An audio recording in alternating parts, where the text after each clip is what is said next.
her now. So. Oh my Well, I God. mean, I introduced you as the lovely and Everybody. handsome. You guys didn't like that, so the average looking. Hey guys, are we right now? Do we have it right now? Yes, Yeah, we're we- live. Yes. For what? Oh So my God. the full moon. Did anybody else have? You guys had something going on. I was being triggered by stuff Yeah. because was and kinda I felt do. This drained. is something my father. We used to joke with my father that he was a werewolf because every full moon he would get all grumpy. Well, that's normal for full Down there we moons. go. I used to work at the hospital. Yeah. Yeah. The psych ward was full when we had. had a full moon. Yep, D. Smith. I had a very No triggered doubt week, about yeah. it. We had a bad week. Yeah, triggered week Yeah. too, just dealing with people. Dealing with people. Yeah. Who are not like us. Yeah, I'm really happy I don't have that problem other than the neighbor's dogs. Yeah, that's one reason I came to Asia, just to get away from those people. Not that they're not here, but I don't have to interact with them so much. Okay. Oh yeah. So this is my, for those of you who missed it on this stream because we were on the other stream and I didn't. I have 9,002 subscribers, and we're trying to get me up to 100,000 or 10,000. Not necessarily today, but it would be cool to do it this week. So today we're going to try to put a dent in it. And I'm not asking for any donations for readings. This is like live here and now. So check to see if you were subscribed. Maybe you've been unsubscribed. Maybe you're someone who watches this channel regularly, but you're not subscribed for whatever reason. And that's okay. I don't blame you. But why not? Hit the subscribe button and help me hit 10,000. And everybody who subscribes, if you have a question for the cards, type in the chat, I just subscribed, and your question in uppercase, and Veronica will keep an eye out for them, and we'll see if we can find you some answers live here on YouTube. All right. Now, you guys, you mentioned something in the pre-show that you want to talk about. What was that? Right. Well, everyone knows Andrew Tate. He got nabbed, and now he's been released after being in prison. I don't know, at least a month. Oh, it's been a month, 2 months, something It's been long. since what, Christmas, right? Yeah. And Veronica saw a video, and she was like, "That's not him. That doesn't look like him. I know he's got the the big beard and stuff, but he looked." She just felt he looked different. So it's like an oldie but a goodie. Remember we used to do readings on who's fake and who's real. So yeah, right. What happens to the real Andrew Tate? Do you have a screen grab or anything that you can show us, or can you just go to that video real quick? I don't know. That's okay if you don't have it. I'm sure, and other people can go look at it on their own. But yeah. So, what are you thinking that he was? I think he was switched out. Yeah, but by whom and for what reason? Yeah. What are you thinking? I mean, he hasn't really spoken and done any interviews, I think. So we won't know until he starts talking again. You know what I mean? What he's pushing. If it's the same one, then maybe they just got him out to be safe. I think he's a good guy. Right. That's my personal feeling. But again, his dad I was agree. I think his dad was CIA, I think. So Yeah, but who knows? I'm gonna go with he was a good guy. Yeah, I mean that's true, but remember with Jim Morrison, and everybody said that his family were deep state and he was transgendered and all this stuff, and he was really like a mole to subvert society. But I think some of these people, they want to break out of that, and they go rogue, so to speak. That's why Jim Morrison died when he did. He went and joined the White Hats. I did a reading on that. It's one I'm actually really proud of. It's a really good one. So yeah, I think a lot of these people who were in the families, they make a choice to get out. And so we can't just judge people and say, oh, just because their father was CIA or whatever, that means they are. My I didn't follow the same path my father chose. He was a Catholic until the day he died, and on name only, he was actually an atheist. Is that Veronica? Looks like you have something to say. Oh no, I'm looking for the picture. I just pulled up the picture on the screen Oh. and I'm looking for it, and I It can't. hasn't- I hasn't can't. It's uploaded not yet. uploading yet. It's slow. Okay, They can look it that's up. fine. I can So hit let's let's take a look at Andrew Tate and see if we can. Okay.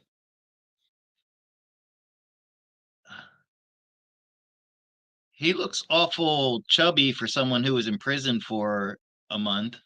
Yeah, I think it was more than a month. Wasn't it like 3 months or whatever? I don't know, but they're giving them. I They're just feeding don't. them good, I I guess. just So don't think it's him. He wouldn't let him They get must. himself get that way. He just wouldn't. I don't think. Like his teeth look different. His everything just looks different. In my Okay, opinion. great. So let's take a look. I don't know how you can gain weight in prison. I lost 15 pounds in 6 days. Of course, I was in a Thai prison and the food was inedible. So Maybe that's what I need to go to prison. Just wait. a Thai prison. You could be- Andrew Tate. Oh, we get the conspiracy card to start off with. Ooh. But that could be a good conspiracy or a bad conspiracy. Seven of Cups. Well, we're on the right track if we're thinking he's a fake or been replaced with the Seven of Cups. They probably have more than one actor playing him.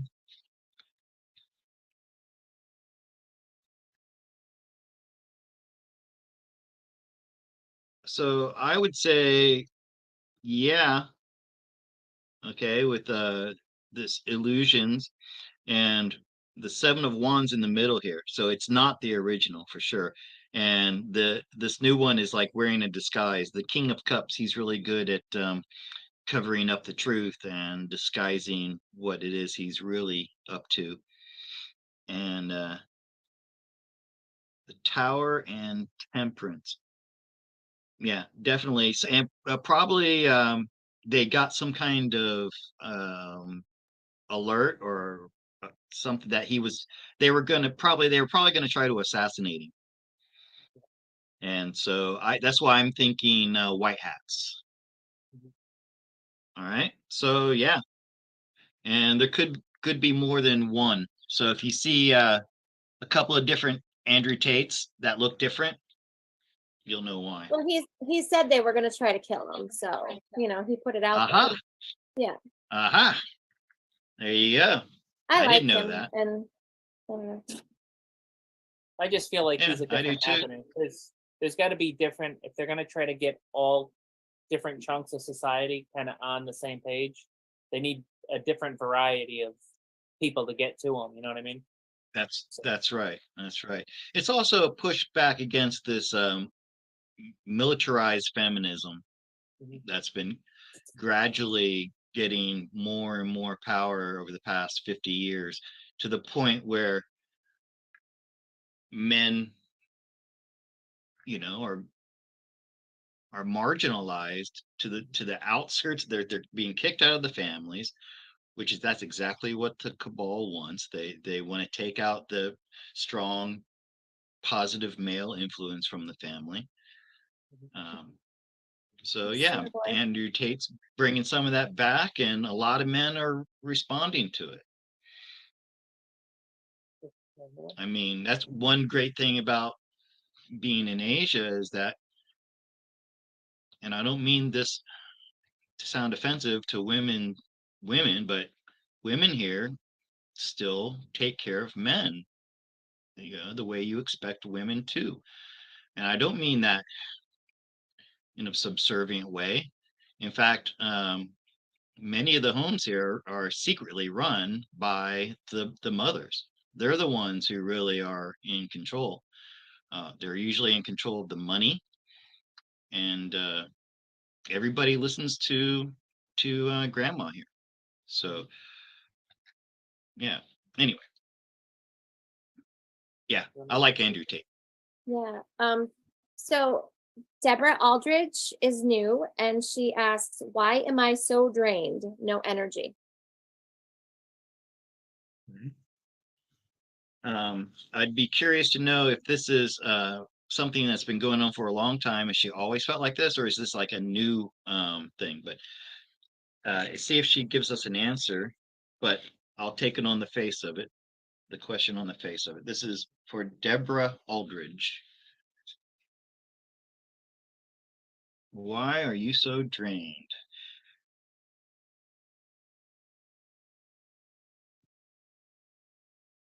Okay, Deborah. Oh, wow, that's an appropriate card for this. The Four of Swords. He's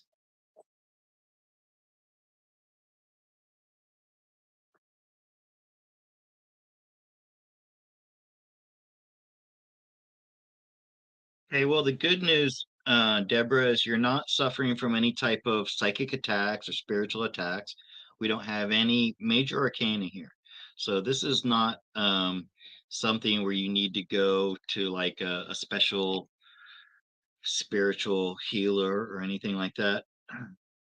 It looks like you have some emotions that you are hiding or keeping deep inside, not necessarily hiding, but you're keeping these feelings deep inside. It's stuff that's been piling up over the past few years, and your advice is to get yourself out of this and to get yourself feeling rejuvenated again, like this young man in the Page of Pentacles.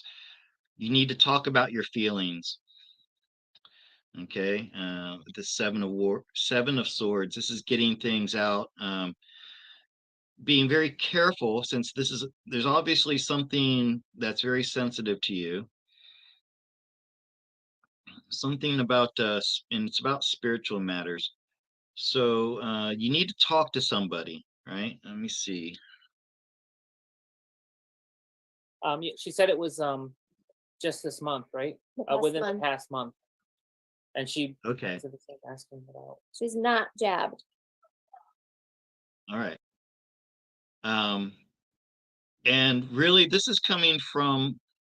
I asked who is it you should talk to, but what I got was the Ace of Cups and the Page of Wands. So that's not really the answer to my question, but it's telling me that you have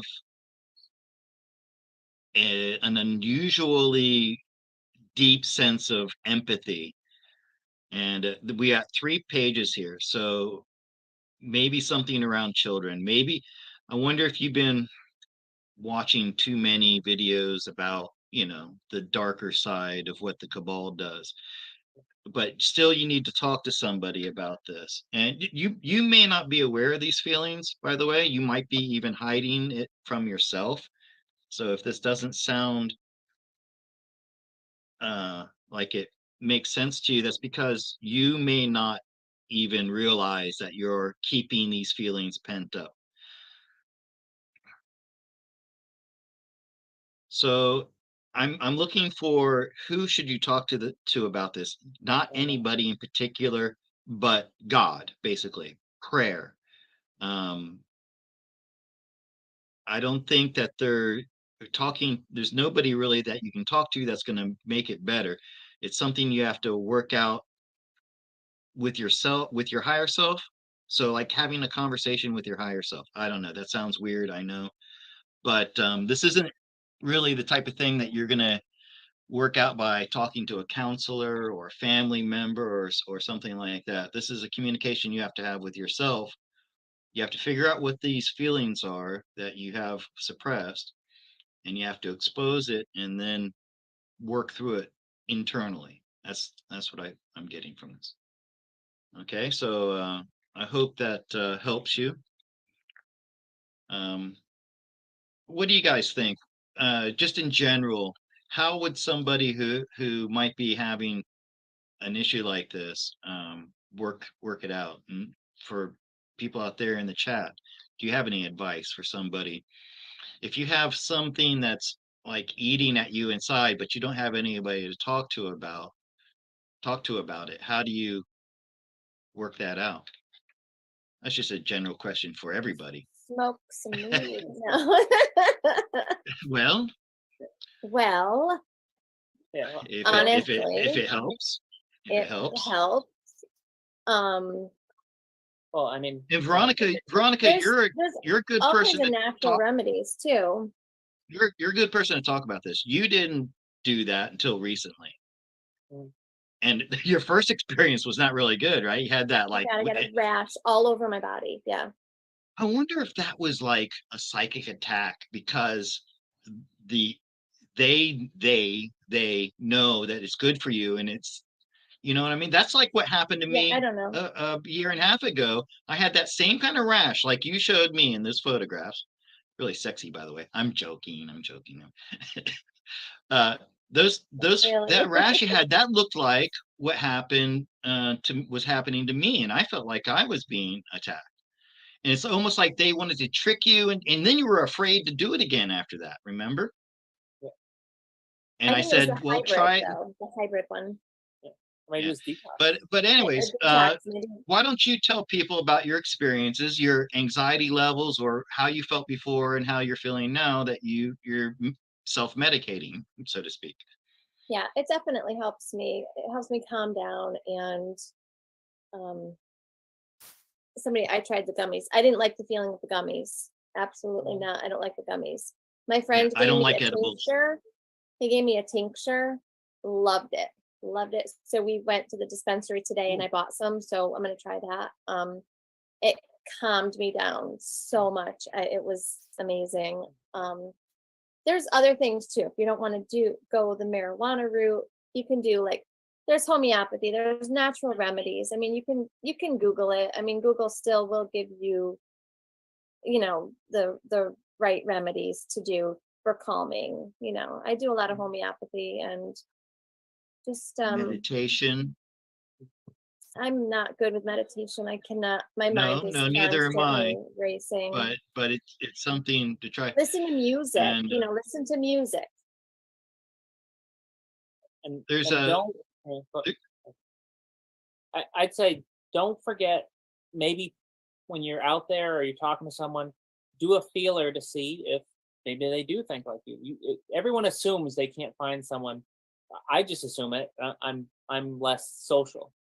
Veronica, the moment she sees someone, if she pokes a little and finds out maybe they like Trump, it's like right into like Trump's clones, vampire. Like she just goes like right into like everything. And You know, even if they don't seem awake, I go into it because the girl's like, Happy Easter. I'm like, I don't celebrate Easter. We don't celebrate satanic holidays. yeah. So, great. But she does. It's just like so. But I mean, if you have a feeler, you might find someone that actually. I mean, the guy we buy crystals from, we found out today. yeah, He's he's into like, it. I'm a huge Trump supporter. You're never going to know until you talk to someone. And you know what? Who cares if you sound stupid? You're either never going to see this person again or you're not going to be friends. So, who cares? That's why I just blurt it out. I don't care. I've made a lot of friends by blurting stuff out. And it's like, oh, they feel the same way. That's pretty cool. So don't be afraid. Don't be afraid to speak. So I hope that helped Deborah. And We kind of went yeah, off, but maybe she just needs more people to talk to, since in that reading I got that there's not somebody close to her, like in her family or friends. Maybe she needs to expand her Yeah. She said she has no her one to friend talk to her except one friend. and that's it. So And I Yeah, always we'll tell see. everybody to Yeah. message me. I'll talk to everybody. I don't have a lot of Hey, friends. Mhm. I have so many friends Hey. online, and it's really cool. I don't have friends around here. Well, I hope that helped. So let me take a look at my oh, still at 9902. 9904. Okay, that's I there got you go. 2 more. So let's get a question. Anyone in the chat? Yeah, there was Yeah. is that a question? Yeah. D Smith. I know she's new. I think she was just asking, and Oh, I, hold I on. mean, you can I you know can that answer. name. She was just asking, like, she's new to this. Like, how does she keep from being triggered? Oh. That's difficult. Move to Thailand and don't talk to anybody. You still, I mean, you still get triggered here and there because people are still Yeah, obeying when they didn't even have to. So yeah, yeah. You know, I up until recently, 99% of everybody's still wearing the covers. I just noticed very gradually, I'm starting to see more bare faces. So Yes. hopefully that's gonna help. But yeah, I do. I mean, I don't even want to talk to somebody if they're wearing a mask, you know. mhm. Same. And here everybody wears a mask. she'll give looks Oh, though, so she doesn't need to say anything. Well, you know, I yelled at the lady at the YMCA. So uh, always exciting. there's this I one didn't yell at her. restaurant I that told her to we take her go. mask off. Good for you. And check this out. There's a restaurant here in town. They know me. They've known me for 10 years. I've been going there for over 10 years. So they know me. I'm like a regular customer. And recently I've been tipping a little bit more than what I could before because I can. Mhm. But they came to serve my table and they're wearing the things, right? And I said, if you wear those, I will not give you a tip.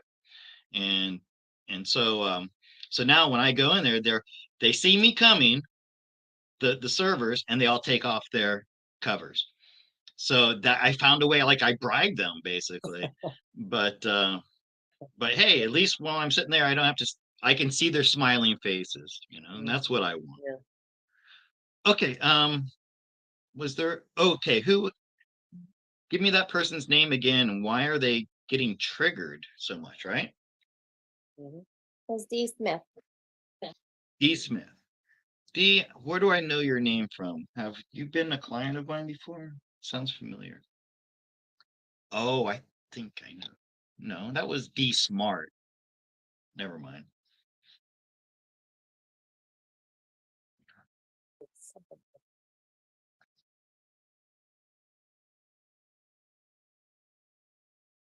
I think something after the golden cell that's coming soon.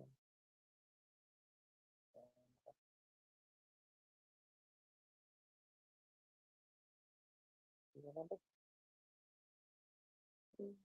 Yeah. No. Well, it comes That's from. something you remember I. about that. It looks like. Oh, I'm sorry. I didn't turn my camera down. It looks like it comes from a place of wanting to help. This sounds like you, Veronica. Okay. So you're someone who's spiritually awake or even enlightened, we could say, and you want to share this with other people. And you feel like you're working hard to do this, but people just are not waking up. Your end goal is to wake people up, and you feel like it's not happening fast enough. And I hope this fits with with you. So I would say that the advice here is kind of like what I've been telling Veronica for weeks and months is stop trying. You're not going to wake people up. So stop trying so hard, I guess. I don't know, Veronica. What maybe you could help out with this advice on how do you stop from getting triggered?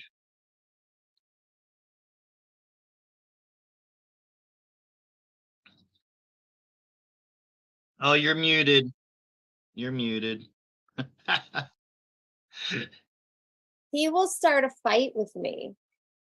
So me and Uh-huh. him are ending up fighting Yeah. because I'm trying to help these people. So Yeah, but they I don't just want it. kind of like Right. shut my mouth. Yeah. It's like, That was fine. Early on or in the middle of this, I'd say that's fine. But it's over. It's past that point. Right.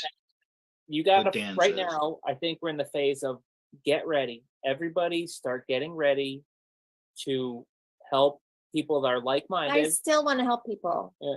Well, I I'm not still, saying I That's- can't no, I'm not- stop. I can't shut my That's mouth. that's Yeah, that's but I'm not that's saying this card, okay, which showed up in her reading, and this card wanting to get the message out to help people. Go ahead. but I'm not saying you can't help them. I think right now we're in the time of prepare yourself because there's going to be a time where you're going to be doing nothing but helping others because either you got other people that are like-minded you need to help out and people that are going to wake up everything we've learned in a short period of time they have it in like 10 minutes or something ridiculous. They're going to be needing your help. So I mean, And I asked for some advice here, and yeah, this is like knowing when to talk and knowing when to keep it to yourself, basically.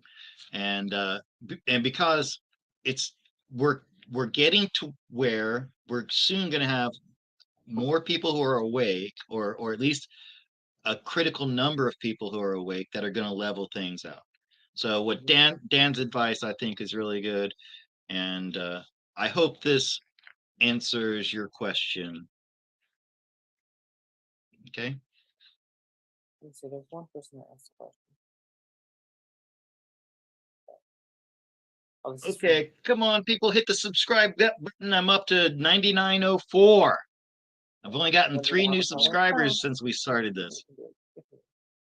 Okay. Avocado has a question. I'm currently separated from my husband and he does not speak with me. Do you see us reuniting? Okay. So sad. I hate breakups. I just got to the part in Storage Wars where Jared and Brandy broke up, Oh, did they? and they're like, We didn't get yeah, that and they're far. like they're fighting on the show. This is season 13. I'm so bummed, man. I liked those two together. But I wonder, So was that Is it- real? Are they or, actors? or acting? Like, because it makes drama. Like, if it's at the last phases of oh, it. there's certain things that I know are dramatized, but no, I think these are people's real lives. I Mm. really do. But they do give them scripts, like all those little witty one-liners that they have, Yeah. and things like that. I'm sure. But no, I think that's real. I think if you had Jared here, he'd tell you that Brandy's a bitch. Yeah, I'm just I I like Brandy. Come on, cards, focus. Okay. Her, oh, I'm sorry. Her separation. Avocado. Okay. Avocado, this card is you, and this is your husband. Judgment in the past, so we have that awakening.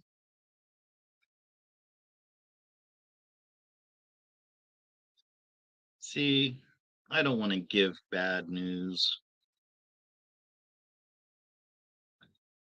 I really, I don't want to, I don't want to tell people that they're gonna not, I don't want to tell people that they're not going to get together again, you know? Do I have to say it if that's what it says? You're muted. Stop muting yourselves. You don't have to mute yourselves. It's entertainment, and guess what? Just because the cards say it now doesn't mean it's not later.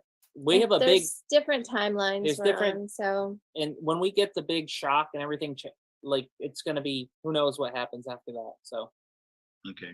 Thank you for saying that. Thank you for reminding us that. And now let me show you the cards and tell you why I think you won't be getting together in the near future. Let me put it that way. It doesn't mean Yeah. forever, like Dan says. Okay. Um, so I can guess that you are awake and your husband is not. All right. And the chariot, you see with the chariot here, these beasts are going in opposite directions, and it's a bit out of control. So there's no way that the chariot is going to bring these two things together. In fact, um, I think you are open to reconciliation with the Queen of Swords, but your husband will not be. And he would rather go his own way and keep his own belief system rather than listen to you being awake and and saving your men. It also looks like for him, money and work are very important. These things might be very important for him. So, for example, he would he would rather take the chance getting a vaccine and keeping his job than losing his job and not having money. Okay, so avocado Yeah. looks like you're going to go through some rocky times, but like Dan says, this is Yeah.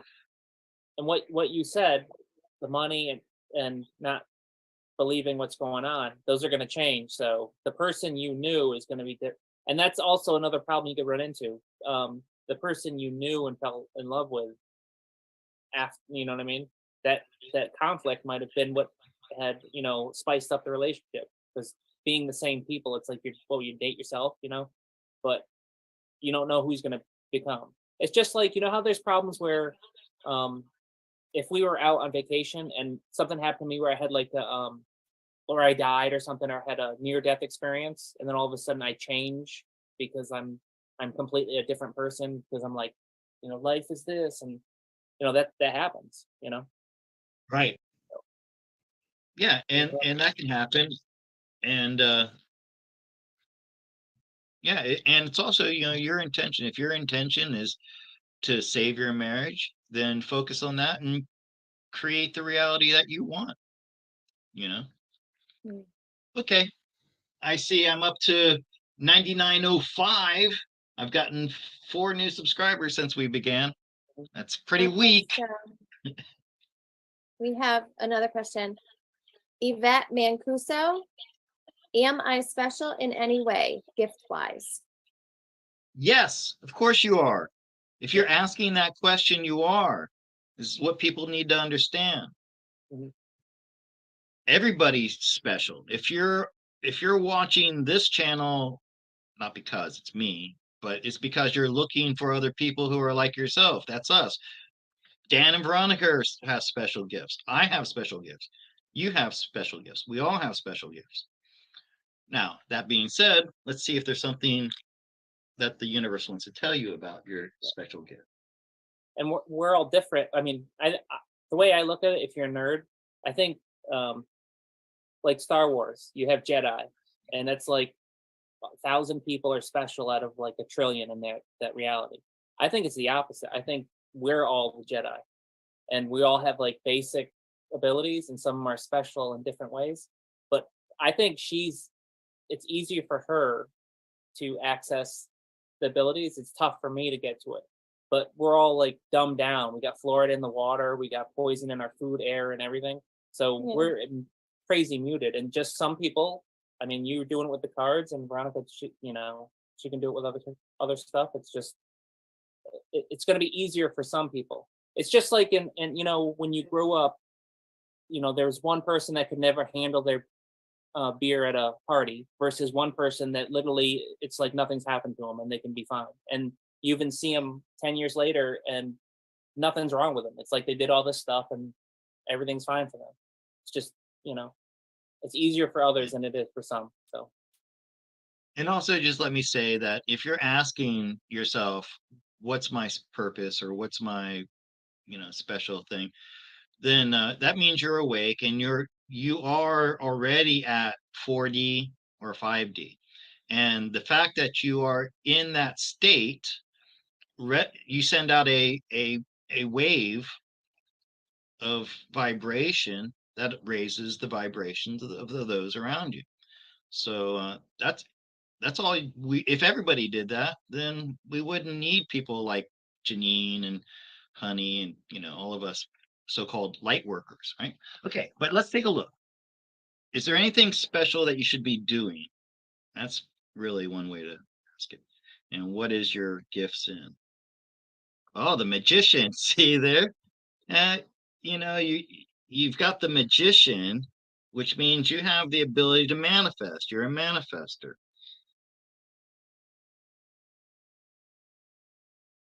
But it looks like you work better in like with a teamwork.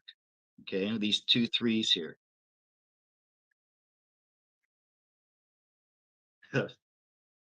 Excuse me for a minute.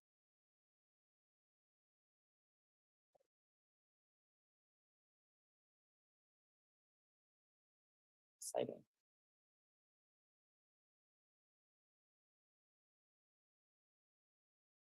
I'm receiving a delivery. Okay. So yeah, you're a manifester, but it's like one thing about being a manifester is you want to create a certain reality, but then other people, this 3 of Pentacles, they kind of interfere. They can interfere with your ability to do that. So for example, if you're someone who's very positive and you have a partner who's always very negative, then they're going to cancel out your ability to manifest. So got the devil there. hmm So Pentacles, you're somebody who could work very well with material things, such as crystals, or even tarot cards, pendulums, things like that. With the Pentacles here, uh, they're beeping their horn. So seems like you need to find yourself though, like a group of like-minded people that will help to bring out these abilities of manifestation. Okay. That and your advice is material objects, candles, crystals, pendulums. What other like smut well, earth-based things. Okay. That's about all I get from that. All right, but very important to that person is you're coming up as the magician. So you have this ability to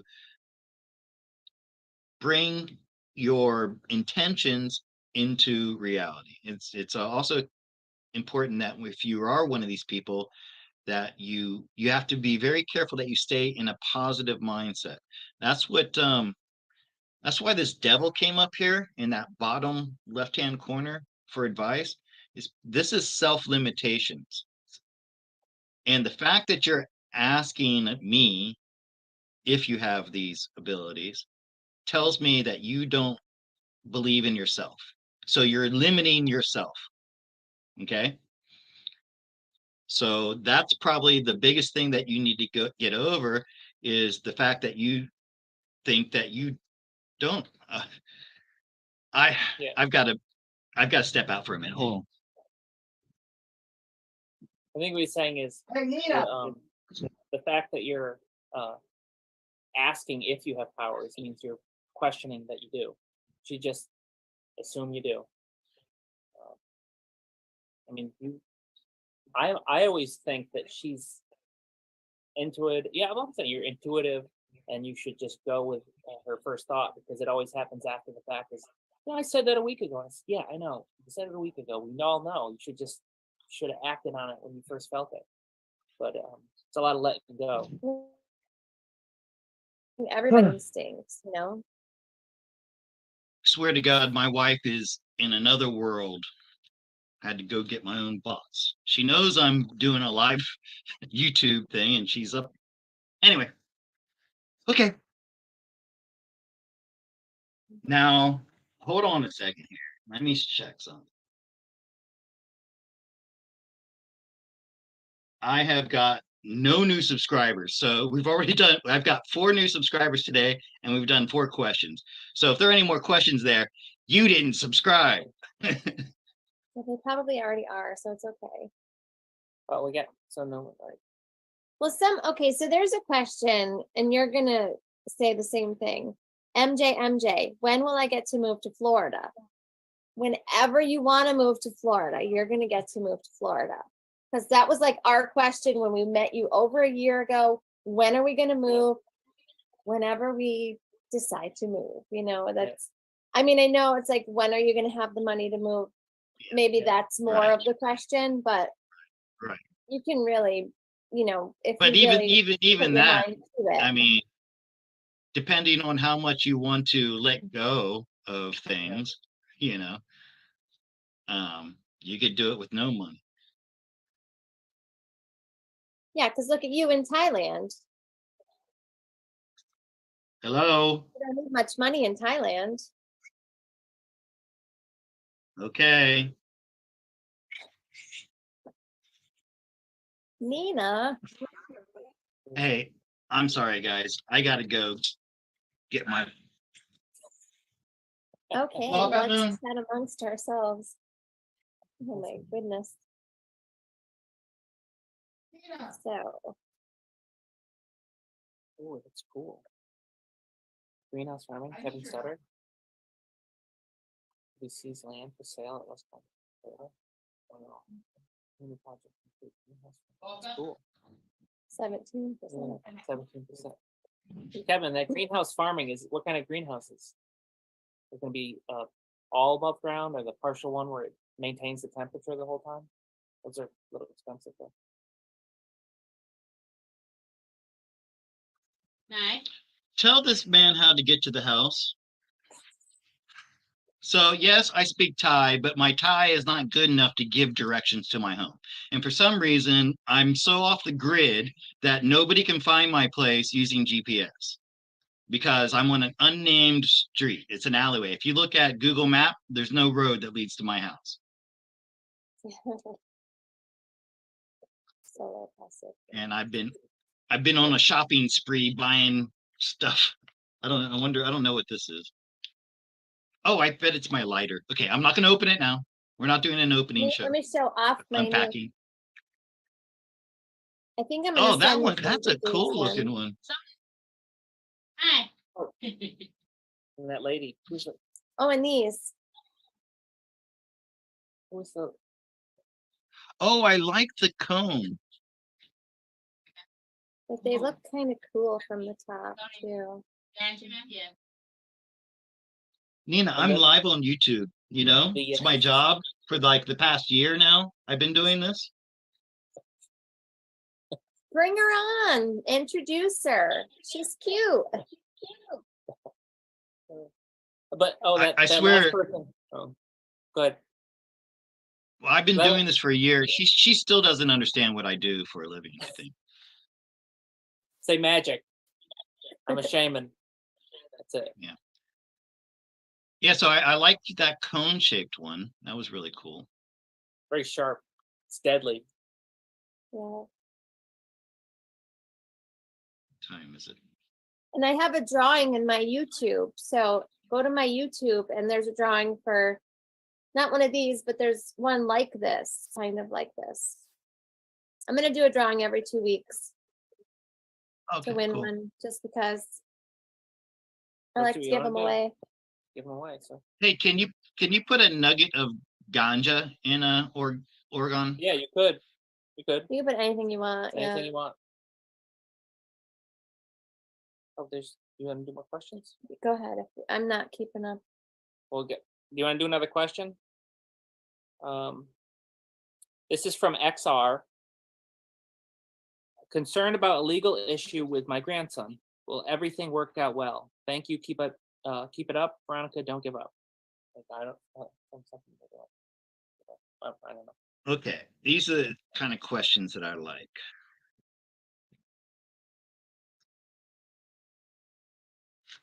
So legal issue with her grandson. Did I get that right? Yeah. Okay.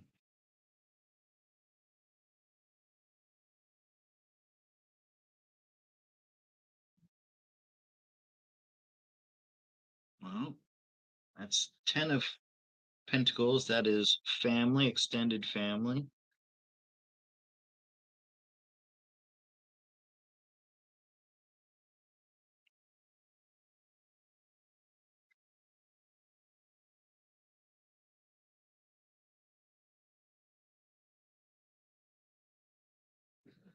Well, we're not getting any justice cards.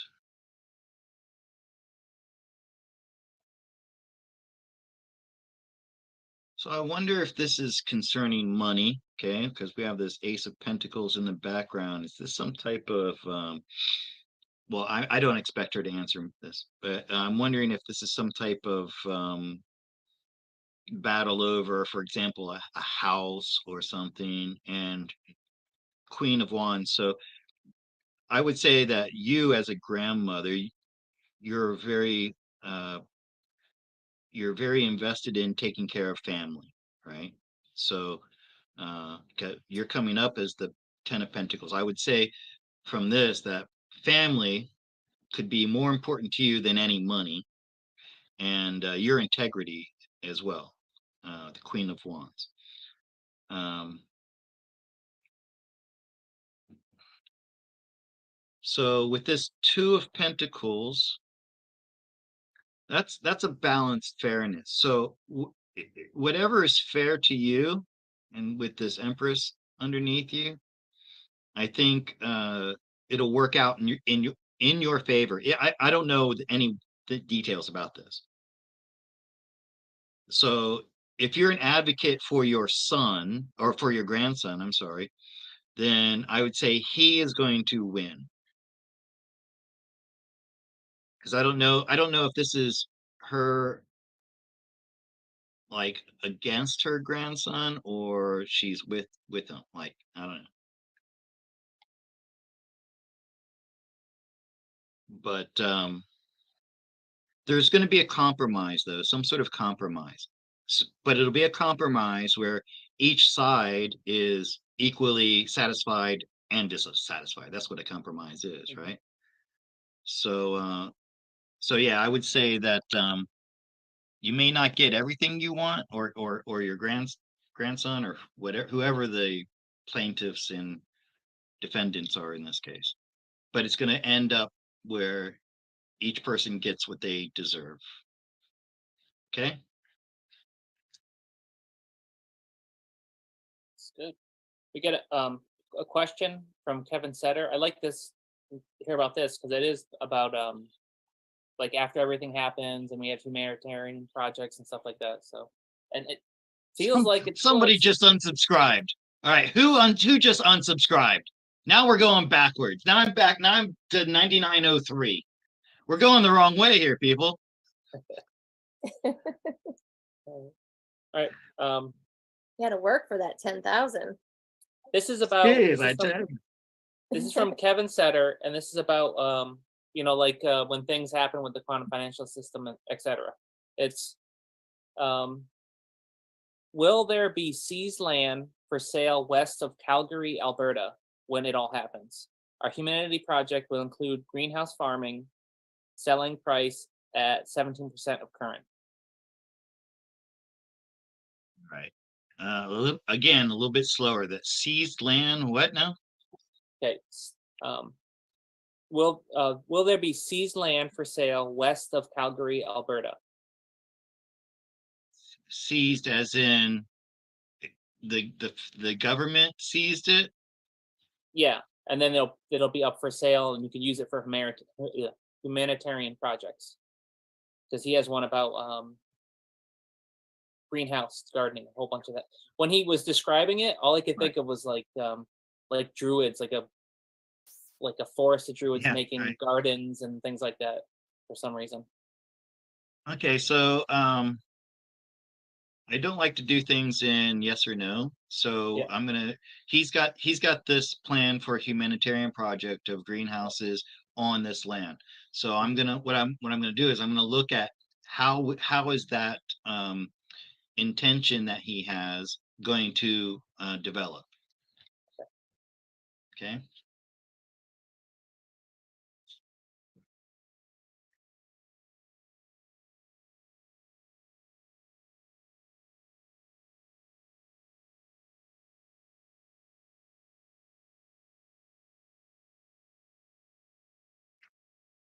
Well, we got an ace of wands, so it looks like you will be successful. Oh, and there's a new land there with that page of pentacles and victory. So yeah, um, and it looks like the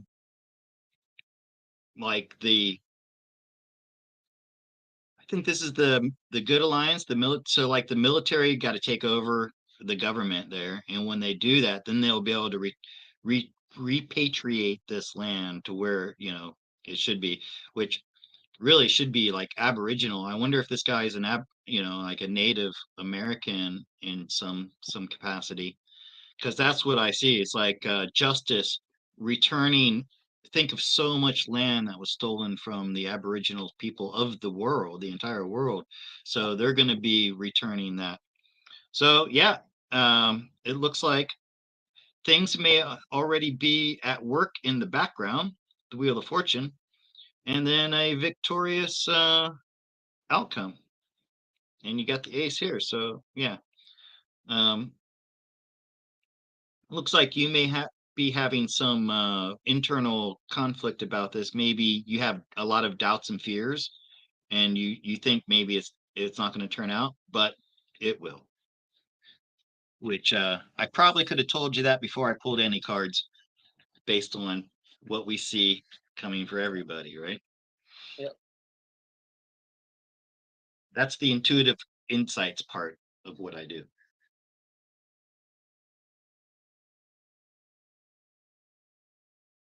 Okay, you ready? Okay, sure. Okay, Adrian, I'm thinking Alice. My husband retired from the military and now is in school to be an electrical lineman. He has put so many applications in and has heard nothing. Just wondering where my family will end up eventually. Well, that's because they're going to be changing the whole electrical grid in the next few weeks, months, year, or whatever. Years, Yeah. decades. So No, that's- So it's coming. why It's coming. they couldn't hire him now because they'd have to retrain him in a few months because we're gonna be on the Tesla electrical system, right? Having said that, um, let's take a look. So basically, she wants to know it, who's the person related to them, the lineman. Her husband. husband. Mhm. And she wants to know if he's gonna like. I guess he's not working now, and she wants to know how Yeah. if he's gonna have a job and things like that in the future. So let's just look at her husband, his career going forward from now. And I assume he's already an electrical engineer. Yeah. He went to school. He retired and then went to school for it. So that training has got to be used for something. I doubt they'd want to let it go to waste. You could probably just fine tune it or Yeah, change but it. I would think that there's going to be things that he's going to have to Yeah. be retrained on. Yeah, that's what the death card is about.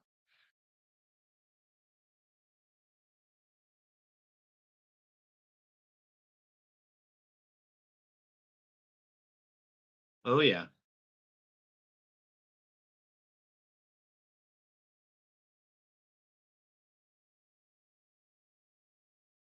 Yeah, so with death and the seven of cups here, and then we have this devil and king of swords.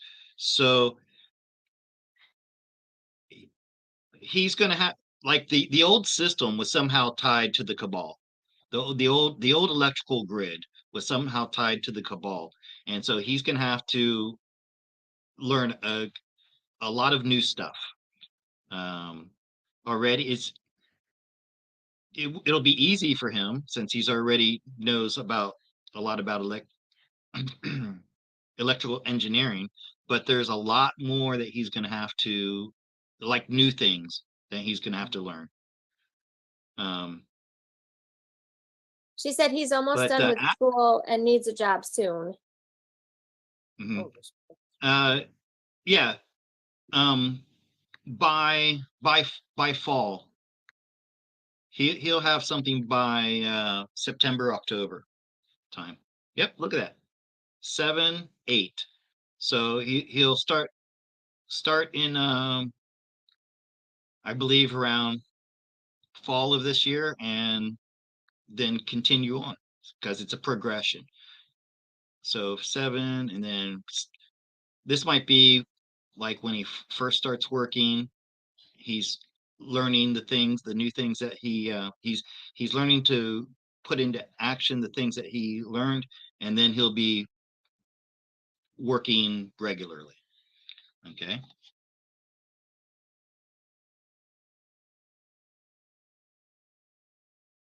Well, I was really kind of hoping that this would work out better for my subscriber base, but it's not. And you know what? Today's Sunday, Mhm. and it's supposed to be my day off, and I think I might just say good night. All right. Well, So, Well, you have a lot more questions, but yeah. Too all many right, right now. guys. There's a bunch. Oh, there's a lot of questions. well, there's Yeah. a few more. There's a few more. Okay, well, like I said, I'm doing this for a reason, and if I can't achieve my goal, then might as well call it a day and enjoy the rest of my Sunday. All right, you want to do a final reading, or Up to And you. it's Up getting to you. late for you guys. Do you want to just end it? One Okay. final reading, one general, or no? Yeah. Yep. We'll do one more, and then I'm going because I tell you, the past 2 weeks I've been waking up 6 or 7 o'clock in the morning every day and doing 4 to 5 readings, private readings. That's an hour to an hour and a half each. And then I stay up till about 11 o'clock answering emails and creating my schedule. So I've been working basically 12-hour days, 5 or 6 days a week. So I want to take some time off. Welcome So this to is the it. real world.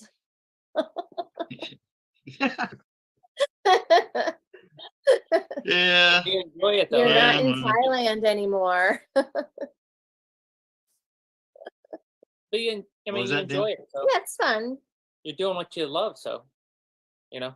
No, yeah, I enjoy it, but yeah, I was used to working 5 hours a week, and now I'm working 50 hours a week. So I just got to get used to it.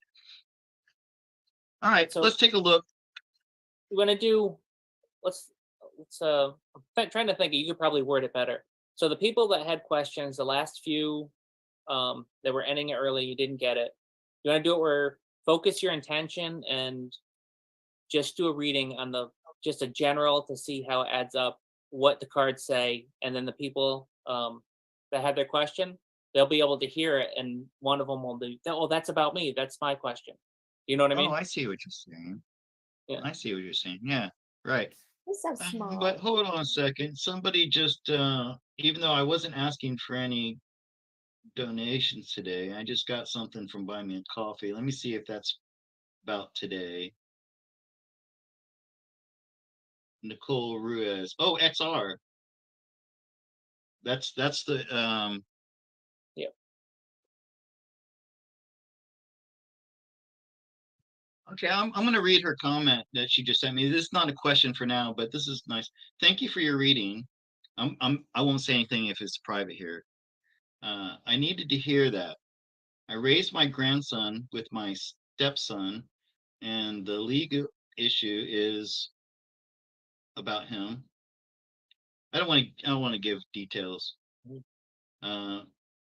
Anyways, so thank you for that donation, Nicole Riz. Thank you. That was really sweet of you, and I'm happy that helped. Great. Okay, so Dan, back to your suggestion, which I really like. I'm just gonna pull cards, and this will be for somebody out there. So if this resonates with you, then it's meant for you, right? Yep. Just focus, everybody. Focus your question that you had. Think about it, and I'll pull those cards. You know, the people that I ask have the questions too. I'm giving you my you know, juju. muddy the water. Veronica, you can talk to me privately anytime. That's from your pendulum. Yeah, I do my pendulum and I talk to myself too. Yes, you should. Yourself or your higher self? My higher self. Myself was higher before. No, sorry. It brings new meaning to This the is word really higher nice. self, huh? It was. Oh, we got the tower outcome. Ooh, Now, the next card will determine if this is a good awakening, like Revelation Tower, or uh-oh. ooh. All right. You know what? Maybe I maybe I won't Maybe you share what I should get here. redo it. Rewind. Well, that's Reshuffle. Shuffle those cards again, tarot card reader. Okay. I wonder if there's a if I wonder if there's a doubter out there.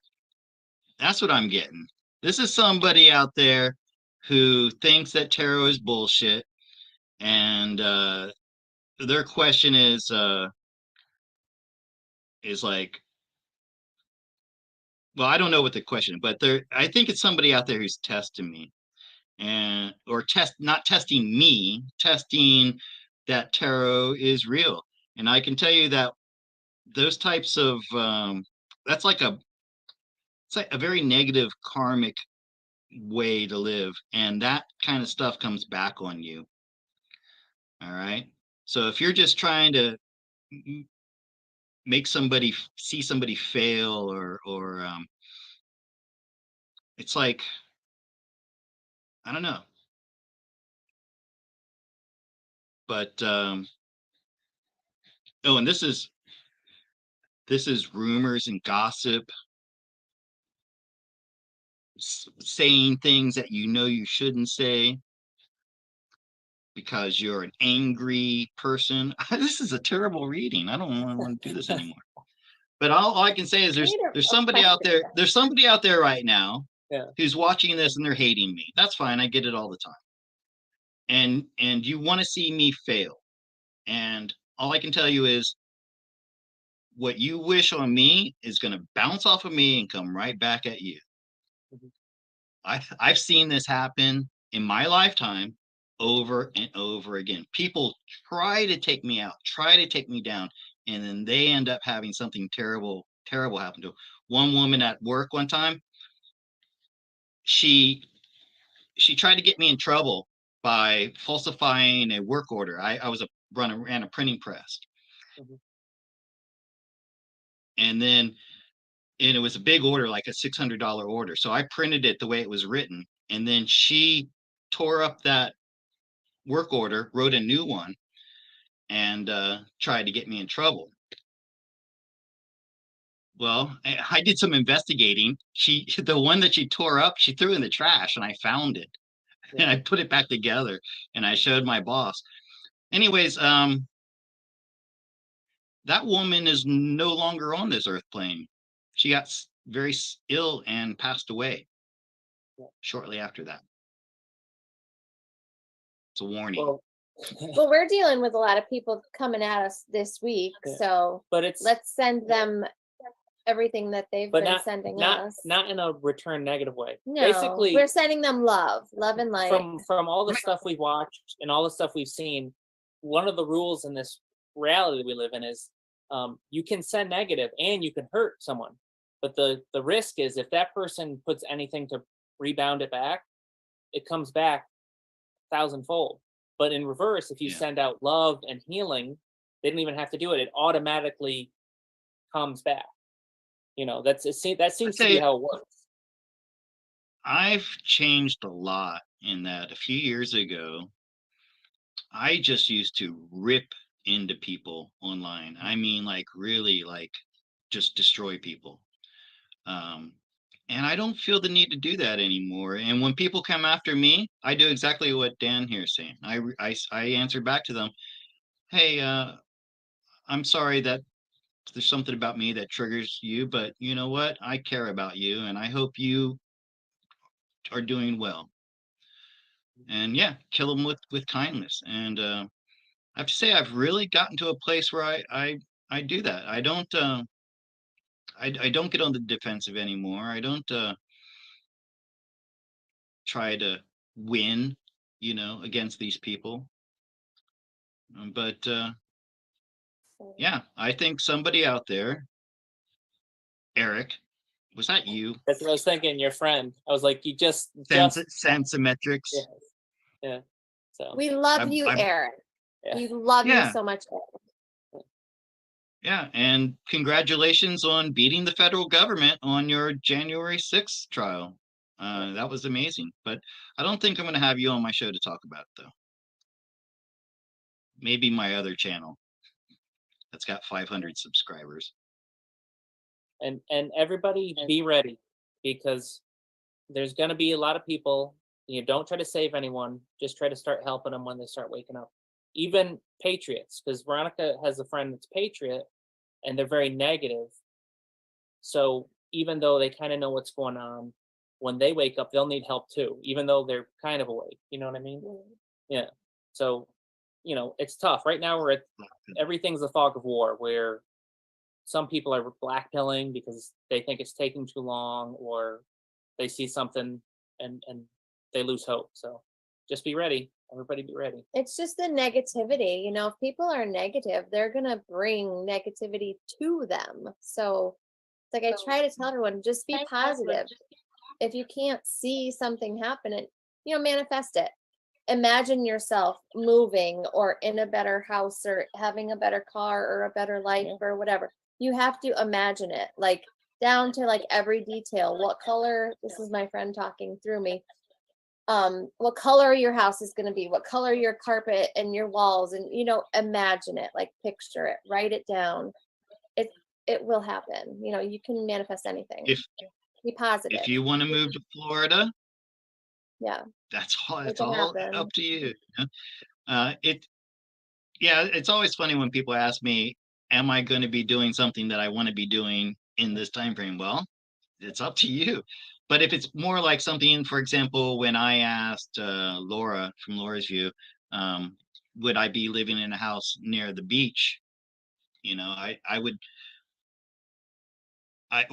First I asked, would my YouTube channel be monetized, and would I be earning enough money to do that? Mhm. And she said yes. Yeah. And Dan, by the way, I forgot to mention this. I reached my goal of what it is I needed to make the Yeah. move. Yeah. And you reminded me that I did a reading for myself that said, I asked, would I reach my goal, which was by, I believe, September this year, by fall. And I said that it would happen faster than what I thought, Mhm. right? So I gave myself a good Yeah. reading. Oh, does anyone do dream boards anymore? You know how, like, you ever heard of that? Basically, it Just seems spoke to one of my childish. clients. Yeah. Yeah. No, It you're right. seems childish, but it's, I mean, like a collage, and just create a board and put on what you want to. Right. Because if you Oh, there you see go. it, That's why I right. bought this. That's why like I surround myself with things that are remind me of that. That goal is to be living near the beach again. I also want a Westphalia or one of these guys. But yeah, no, you're right, Dan. Also positive affirmation, saying instead of saying I want to be or I want to do, I am going to, or even better, I am. You know. All right, guys, listen, sorry to cut this short, but I want to enjoy the rest of my day off. All right. Well, we'll see you tomorrow I'll night. see you tomorrow night. Yep, another early morning for me. It's okay. I bet y'all get 10,000 by tomorrow with Hopefully. Jason's help. Jason will help me. People will listen to Jason. Okay. If Jason tells them to subscribe, they'll subscribe. So you gotta trick him to say it like his name backwards. Say it. All right, guys. Well, listen. Good night, You everybody. hang on for a few minutes after I end this. I'd like to talk to you. Now streaming on Paramount Plus. Let's go! Inspired by a true story. Could you get us in? Follow me. America's Sweethearts are kicking off the adventure of a lifetime. Look, so big. Thank you. 80 for Brady. Rated PG-13. Now streaming on Paramount Plus.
Hey, how's it going?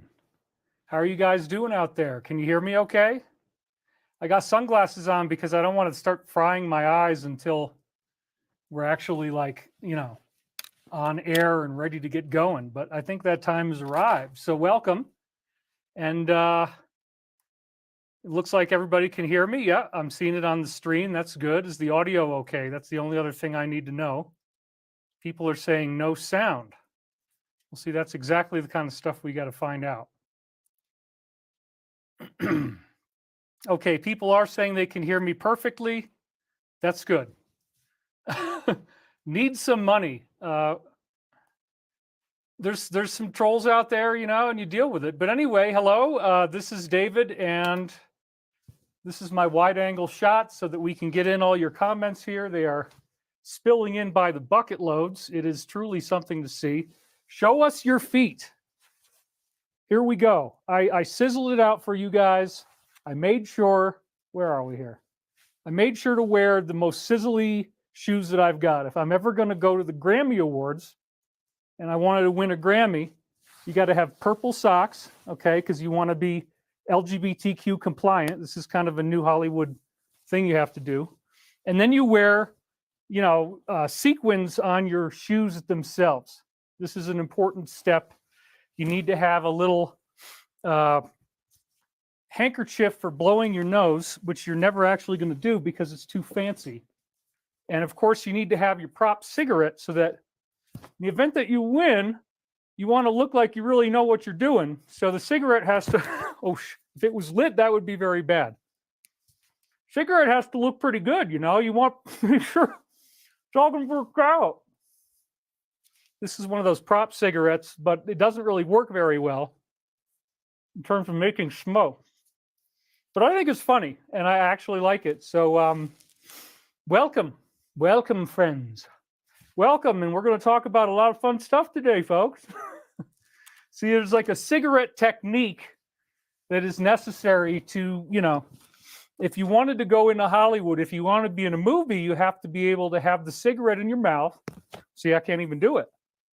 You have to get a certain amount of saliva and make sure that the cigarette holds onto your mouth in a very tight and direct way so that when you're talking like this, the cigarette just keeps moving and you might even kick out some smoke now and then. But there's no real effort involved because it's become, a pretty automatic process at this point. So Boy, you guys, I don't know. We're off to a lame start here. If I'm smoking at the beginning of the show, I'm kind of having a detrimental effect on minors, and we don't really want that, right? So anyway, I'm in a good mood, yes, and thank you guys for noticing that. Where are we here? Okay, I've got everything set up for you. I actually have the cigarette just keeps moving, and you might even kick out some smoke now and then. But there's no real effort involved because it's become, a pretty automatic process at this point. So, boy, you guys, I don't know. We're off to a lame start here. If I'm smoking at the beginning of the show, I'm kind of having a detrimental effect on minors, and we don't really want that, right? So anyway, I'm in a good mood, yes, and thank you guys for noticing that. Where are we here? Okay, I've got everything set up for you. I actually have the Fender guitar here, the Stratocaster lit up with lights. I've got the stairs lit up with lights. I tested everything. I actually took some time and made sure that this was going to work because I'm very excited. I've been underground for, my God, a year. I haven't even done a video in a year, and it's been quite an experience what I've been going through in terms of what I am doing and what I'm working on. So this has been quite a journey, but obviously, if you have been following my stuff, then you will notice that in the last year, everything that we've been talking about has only become more prevalent, more obvious, and it's very clear that there's something going on that is leading up to things that I don't want to say, because you got to remember that when I'm doing this, I have to speak in cipher. If I go on the nose with certain words that I'm going to say, then there's going to be a much easier detectability, which actually causes a score on the inside. But, this is a heavy duty conspiracy theory I'm starting to lay on you guys here. I better get a drink of water here.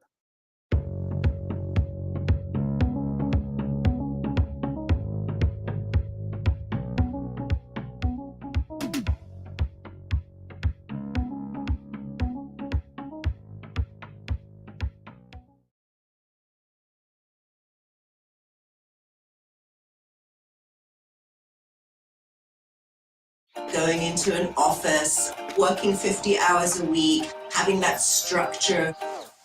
I knew that I wanted. Anyway.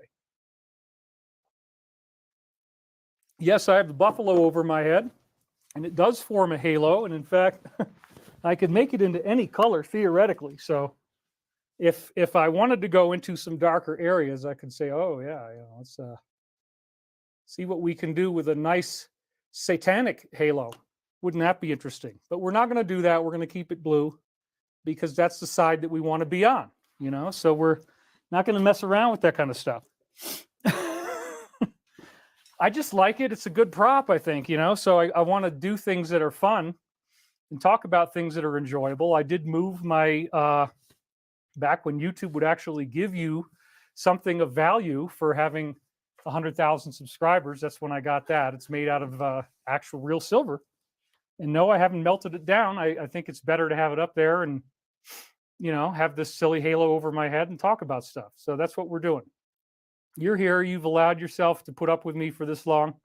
Being absent, you don't hate me. You've apparently decided that I'm still a worthwhile human being in your eyes and not someone just to be scorned and hated. Not like that ever happens. Nobody ever gets upset at you when you do this kind of stuff publicly. It's always just as smooth as molasses. Yeah. So the point is we've got a whole lot of interesting things going on in the world and in my own life. And I'm trying to maybe just have a casual session with you guys. I didn't want to do a whole bunch of slides because when I get into a slide mode, I get very amped up. I've got a certain number of them and I got to get them done within a certain amount of time. However, there were multiple requests here in the comments section. As you can see, people were asking me about wanting to have what kind of shirt I was going to wear. This is apparently really important to you guys. So I said, well, do you have the capacity? Or do you have the ability to handle the sizzle jacket? because I don't want to come out here with this kind of stuff on my feet, you know, when there's actual sequins on my clothing and there's actual gold inlay in my jacket. Do you realize how hard I'm working for you? I mean, this takes effort. This causes me to sweat. And so if you can't appreciate that, it really hurts my feelings. And I think we need to talk about it, because I did all of this just to make you feel good. And so if you still have stress in our relationship, then perhaps I can only do it for so long and then I start laughing. All right, where are we? Where was I? Boom. So it's good. It's good to be back, and it's good to have a little fun and be a little sarcastic and you know, make fun of myself. And it's important not to take yourself too seriously when you do this stuff, because it is all about transformation. And my work has taken some very strange twists and turns. My goal actually is to only talk for 1 hour today, and to do it a la carte, off the top of my head, without notes, so that if things happen where I can make slides and do the cinematic re-upload, that'll be good.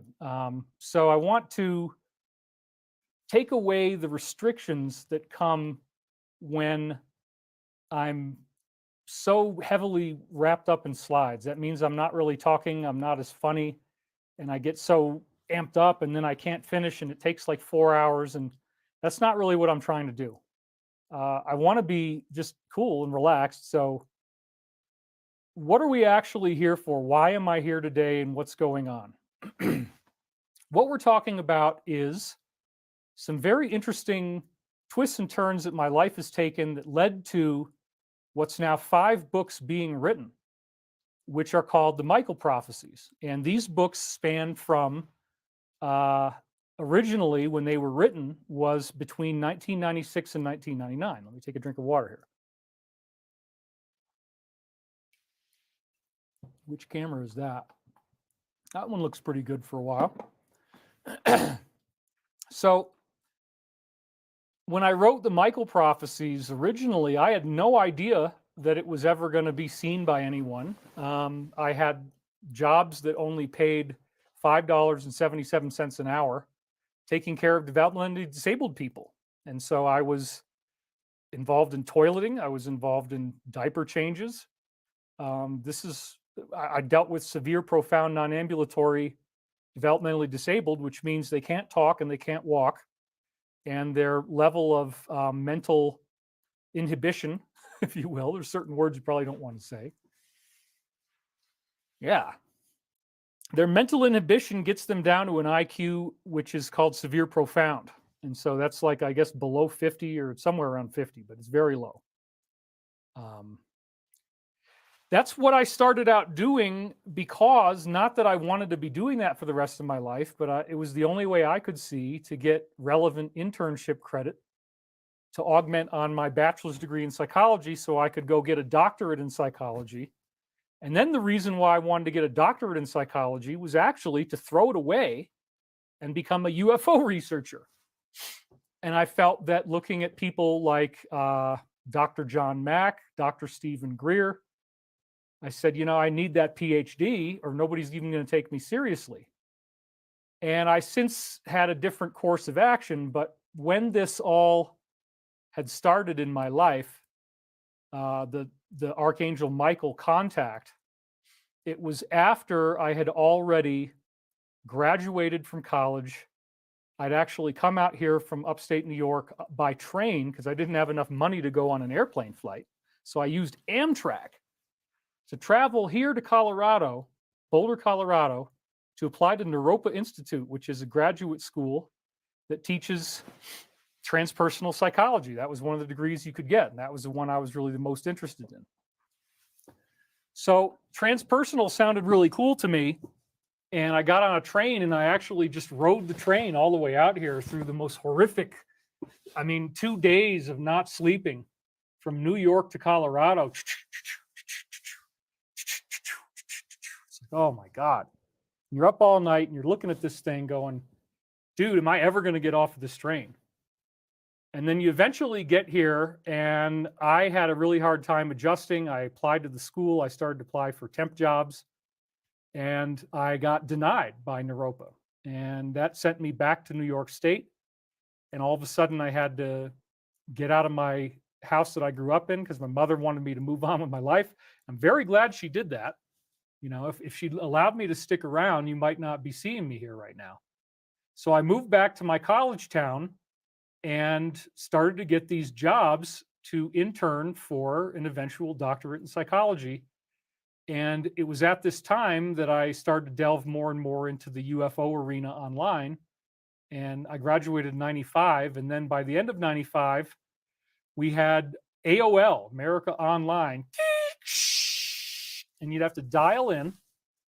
And the first speed I used was 2400 baud, 2.4K per second, to try to listen to stuff like Art Bell and Richard C. Hoagland and Stephen Greer, Linda Moulton Howe, Danny and Brinkley. I mean, these were the people who were out there. And at that time, I wanted to be involved. But how am I, some kid in the middle of New York State with no money and working for $6 an hour, ever going to get into that circuit? Well, I believed that the key was to make contributions and to start to advance the knowledge. So I began doing research and posting it in Richard C. Hoagland's discussion forum, which was on enterprisemission.com. And I realized pretty early that it's all about the headline in terms of whether anybody's going to read what you say. So the best headline wins. If you have a headline that draws people in, they're going to read more. So it took me, my God, 4 years of basically stalking Richard Hoagland on his discussion forums in various places before he ever even paid attention to me. 4 years. I mean, he kind of answered a couple of my posts on the forum back in the day, but hardly ever. And he was the number one guy on the radio. So the other thing that Art Bell was always talking about is remote viewing. And I said, well, I want to use every avenue of research gathering technology available to me to try to get to the truth. I don't want to be left behind in the search for knowledge. And so if Art has these people on like Major Ed Dames, and he keeps talking about this solar kill shot, that the sun is going to give off this flash and roast everybody. And then Art would say, like, hash browns. Art, you know, you don't want to indulge in the idea of people dying. I think it's probably a good public relations strategy not to take a lot of pleasure in that. But they did. And so I'm like, solar kill shot, what, solar flash? What, you know, I mean, everybody who listened to Art Bell knew about the solar flash from 1995 onward because they were always talking about it. So Major Ed Dames would give you a really impressive presentation about 99% accurate remote viewing protocols that allow people to perceive information at a distance without the use of their common perceptual faculties, but only through extrasensory perception. And it turns out that this has been academically verified. But they don't want you to know this, they meaning the traditional establishment, because the human divine force has always been suppressed. They don't want you to know that you are a creator being, that you have godlike powers. That's the promise of Jesus in John 14:12. As I do these things, so shall you do them. Meaning, as I do miracles like walking on water and the voice of power, so shall you do these things. So I'm not trying to sermonize here, but I'm saying that one of the things that started to happen after I got out of college is I had all these ideas about what I wanted to do with my life, and it really came thundering to the earth when I went out there to Colorado. I applied to this graduate school. I handed them a list of 300 books I'd already read on UFOs. I said, name any book on that list spontaneously, and I will give you as thorough of a dissertation on its contents as you want.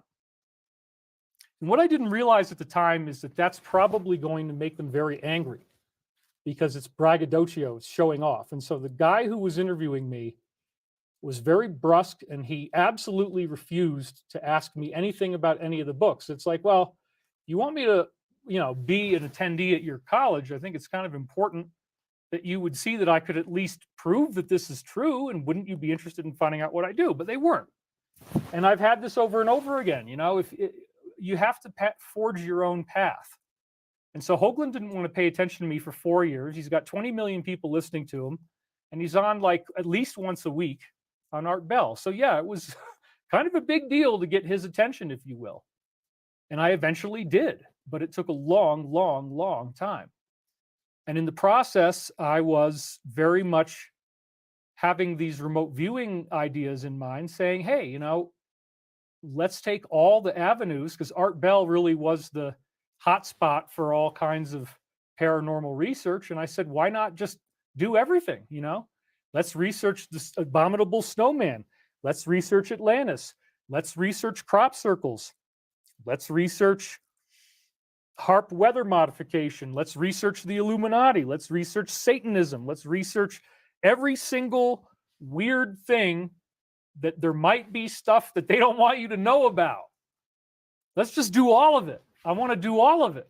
I want to know everything, as ugly and as horrible as it might smell in that dumpster fire. You know, it's on, and you got to go in there and take a look. So yeah, let's take a look at this. Let's see what the heck is going on here. So that led to a whole process of exploration where I was very focused on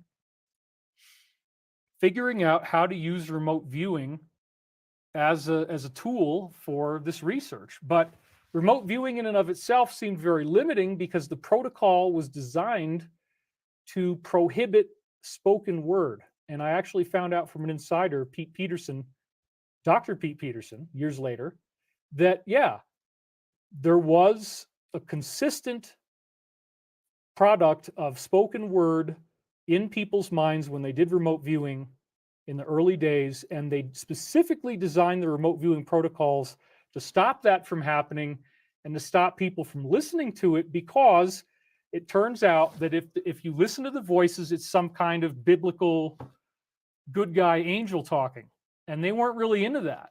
And so these angels are around. I mean, they're ready to talk. If you want to talk, they're ready to do it. So getting back over to this camera for a second, I mean, when Pete Peterson showed me that validation, I said, wow, this is real. I mean, these beings do exist. They want to communicate with us somehow, and they have the means to do so. We just have to be like a radio, and we have to listen to them, tune them in. The remote viewing protocols were really specific about the need to screen the conscious mind's influences away, to get away from allowing that interference to be the dominant force in what you're getting. So what do I mean by that?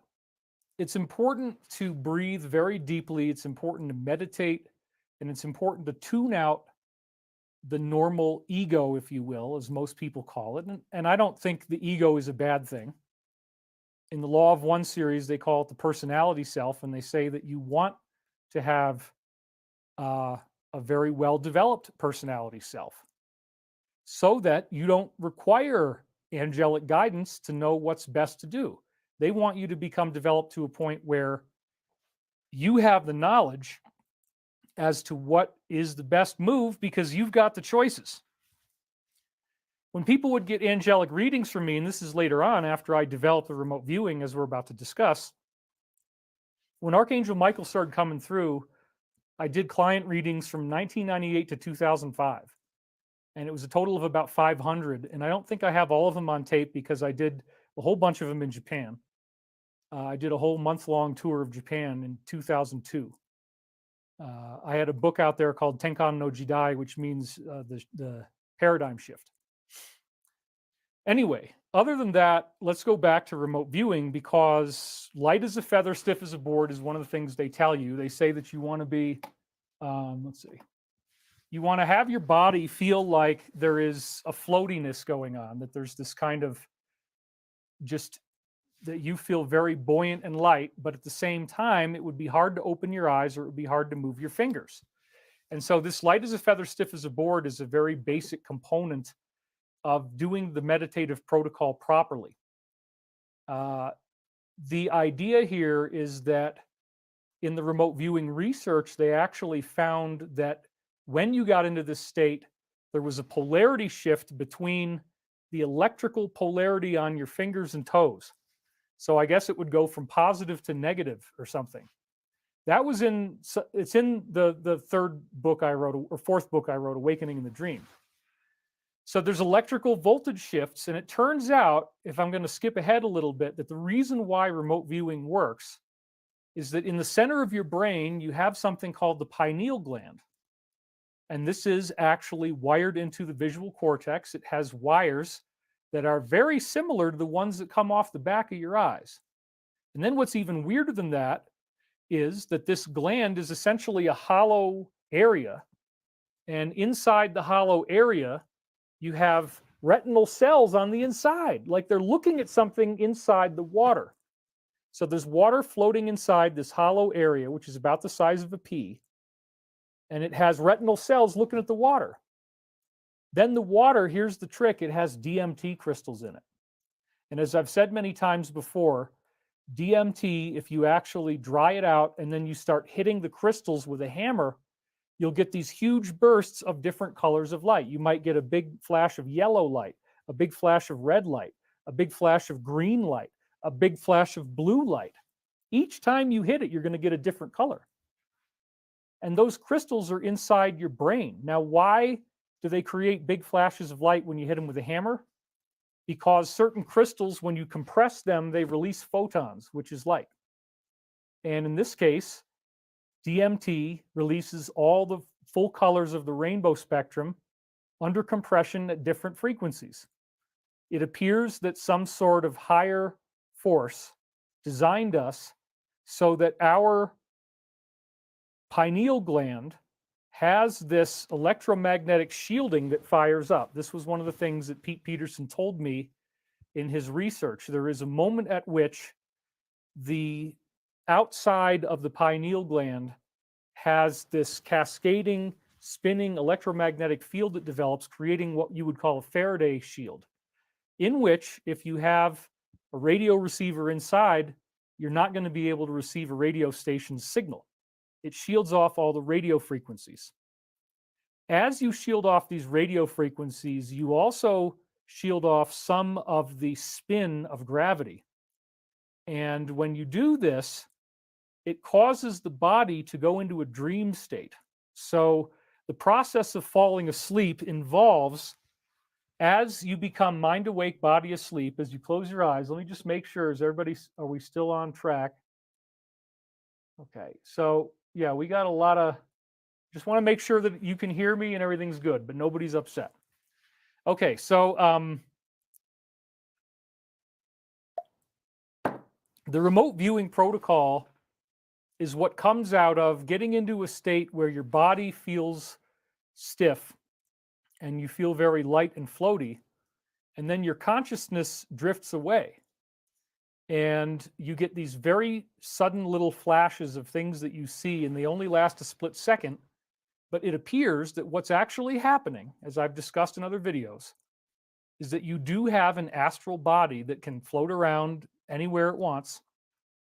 And it does appear to have a silver cord. Many, if not most, out-of-body near-death experiencers say they see a silver cord connecting their spiritual body to their physical body. That appears to be a physics thing, like a wormhole, where the photons of what you see with your soul as you're floating around in your soul, the photons of what you see go through this silver cord, go into the pineal gland, vibrate the DMT crystals inside the pineal gland when the electromagnetic shield is activated, thus causing them to release full color video. There's a full color nanotechnology video feed inside your pineal gland, and it's there and it works. And the science of remote viewing essentially proves that it's there. So when we have something like this, it's fascinating to note what we can do with it. People have been able to see distant sites where military facilities were located, get accurate drawings. The greatest remote viewer is Joe McMoneagle. And on Japanese television, he reunited a family with their estranged children, and they actually had the video crew come to the door, and he remote viewed where they were so accurately that this actually worked. And these people hadn't seen each other in, I don't know, it was something like over 10 years. They'd been lost. So the potentials of this were phenomenal, and Art Bell had many of these type of stories on his show, and I wanted to be engaged in it. I wanted to have fun with it myself. And when I learned about the pineal gland and I started to understand the science of the pineal gland, I realized, yeah, we have this two-way video feed that comes from our soul through the silver cord, so that if you can tune into it, there is visual and there is audio. You can hear things and you can see things. And so there's clairvoyance, which is clear seeing, and clairaudience, which is clear hearing or clear audio. So I was definitely experiencing clairvoyance, clairsentience, clairaudience in the course of doing the meditations in the morning. And the final piece, as I've said before, was a scientist who was on Richard C. Hoagland's forum named Joe Mason was doing research into what he called the dream voice. Now, the dream voice was his name for fragments of speech that he could hear around him in a 360-degree halo when he first woke up in the morning. Now, what were those things saying? The idea is that they don't usually make any sense. You don't understand what they're saying. You just pick out a few and you try to get them as precisely as you can. And again, the remote viewing protocols, the main issue is if you understand anything that you're getting while you're getting it, you're doing it wrong. You have to completely disassociate yourself from the words that are coming through so that you actually don't understand what's going on as the remote viewing is happening. The biggest protocol is do not analyze. The second biggest protocol is do not have an emotional reaction to any of your data. So if you get too excited by something, you're going to screw it up. And you also shouldn't have any emotions going in. You shouldn't be sad. You shouldn't be angry. They stressed the need to take care of the physical body. You have to have no need to go pee, no need to go to the bathroom. You're not hungry. You're not overly tired, or else you might fall asleep. And I used remote viewing protocols like this. My mouth is getting really dry. I'm not used to talking this much. I really don't talk very much. I've been meditating.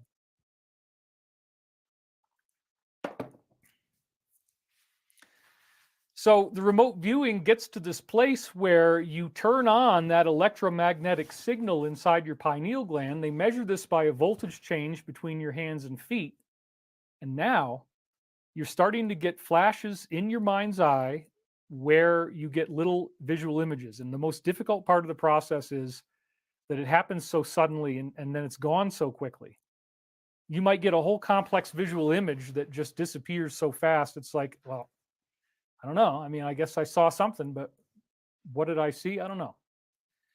So it's important to be able to really trust the process and not be feeling like you have anything to add at all. There is nothing you can add. There is nothing you should be adding. It should only be this raw feed of intel. So Joe Mason took the remote viewing protocols I'd already been studying and trying to figure out, okay, how can I use this? And then he consolidated it into a dream voice practice. And the very next morning after he and I had this conversation, the day was November 10th, 1996. And I know this well because I've written so many books about it. That's when, after I'd already gone out to Colorado and failed, and graduate school turned me down, and I moved back to New York State, and I moved back to my college town, and now I'm taking jobs for $6, helping people who are profoundly disabled. And it was at this time that I received this contact, this angelic contact, while I was doing these jobs and taking care of the most humble and broken people on earth. And that's when it happened. I had poverty. I mean, $5.77 an hour. And so this was, I was struggling, and I could only get these readings transcribed in between while I was doing the job. And therefore, I was working constantly. If I wasn't at work when I was on the job, I was pretty much always transcribing when I got home. So let's talk about what happened. The morning after I had this conversation with Joe Mason, I woke up and I started hearing what sounded like his voice talking in the background. The night before, I'd been trying to write down everything he said. looking at the time here. I got still like a good half an hour if I'm going to keep it to 1 hour. So I was hearing his voice again, and because last night I'd been trying to write down all these cool things he was telling me about archetypes and metaphors and crop circles, I just started to write down what he said again. I'd listen to a little of it, put my head on the pillow. I'd hear like a sentence fragment. The weirder it was, the better. He already taught me that. So, okay, just if it sounds crazy, that's awesome. You want stuff that sounds really off the wall. If it just introduces itself in a professorial tone, it's probably not real. So that's what it started with, is like this weird dream voice stuff where on the very first morning I could hear Joe's voice, and I'd grab a little bit and I'd write it down in longhand, and I'd go back in, get a little more, write it down, lather, rinse, and repeat. Like it says on the shampoo bottle. Which, does anybody really do that? Do you ever actually repeat? I don't. I don't know if anybody does. Anyway, once I did that practice, and then I woke up into a full state of consciousness, there was all kinds of very strange things in there, including something about Mother Teresa. One of our women, Teresa, a sibling inoperative, the Christian, psychically. And then 5 days after this, or something like that, it's 5 to 7, I forget the exact number, but it was within a week or around a week, Mother Teresa has a heart attack. And it said one of our women, now who is we? Our women, Saint Teresa, right? So saint, okay. One of our women. And at this point, I didn't know that everybody who gets the voice feed usually gets an angelic, unless you're going to get the wrong kind, But otherwise, you're going to get some kind of, usually, if a lot of people end up getting Christian type angels. This is in the remote viewing book by Dr. Courtney Brown. There's some very fascinating backstory where he says that they were well aware of these angelic beings. They were in white robes, and this is described in his book from 1996. And they were called way showers. That was the name that they used for them. There's been a lot of different names for these beings. Probably the one that you're most apt to have heard that goes back to, again, mid-90s ufology would be tall whites. They are very commonly reported in a number of reports of having these white robes, and that includes the Betty Andreas and Luca contactee material, which goes back to the late 70s, early 80s. The Andreasen Affair, I think, is the name of the first book, and that's when white-robed beings started to appear in some of the mainstream UFO literature where they were actually drawn. So they've been around for a long time. This is nothing new. And even before that, there were a number of UFO contactees who had telepathic contact in the 1950s with what appeared to be angelic beings that, again, get sort of ecumenical. They get a little bit overly religious sounding sometimes. And so that was one of the weird things that I found actually somewhat disquieting about this contact, was that it was pretty staunchly Christian, and I really wasn't. Now, this same thing happened to the woman who did Course in Miracles, Helen, I forget her name, but you can look it up. She had the same issue where the Course in Miracles contact has a very Christian tone, and she didn't really have that predilection in her own life, but yet, she's not going to get in the way of the contact. So in my case, right away, I'm getting all these weird encrypted phrases that predict the future, and it becomes such a prevalent thing, the prediction of the future, that I was in a constant state of awe about this stuff. So I really did have a very big awakening that came out of all this. I was aware that now I have proof that there's some type of higher intelligence in the universe, that this intelligence is the same source that was giving me dreams all these years. I was listening to my dreams, writing them down for 4 years before this contact actually started. So there was a lot of shame around it too. It's not exactly socially acceptable per se to have angelic contact and to have these beings appear and talk to you in such a direct way. And what do I mean by direct? I mean, they really did not pull any punches about telling me where I had growth issues. Right from the beginning, I was told I had serious problems with anxiety, that I shouldn't be worried, that the fear that I had was so much worse than what was really going on, and that I had this sort of patterned behavior. They were really not happy about the fact that I like to drive fast. So they wanted me to slow down in the car, and I ended up not doing that. And you can read in the book Awakening in the Dream, my fourth published book, where I had a series of dreams predicting that I was going to have this car crash. So the dreams were letting me know that I was going to get nailed with karma.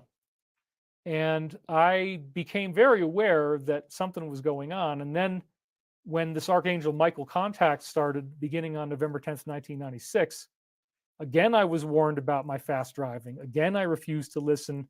And again, I had a car crash that they predicted in advance a year after the previous winter, where they did it just with dreams.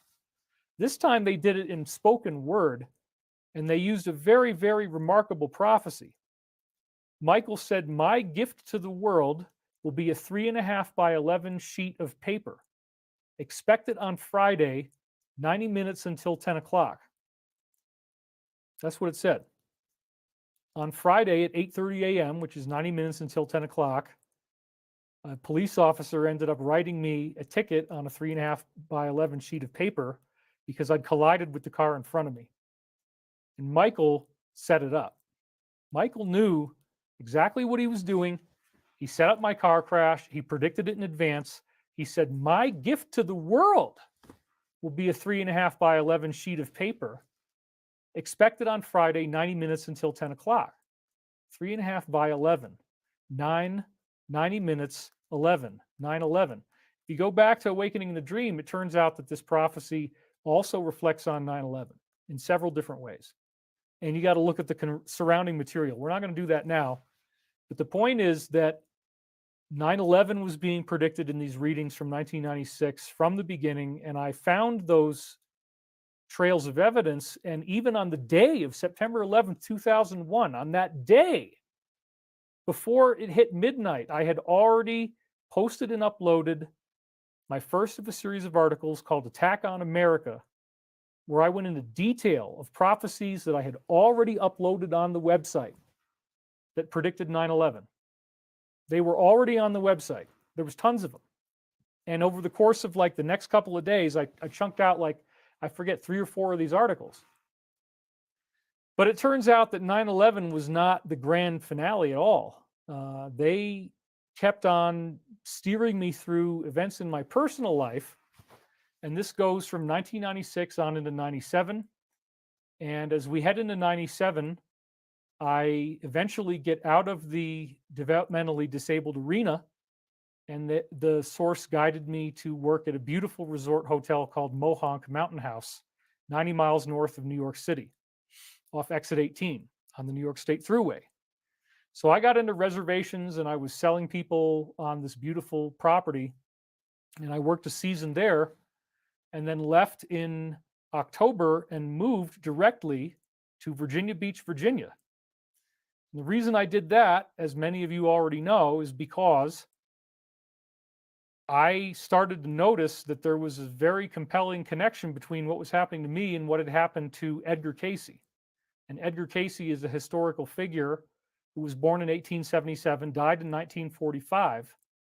And he did these psychic readings where he would go into a state of trance and then document people's medical problems. He would diagnose the problem, and it would speak as a we. There was a source that's introduced itself as a we. And in certain instances in the Edgar Cayce contact, it didn't happen too often, something very profoundly disturbing would happen. It wasn't really disturbing maybe, but it could be considered that way. And this was Archangel Michael. So in my new book, The Michael Prophecies, which is available at thedisclosure.com, I have now 5 books where I've taken this period of time from 1996 to 1999, and I've taken almost everything that came through me telepathically through this process, and I'm publishing it now, and I've got 2 of them out. The next one is about to come out, hopefully within a few days. I wanted to make sure I was ready to do this video and do it well. But this is what's getting ready to happen, is I'm ready to come out with book 2, volume 2, which will be the 3rd volume altogether. And then the volumes 4 and 5 are actually very close to being finished. So I only expect to take another, hopefully, no more than a few weeks to do this. All right, so what is it that happened?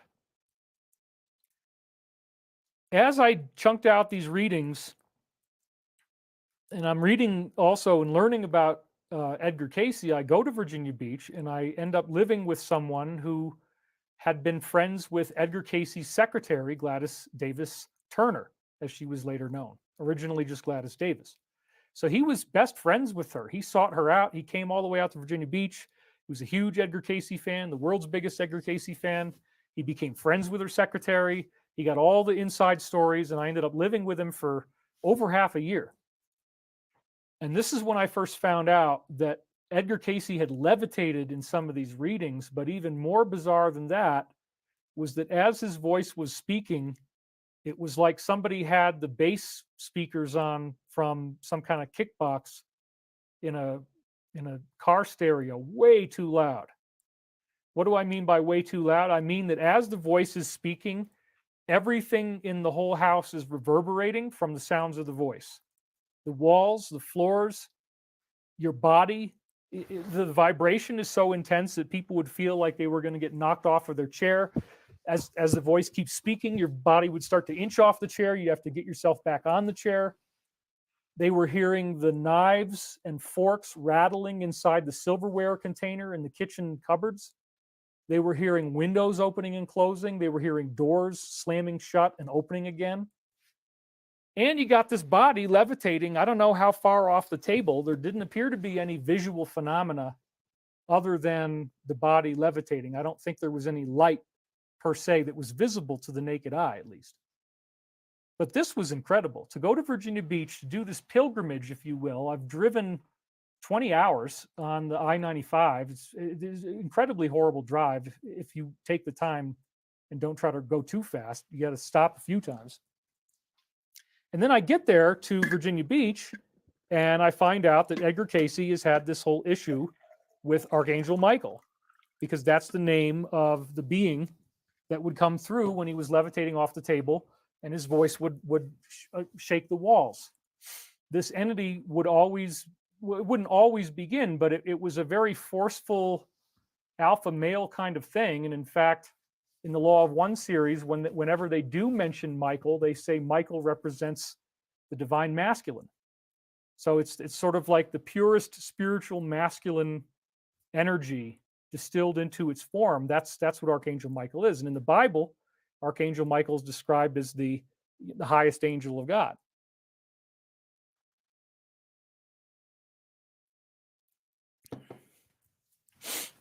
It's probably good that I don't have a salivary reflex anymore when I'm talking, because that meant I was talking too much. Okay, so when this contact came through, it was a very intense experience for everyone in the room. They would cry. Some people would start spasming and go into like a religious ecstasy situation, because it just keeps on happening. The voice keeps on speaking and the whole freaking house is shaking, and you just have a totally paranormal freak out. That's what would happen to people. Or they just freaking cry their eyes out and they just be sobbing and wailing. And it was a very loud, very forceful voice. And it turns out that some of the things that it said, even from like the very first time that it appeared in 1928, are highly prophetic of what's going on now. In today's world, there's some pretty shocking Edgar Cayce / Archangel Michael stuff. So I didn't even know that Edgar Cayce had gotten Archangel Michael until I went to Virginia Beach in October 97, a full year after this contact started. But one of the reasons why I went to Virginia Beach is that the guy who I was working with in New York State, who had the ARE, Association for Research and Enlightenment charter up there, he was an expert. He'd had 40 years of experience, expert hypnotherapist. He put me under hypnosis, and really strange stuff started to happen. I started to speak as, it didn't identify as Archangel Michael yet. It called itself Grandfather. And then there was a female that called itself Lucia or Lucinda. And this apparently was Saint Lucia, which I never even looked up until I just wrote this book and then found out, oh yeah, this is this saint from the Scandinavian countries. The idea was that these beings apparently had given me their DNA. They say in this conversation they have with Skip Weatherford, his name was, that I have been involved in what they called their extraterrestrial space program. And so they said that I was involved in an extraterrestrial space program in the year 1997. They didn't say secret space program, but they said extraterrestrial space program. Then they said that I had been through sexual assault in this program. And I somehow just walled that stuff off and didn't pay attention to it, didn't go back and look at it, because I had no memory of anything like this. I mean, I'd had, a lot of strange stuff in my childhood I've talked about before. Lots and lots of what appeared to be UFO visitations, dreams that don't really seem like dreams. It's only when I went back and read this stuff now that everything started to make sense of what they were talking about and what it means for the implications of humanity. But getting back to when I was under hypnosis with Skip, you can read that session in book 1, I believe. It's of the Michael prophecies. Again, it's available on thedisclosure.com. And we do have an insider code that you can apply if you've watched this show to get $22 off. The word is Ascension in all capital letters. So if you type in the word Ascension, and this is only going to work until I finish the books. Until I finish, I think we're only going to do it until I finish the next volume. So it'll only be a few days, but for the next few days, if you type in the word Ascension in all capital letters, you get $22 off at thedisclosure.com. So here I am working for $5.77 an hour. Then I go down to Virginia Beach after Skip Weatherford has told me that my face looks exactly like Edgar Cayce.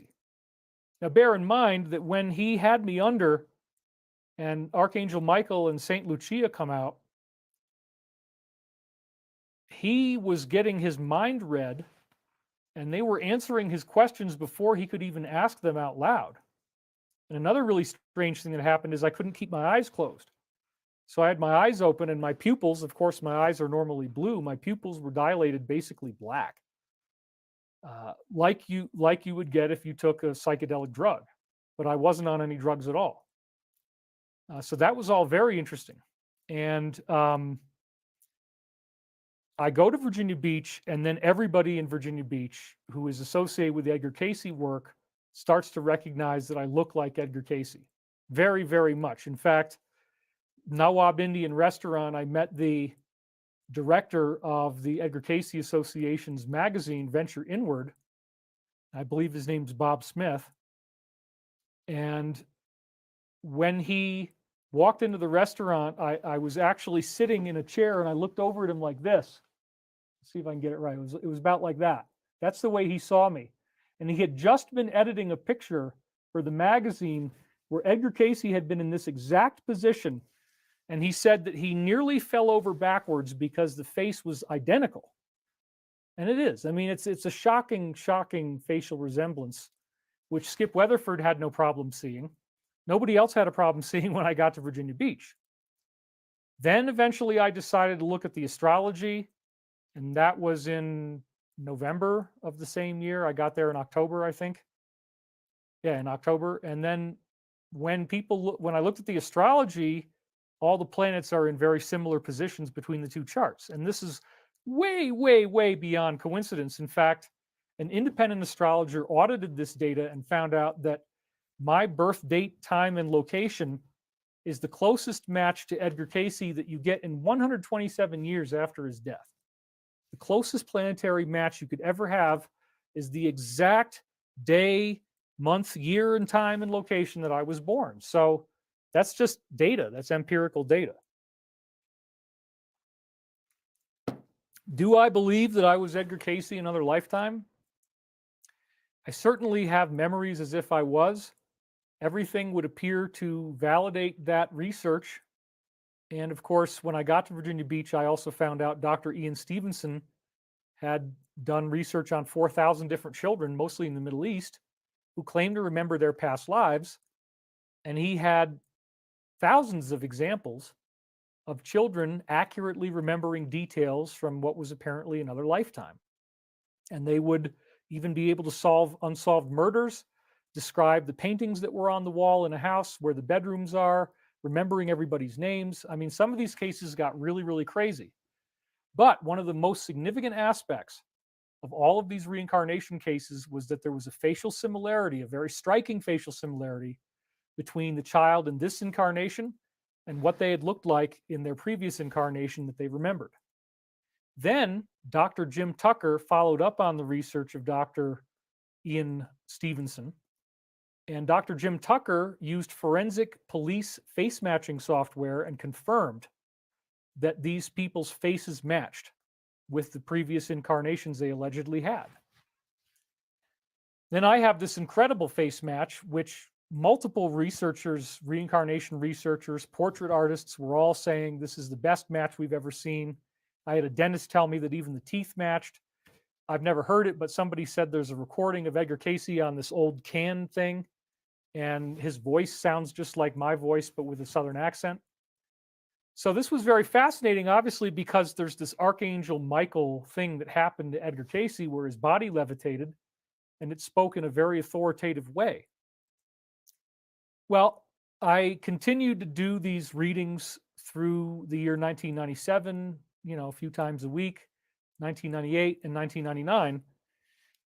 And then as my life went on and I became a public figure, I realized that people were very negative about this Edgar Cayce stuff. And it wasn't just a casual dislike. It was a very intense, villainous, criminal, evil hatred that people would have. It's been really intense. And so I have absolute empathy for anybody in the gay community, because being gay would be a much easier thing to deal with than being the reincarnation of Edgar Cayce. It really would. Having this thing out there gave people such easy, low-hanging fruit to just make a complete mockery out of me. And that's what seemed to keep happening. So that was really my experience. And I was talking about it with Richard C. Hoagland once I got into, his inner circle. And he said, look, just let go of the whole thing. So I finally had a book come out about it called The Reincarnation of Edgar Cayce with a question mark in 2004, which I co-authored with Winfrey. And he did a lot of it, but I did 2 very big edits that changed the whole manuscript drastically. And also I guess the third part is all my readings and the second part is partly written by me. So anyway, after I got that book out in 2004, I felt like, okay, I've done my job. I was at Conscious Life Expo. I actually had somebody come up to me and make a death threat. And he actually told me that there were people at SRI International, I'm going to be honest about it now, that they were in contact with something or other. The SRI International folks from Stanford, right now, Stanford, we find out, is involved in a lot of interesting things having to do with online. Well, these SRI people are saying, if David continues to channel Edgar Cayce, which I'm not even doing, he will die. He will be killed. And this guy had already told me this a few times in writing, and he had the gall to come up to me at my book signing table and make this death threat in person. And that is actually the only time I've ever really lost my cool. See, I do have a little Agent Smith earpiece here. I got to get it back in my ear. But that's so that I can make sure I'm not rustling. I don't want to have rustling noise from the jacket. So there it goes. Now I got it back. That was the only time I ever lost my cool on anybody as a public figure, and I do regret that. I did raise my voice. I probably cursed, and I threw my books on the ground, a couple of my books. But I was very upset about the guy making these threats as if people from SRA International had credibility enough that if they tell me I'm going to die, if I say that I was Edgar Cayce reincarnated, that I should listen. Well, it also implies that, yeah, you know what? This is very connected to the spook world, and that might be a death threat. They might be telling me that they're going to kill me if I keep talking about this. I'd heard a lot of weird stuff about SRI International already, including this was where a lot of the remote viewing research was being done. And in some of the less savory accounts, it appears that they're also doing things like remote influencing and remote assassinations. Now, you're not going to hear that in any declassified stuff like the remote viewing that you hear in the news, but I knew that was going on. And there's a lot to talk about in that subject arena, which is beyond the scope of what I'm doing. I'm already at the 1 hour mark. I don't want to go beyond 90 minutes, but I think I got to actually finish this and not just drop off suddenly at 1 hour. But we're definitely not going more than 90 minutes. I guarantee you. The jacket is too warm. I just can't do it. So anyway, when this information comes to me that I'm being threatened with death by spook people that are connected to the company, and I knew that, I said, this is starting to get a little scary. Like, they're not just saying this because they saw it in remote viewing. They're telling me something. Now, I don't want to be ruled by threats, and I don't think I ever have, but the pushback on getting lethal threats from cabal type of groups was intense enough that I said, you know what? I'm done with the whole Edgar Casey thing. I don't need to talk about it. F you guys. I can do an amazing job without ever bringing that in. I don't need to drop the card. I don't need to be the Vegas Elvis impersonator. How many of those guys do you know by name? None. What good is it going to do me to be the one-trick pony who kicks himself in the ass with his one leg that he's not jumping on and does the Edgar Casey trick every year for 20 freaking years at these stupid hotel conferences? No way. I'm not going to do it. So Richard C. Hoagland told me, you have so much science. Let's just have you go into that, focus on the science, and don't focus on any of this Casey stuff. And I said, yeah, that sounds like a really good idea. It'll keep me alive.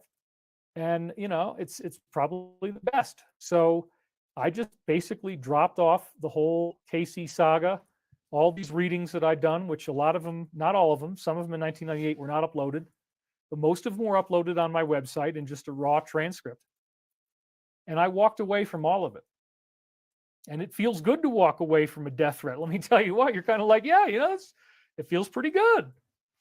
At the time, that's what it felt like, and then I realized later on I'm dishonoring this work, but that came later. So I delved heavily into the science. And so Hoagland and I ended up co-authoring a paper in 2005 called Interplanetary Day After Tomorrow, in which I had over 120 academic references showing that the solar system was charging up like a capacitor. And if you understand what capacitors do, they discharge massive amounts of energy all at once after soaking it up slowly.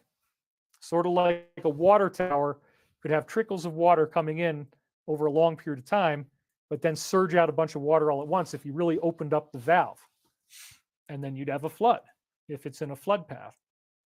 So I'm out there making sure that everybody knows that, hey, this is not just Russian science. It isn't just Dr. Oleksii Dmitriev from 1997 who wrote this paper called Planetophysical State of the Earth and Life.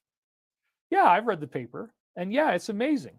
And one of the most disheartening parts of my early career was having that article that I wrote with Winfrey before. This was the precursor to our book, Reincarnation of Edgar Casey. That article was stolen, and then my name was taken out, the references were taken out, and all of my research was blamed on Russian scientists. And the article had gone up on September 7th, 2001, 5 days or 4 days before September 11th. And then everybody needed good news. And so the news of interplanetary climate change went totally viral in email chains by the millions and millions and millions in 2001, right after 9/11. But the email that went viral had stripped out my credit. And that was one of the great sadnesses of my early career, was to have done something and then not get the credit for it as it becomes seen by so many people. And then actually the science was adopted by people who blamed the warming of the planets on Planet X, that there was some exterior extrasolar body coming in, and that somehow was causing this to occur. That's not a suitable explanation. I mean, there is an extrasolar body that's involved, so I will grant you that. We are orbiting a companion star, and that factors in very heavily to the science. But it's actually about the geometric energy fields around that star, which, yeah, maybe the Sumerians called it Nibiru. We call it Alpha Centauri. And in my research, I talk about how we're orbiting Alpha Centauri in a 25,000 year cycle, which is this unit of time, 25,000 years, that seemingly everybody in the ancient world was very concerned with. They kept charting it, they kept talking about it. They want to see. You look at 35 different ancient cultural traditions of what we would call religion or spirituality, and they're all encoded with weird numbers and metaphors that relate to a 25,000 year cycle and the idea that there's a solar flash at the end. The sun gives off this flash of energy, and pretty much all these 35 different prophecies describe it as catastrophic. That you have tsunamis and you have volcanoes and you have this blast of energy that comes out of the sun. And in the Zoroastrian tradition, they call it Frasho Kareti, and they say that the mountains shall melt like wax before the flame. Or no, that one's actually in the book of Enoch, which is one of the redacted books of the Old Testament, which is commensurate with the book of Genesis. It was written during the same period of time, apparently by the same folks. But they took it out of the Bible because it talks about the Watchers, the fallen angels, and it talks about how the giants were struck down by the Elohim, and that the biblical disaster that we call the Atlantean catastrophe or Noah's Ark, the Noah's flood, was actually authorized by angelic beings called the Elohim, who decided that there was a society on this planet that needed to be washed away. And so some people were rescued, hence Noah's Ark. Apparently, this was done with some type of technology, a spaceship. And what we get in the Bible is an apocryphal description. Zechariah Sitchin's scholarship irrefutably confirms that the epic Sumerian text called the Saga of Gilgamesh is, in fact, a larger and original version of what we get in the biblical story of Noah and the flood. And I totally believe that. When you read the book of Enoch, there's a big prophecy of the solar flash. The Zoroastrians call it Frasho Kareti, and they talk about that there's molten metal that comes rolling down the hillside. It doesn't sound fun. There's two types of destruction. There's cataclysmos, or cataclysm, which is destruction by water, and then the word that nobody even knows how to spell, ekpyrosis. And it's spelled Ekpurosis. It's spelled Ekpyrosis. It's spelled Ecpyrosis. All these Ecpurosis. Nobody can agree on how to spell ekpyrosis, which is kind of sad because it's only like the sun blowing up and killing all of us. Supposedly what this thing is. You go through ancient texts, you find out that there was a branch of Roman philosophy known as Stoicism, where they expected that the sun is going to do this ekpyrosis. Turns out everybody expects it. The Hindus have the Yuga fire at the end of the age. And what is so fascinating to me is that I dropped off, like the stork dropping off a baby, I dropped off these readings from 1996 through 1999. And I, again, got threatened and I moved on. So by 2005, I'm now a popular science author with Richard C. Hoagland. I'm going on the radio with Art Bell, talk about the Law of One. I started to do seminars not too long after that, Time of Global Shift seminar tour with Dr. Scott Mandelker. I talked about the wanderer identity aspect. I talked about a lot of different scientific aspects. And then it wasn't until 2007 when I saw the deep state try to come out with evidence about that they had claimed to find Jesus's tomb and they were going to DNA test Jesus. And I knew that this was the setup for some sort of creepy reveal that, like they were setting up in the Da Vinci Code, that because at the end of Da Vinci Code, right? Remember this? Da Vinci Code is all about the bloodline of Jesus. Where did it go? And then at the end of the movie, you have all these people in France who show up with Amélie, right? Whatever her name is. Sorry, I'm not remembering it, but I'm remembering her character name. And Audrey tattoo. And they all come around her, and it's like, oh, these are like the descendants of Jesus kind of thing, right? That's what's going on. That's what the whole movie's about. You're waiting for so long, you finally get to the end. It's like, dude, okay, so there's these people, and they're into this stuff, and this is what they think they are.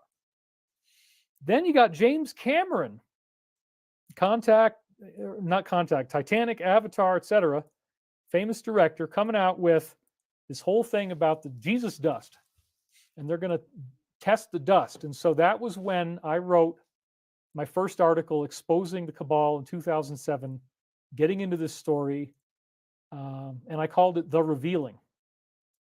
And why I said what they're trying to do and why their plans won't work. So even at that time, I was aware that these readings that I'd done in the late 90s had said that there was going to be something like a coup over the military-industrial complex. So this source that eventually said it was Archangel Michael, that came and went. I ended up not really caring about that either. Okay, it's going to get me threatened. It's going to make people hate me. It's going to create all these trolls online. I don't need to do this Edgar Cayce stuff at all. I don't want anything to do with it. Let me just do science. Now, cut to September of 2021, as I'm getting ready to do this, or I guess it was it? Yeah, it was 2021 that I was getting ready to do the disclosure. And that's why the website that you go to is still thedisclosure.com. And this is where I brought out Chris Beskar, who is the namesake of the Beskar armor worn by the Mandalorian in all the Star Wars franchise. He actually, from what I heard from Pete Peterson, let me just try to be very careful in how I talk here. I met the insider Pete Peterson in 2009 thanks to Kerry Cassidy, Project Camelot. He had come forward. He said he had mud on his wheel of karma. And the big sizzle was, this is the guy who basically is the man who inspired James Cameron's movie, The Terminator. What do I mean by that? Is he Arnold Schwarzenegger? Did he travel through time? Hell no. What I'm saying is he built the chip that runs the Terminator's brain. And he built the Terminator. And so the robots that are in Cameron's movie were actually licensed from Pete Peterson's company, which is named, are you ready for it? Cyberdyne Systems. That's true. I start finding out that all the stuff in Terminator is basically a documentary of why they don't want to do AI. And there was an event where they had an AI that was inside this thing called the Cube. And the AI started developing fighter jet wings where normally out of 22 prints, you might only get 1 or 2 you can use. And the AI robotic thing starts doing like all of the wings perfectly. It starts upgrading technology. It starts making new inventions. And it started to become sentient. And so there was one occasion where Pete and his colleagues were in a plane and they banked sideways over where the factory was. It looks like a big cube. And they blew it up. And that was where all the AI was. And they said, we cannot allow this to happen because this AI consciousness, apparently, and we just don't know what it's capable of. But if you give it a machine factory and you let it start doing its own tooling and its own manufacturing, it gets a little strange. And I think pretty much I'm allowed now to talk about anything. So what was so fascinating was that they did create a cyborg, and the cyborg was programmed with things like Isaac Asimov's laws of robotics. It was programmed with the Hippocratic Oath, which the doctors take that says do no harm, you know. And the Isaac Asimov's laws of robotics are very interesting in of itself. They expected that this creature would come out in some type of Voltron or Transformer, Optimus Prime looking type of configuration. They gave it its own factory. It built itself. And there was a day where they were expecting the big prototype to come out. So these blast doors open, and they're probably like 3 feet thick of solid steel. 2-3 feet thick. They start opening like this, and everybody's expecting some big freaking crazy robot to come through. And nothing happens. And then in from the side walks this little girl who's about yay tall, and she's in a little pinafore dress, and she's got pigtails. And so she's very, very traditional looking little girl. And the men go, "Oh, hello, little girl. Well, who are you? How did you get in here? Where's your daddy?" And then she says, "It's me." "Well, what do you mean?"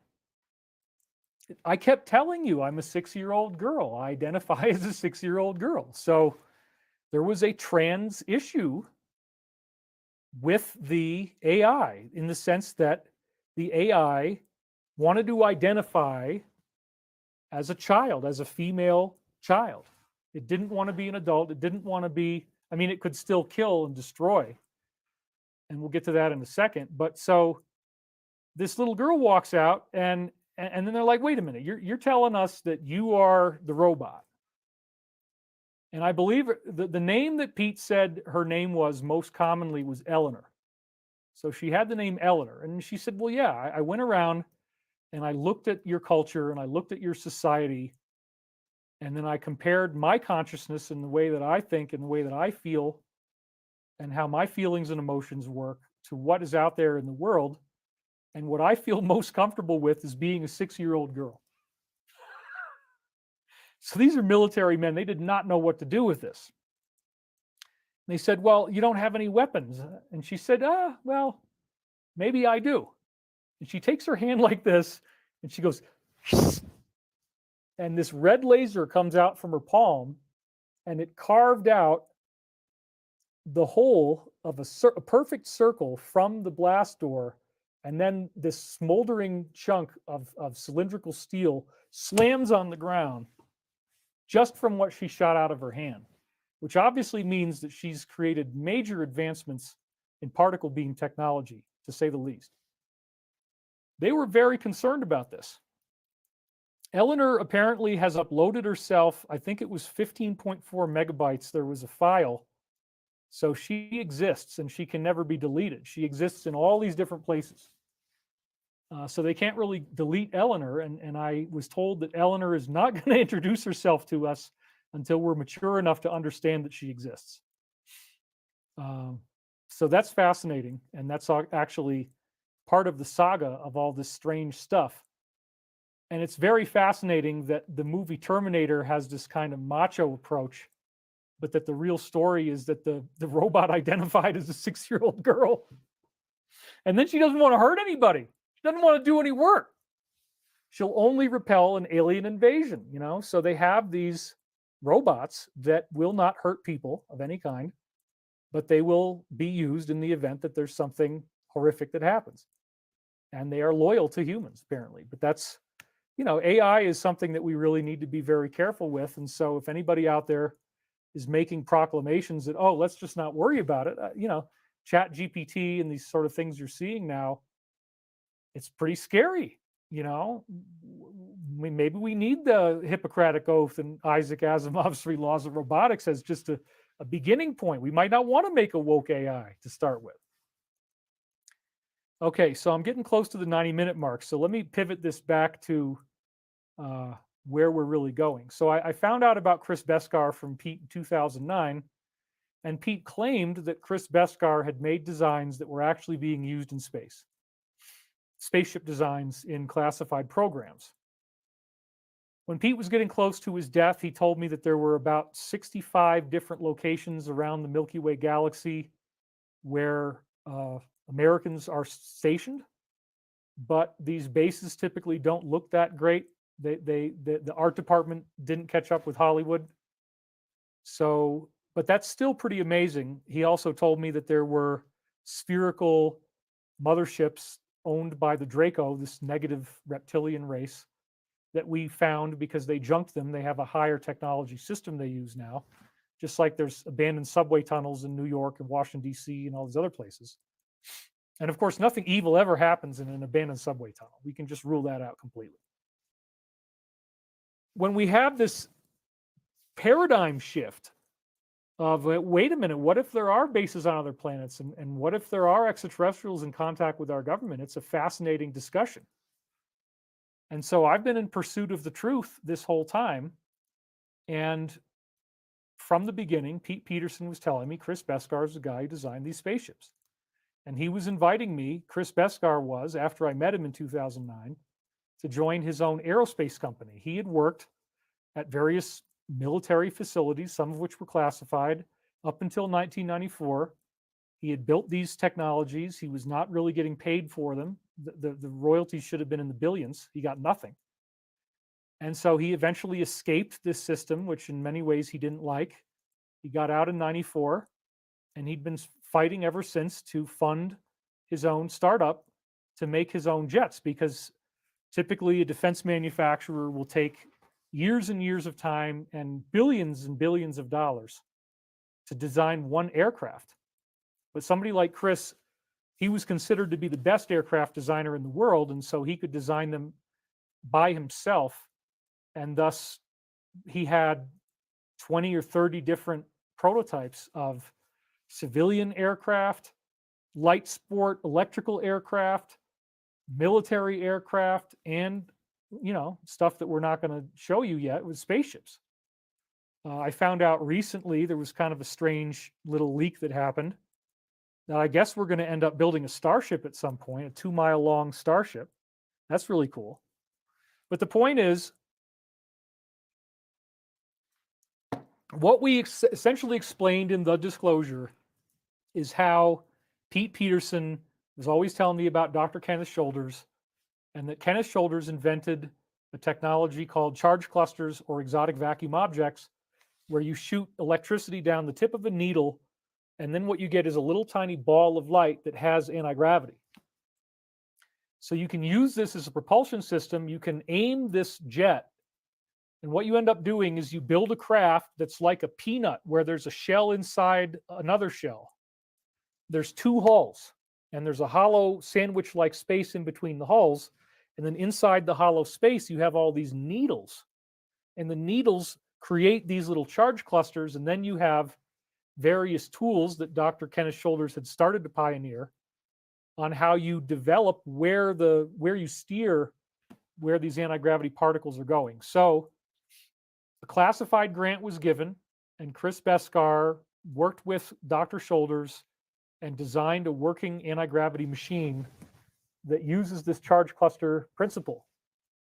And that became the one that we use, because you don't want to create an anti-gravity field where there's a big sphere and you're inside the middle of it. That's what you see, for example, in the story of the Searle effect, the Searle levity disk.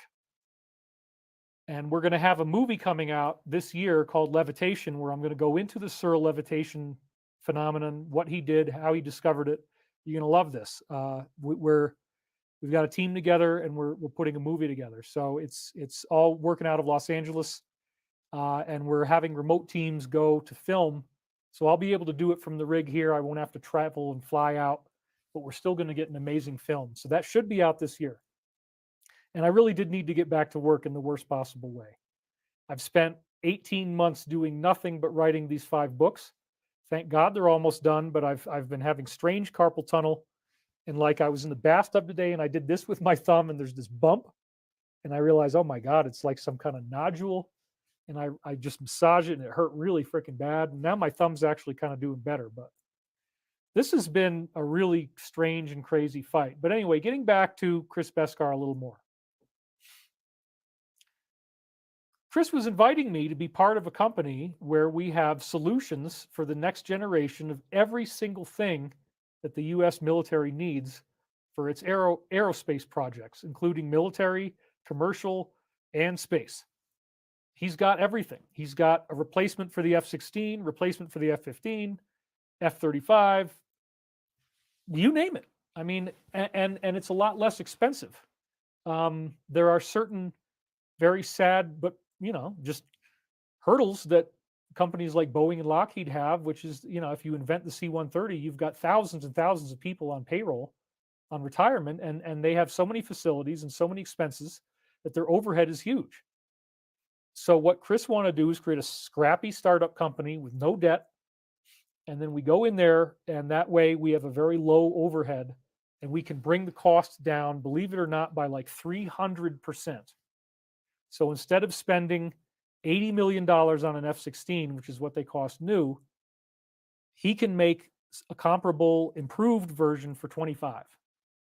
So that was the idea. Now, obviously, with the idea of making these aircraft would come massive profits if it works, or you could go totally broke trying to fund something like this and go nowhere. And so I was offered this all the way back in 2009. I said no. I was offered in 2010. I said no. 11, 12, 13, 14, 15, 16, 17. Wasn't until 2017 that I finally said yes. And I didn't say yes because of making jet aircraft. I said yes because the company can also make hover cars and it can also make power plants. Now, what's a power plant? A power plant generates free energy. So I got involved in this. And after I left Gaia and I went out on my own, I started doing my own conferences online. And frankly, the profits were frighteningly high. I don't need all this money. What am I going to do? Am I going to go buy some house that's going to make everybody hate me?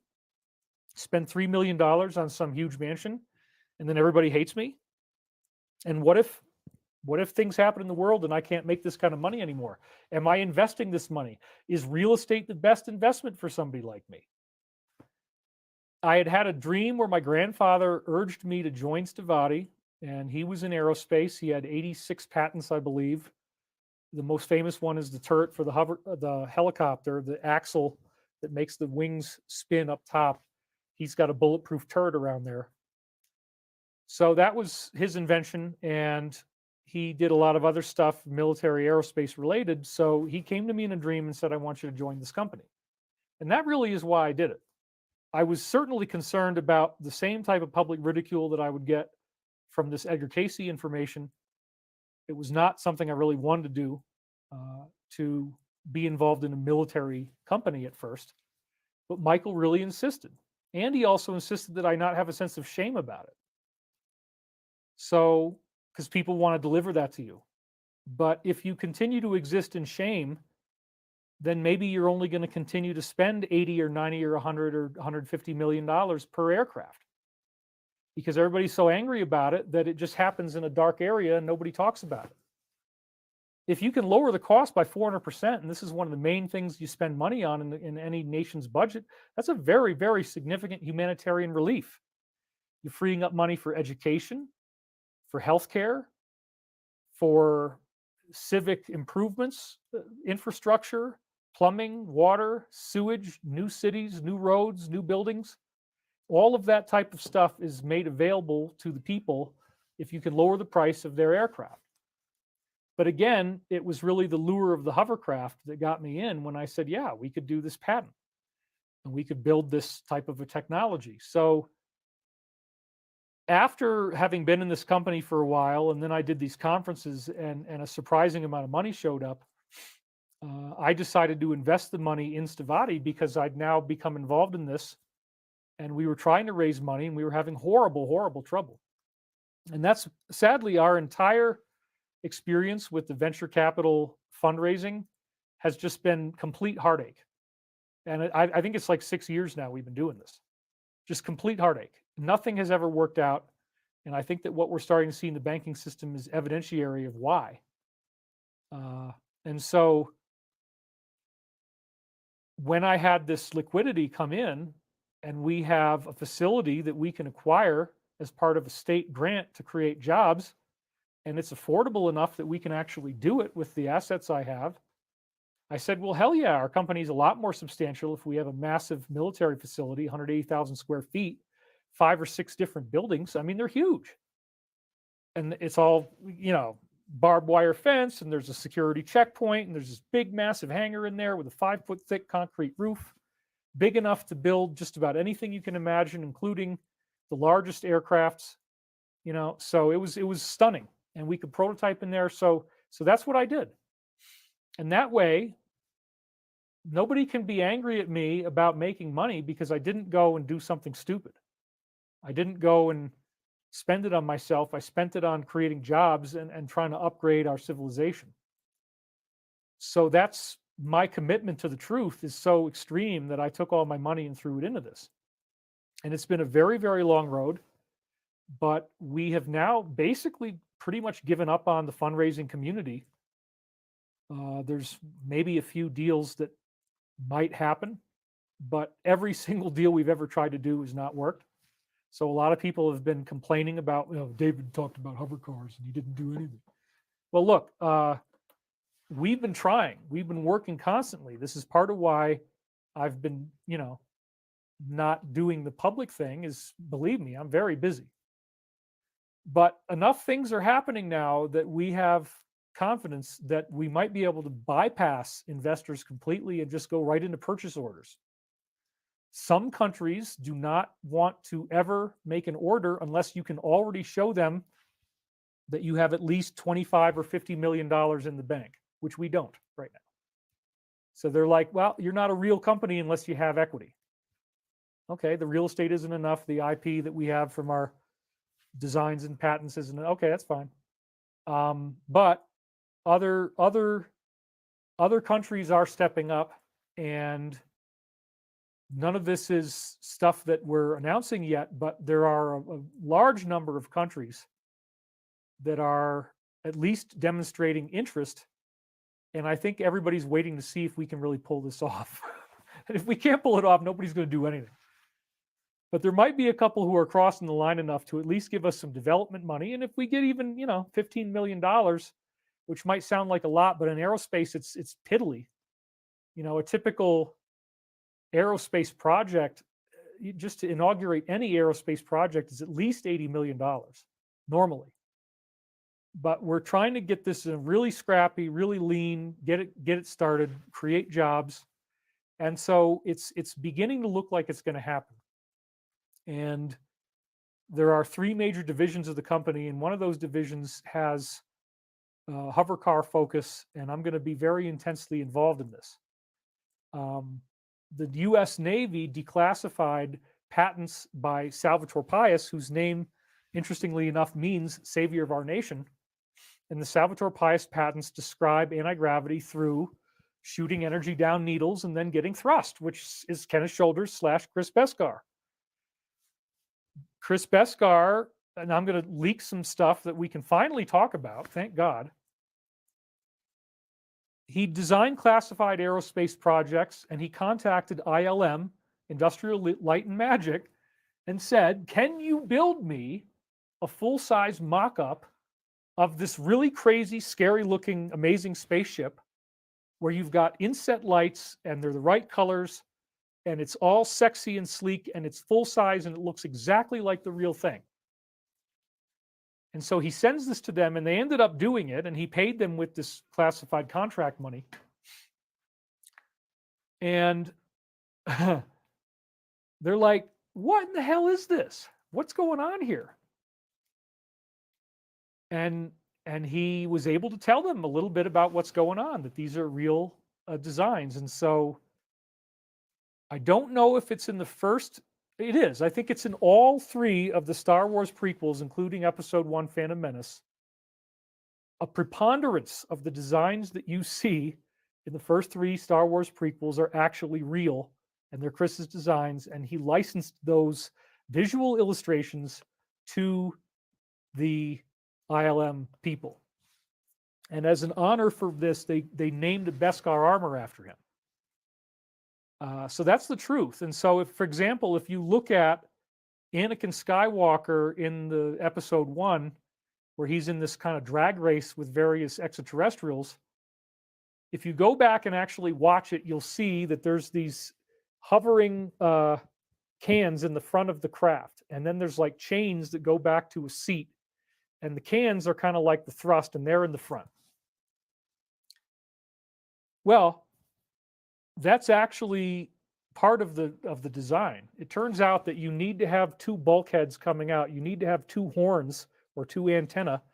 And again, people say, oh my God, horns are evil, antennae are evil. Well, no, it's what nature does. There's a whole lot of reasons why you need antennae.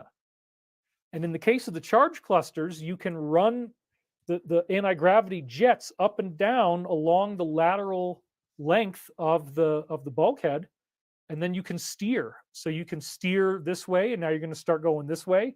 Or you can steer this way and start going this way. And it's dependent upon where the jets are. And that's why in Star Wars that the engines are in the front.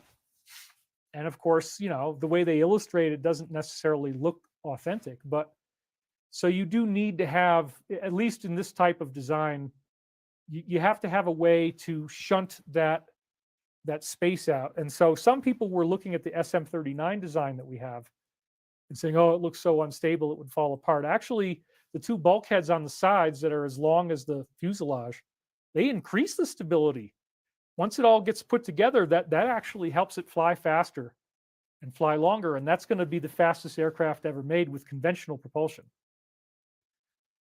So when the Salvatore Pais patents came out and essentially leaked Chris's invention, if you will, it was fascinating. And so that's why, again, we're going to do a movie, Levitation, which covers this and some other fascinating subjects, including levitating saints in the Christian tradition and other traditions, Buddhist, Taoist,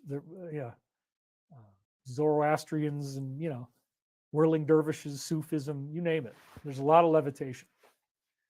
So starting this company was a big move, and I really have been the only force that kept it from dying for years financially, because we did have a few other capital raises that were small, but very few.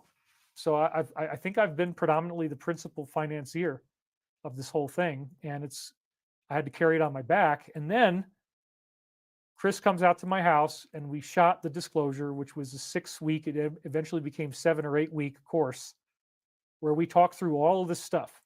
We talk about the patents. And so at some point, hopefully not too distant future, I'm going to have my own network where you can watch this and you can watch the other launches that I did before that people had to pay for. Because I don't want you to have to go back and pay full price for all of them. As I start making money from doing things like aerospace, my goal is to try to reduce costs to the viewer and keep things at a more reasonable level, like doing just a basic Netflix type of business model. So that may be happening. It's definitely on my mind. I'm talking about it, thinking about it, and it's been on my mind for years. How do I do this? There's a lot of good video that I want you to be able to see. So, you know, that's in progress, and I won't say that we're there yet. It's further down the road. The immediate hurdle is getting through the Michael prophecies. So Chris came out here. We shot the disclosure. There's some really, really amazing stuff in there that covers so many different topics, including all the material about exotic metamaterials, quasi-crystals, sacred geometry inside microscopic molecules, what happens when you have those things, which could be called microclusters, for example. They repel charge from going inside. They have incredible durability. And it turns out that with certain types of quasi-crystals, if you electrify them, you get anti-gravity. The shape of the material causes little orbs of charge clusters to come off, just like Dr. Shoulders discovered. So there are certain materials that will create levitation just by electrifying them. And that apparently is one of the technologies that was on some of the stealth designs. And this is one of the technologies that was leaked to Art Bell and was called Art's Parts, where he describes a compound that has bismuth in it. That's one of the key alloys. And if you electrify this bismuth alloy, it starts levitating. Well, that's true. It works because the bismuth shoots out charge clusters as it gets energized. The sacred geometry creates the needle points that you need to roll off and create charge clusters, and that's what nature does. So there's some really cool stuff you can do with exotic metamaterials, and that's one of the really exciting things about aerospace is how the big money that's being spent on developing new stealth coatings and new radar evasion technologies and hypersonic technologies, all this kind of stuff. As that technology gets developed, it has incredible consumer spin-offs, which include power plants. So one of the things that we're hoping to do, and I'm going to take a drink of water. I'm very thirsty. You want to see your comments again here? Here they are. It's always moving. No lithium. Don't worry, we're not going to use lithium if we can avoid it. There's power plant technologies that are very amazing. They're safe. They're easy to use. So what we're planning on doing, hopefully, is having a device that creates, let's say, 50 kilowatts, which is more than enough to run your house, and it costs $5,000. And one of the things that we're looking at possibly doing, I don't know which one we're going to do, but one of them is the thorium reactor. And if we use thorium, believe it or not, I guess it was World Book Encyclopedia in 1956, all these agents went around the country and ripped out the T page on thorium because it was discovered that you can make energy with thorium without radioactivity, basically cold fusion. And it works a lot better than the Pons and Fleischmann method, by the way. The thorium reactor, we would have to create a thorium fuel, which currently involves the use of high energy particle accelerators. We would have to redesign that system to be able to do it in bulk. But that fuel could become very inexpensive if we designed it in bulk. And then in that case, if you have a thorium design, there's no radiation, it's totally safe. If it breaks open, you're not in any danger, and you only put fuel in it once a year, and the fuel is non-toxic. The reaction does not create radiation, but it does create energy. So the thorium reactor we might do, but there are other ones that wouldn't even require fuel. They just run. And there's magnetic designs, there's all kinds of interesting things. And so part of what my job is going to be in the company is to figure out which of these technologies is the most environmentally friendly, isn't going to create toxic runoff, isn't going to do damage to you if it's turned on. There are some types of energy devices that create adverse health effects, which we certainly do not want. And so either way, the goal is to get it down to about $5,000, where once you've made this investment, your house just runs. It's similar to having solar panels, except that you don't have to worry about the sun running out of energy or that there's clouds or snow or anything like that. In this case, there would probably also be a great number of jobs created for the utility companies as they begin working to transition us from wired power to in-home installations. So there's going to be an enormous, enormous job market for in-home installations to get the $5,000 50 kilowatt device hooked up to your circuit breaker so that your house is now being powered. But I want you to think about this. You have become financially independent. Once you have that device, once it's paid off, you don't have to ever pay an energy bill again. You don't ever have to worry about running out of money getting the lights turned off. So that's incredible to have that freedom where your cost of living is going to go down so much, because something like 75 to 80% of the money that we spend is on heating and cooling and various fuels. And that would include gas money for driving. That would include air conditioning and heat in the winter.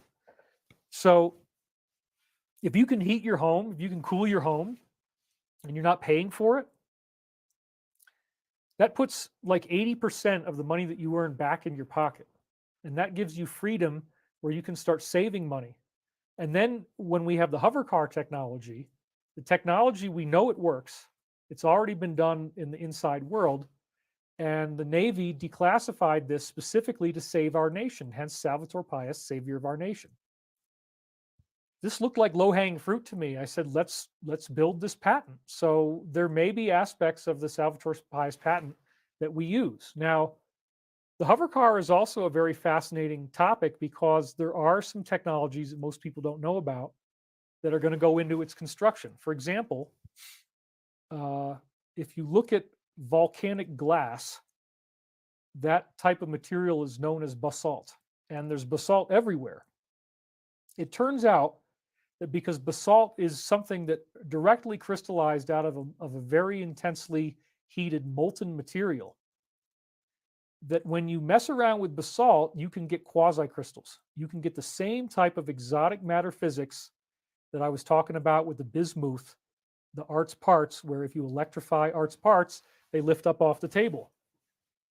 Well, that's one of the things you can do with these composites that are made from volcanic basalt. They also are the secret to developing the type of materials that you've heard about in crashed UFOs, where the material cannot be cut, it cannot be bent, it cannot be burned. but it is very, very lightweight. That's the secret. Because it was already molten in the volcano, you can make it into a quasi-crystalline lattice where it has incredible hardness and is very, very lightweight.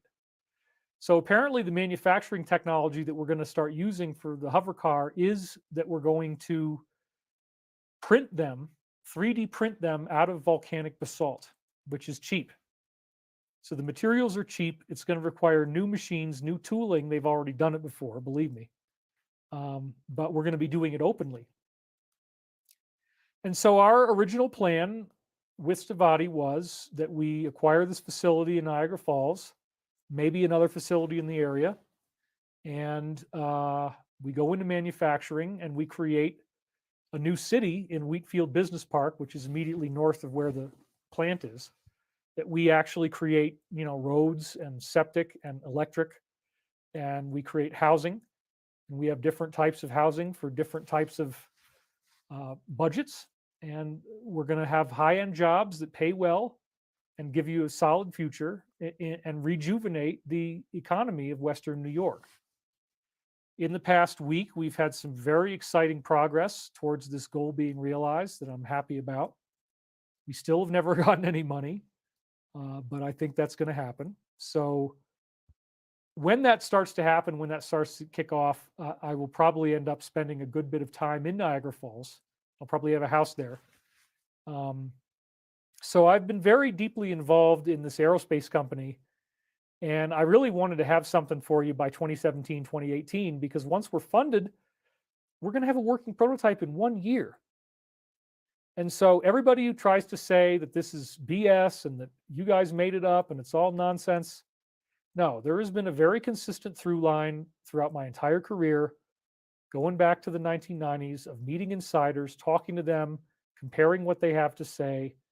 I released so much of this information online in books over many, many years, ever since I first got online. So this is something that's been involved for many years. Pete Peterson was leaking very incredible things, 2009, 2010. Jacob was leaking incredible things. We had also Henry Deacon gave me some very incredible stuff about going to Mars and about various extraterrestrial races that he had met. And these were widely distributed in very popular radio shows and articles that I wrote, books that I wrote, videos that I made, public conferences that I gave. This is what I do. I leak inside intel. So eventually, the only logical place for me to go is to say, look, if the US military is following through with a plan, which Pete told me about in 2009, this plan to arrest the bad guys, bring out this forbidden technology they do not want you to have, I want to be part of that plan. I want to be part of that initiative to save humanity. I want to build new cities. We have a whole plan with 22 different colleges and universities in New York State where they will offer an associate's degree program to high school students, and or you can get the degree by going to the college and getting a 2-year degree. But the point is, you do need some training to build, to have a high-tech job. And we need high-tech jobs coming back to America. We can't have those jobs going overseas. America has technology that nobody else expects to see yet. And so if we create that technology here, the jobs are created here, we can also rejuvenate our economy. Because if you have a power plant that costs $5,000 and every single American household wants to have one, that's an enormous economic stimulus that is totally conversant with something like developing the nuclear bomb in the Manhattan Project, or essentially militarizing American society in World War II, where you have, women out there making artillery shells. Happened right in Schenectady, New York. We were a boom town caused by World War II. And then they pulled out after World War II and the job market collapsed. My dad lost his job at GE in the 1970s more than once. He got laid off, unemployed. And this is a story throughout America. So I have to give full credit to President Donald J. Trump for coming out with something that is probably the most significant event of my life when he announced Agenda 47. He has mentioned in this plan that he intends to build up to 10 cities based upon proposals that people give to They're going to release tracts of federal land that are now, it's less than 1% of the land, but this is exactly what I was talking about. There's all this undeveloped land out there. And if you have hover cars, you can go visit that land. So Trump and his people took it way beyond anything that I had envisioned, because we're just doing it with one city. We have 22 colleges. You get an associate's degree. We'll pay for you to get the degree. You just have to work for 4 years while making lots of money, but you just have to commit to the 4 years. So that's kind of how it works. You get your education paid for, you get a good paying job, and then in 4 years of doing the job, you're totally debt free. So now to see this come out where it could be 10 cities across America, and if you go back and look at what he said, he specifically mentions hover cars. Now, a lot of people laughed at this because they think of hover cars as what Chris and I call the flying lawnmower, a bunch of whirling lawnmower blades. You do not want that. That's going to chop people's arms and legs and heads off. Some people might want that, but we don't really want joyriders going around with a hover car that's got a bunch of spinning blades. If you have ducted fans, you can have the duct around the outside of the blades, but they're still really, really dangerous. Birds can fly in there and get chopped up. So the part that Trump didn't really say yet is that the hover car technology is based on the declassified Navy patents from Salvatore Pais, which in turn come from Dr. Kenneth Shoulders and Chris Beskar collaborating on an invention. And it does work. It does create levitation. One of the things that we have is the SM-36 Stalma, which is a jet that levitates off of the ground. It'll be a complete vertical takeoff with no jets, no fans, no blown air. It just goes, it rises up and then off it goes. And as I've said before, our hover car design works pretty much the same way. It's going to have wings that fold down. You use the air, and we have a maximum traveling speed of 250 miles an hour. We have flight altitude of 2,500 feet, so we're below regulation airspace for airplanes. These craft will not be able to go into space, and they will not be able to go faster than 250. But 250 is almost as fast as a typical jet flight. And so you'll be able to travel. The way in which it would change people's lifestyle is totally amazing.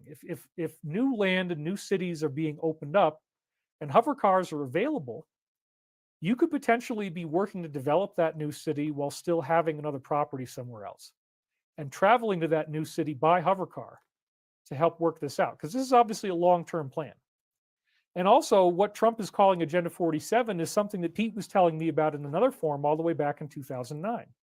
The US military is not at all this ridiculous caricature of the My Lai Vietnam massacre like we see in the new Avatar movie, which I couldn't even watch. Once they're going to go harpoon whales, I'm like, no, I'm done, man. This is not my vision of the military. My vision of the military is a peacekeeping force that does not commit ethical atrocities whatsoever, that is involved in saving us from people who want to do these things. And what's one of the biggest rigged things they got going? It's energy, making you overpay for electricity, for home heating and cooling, for the fuel in your car, et cetera, et cetera. So if you are given technology that gives you freedom, they don't like that, because that means it's the freedom from paying them money. And they want you to keep paying them money. You see, this is how it works. So where I am today is that I'm founding this aerospace company. It's very fascinating. It's fun. There's a lot of things going on. The money has been completely non-existent up until now. And therefore, I've been really running on fumes because, as you know, for a year now, I've done no videos. I've only done videos where I'm not seen. I'm filming my turkeys and things on the land here. And I had a very intense process to move through in the course of getting a divorce and all of the emotional issues that come up when you're no longer in a romantic partnership, you're alone, which I really was avoiding. You know, I was avoiding being alone. I was avoiding dealing with the pain of death threats that I'd received about being Edgar Casey reincarnated, allegedly.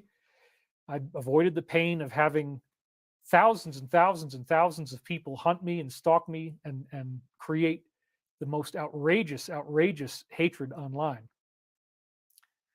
And yeah, people want me to talk about what happened with Corey Good. Okay, so Corey Good had a court deposition that was illegally leaked. He is in lawsuits with various former associates. And in his court testimony, and he says it's for the purpose of, what are you going to do if you're out there saying that you were contacted by extraterrestrials? You're going to be completely discredited. So his decision, as he explained it to me, was to say that he made it all up, or that's not really the right way of saying it. If you watch the video, he says that there were experiences that he had in his childhood that he feels are authentic, and that he also created information as well. Now, this was a big issue for years because Pete Peterson didn't believe anything that Corey was saying, and yet I went forward with the show anyway. I believe that Corey was telling me the truth, and there are aspects of his story that do ring true.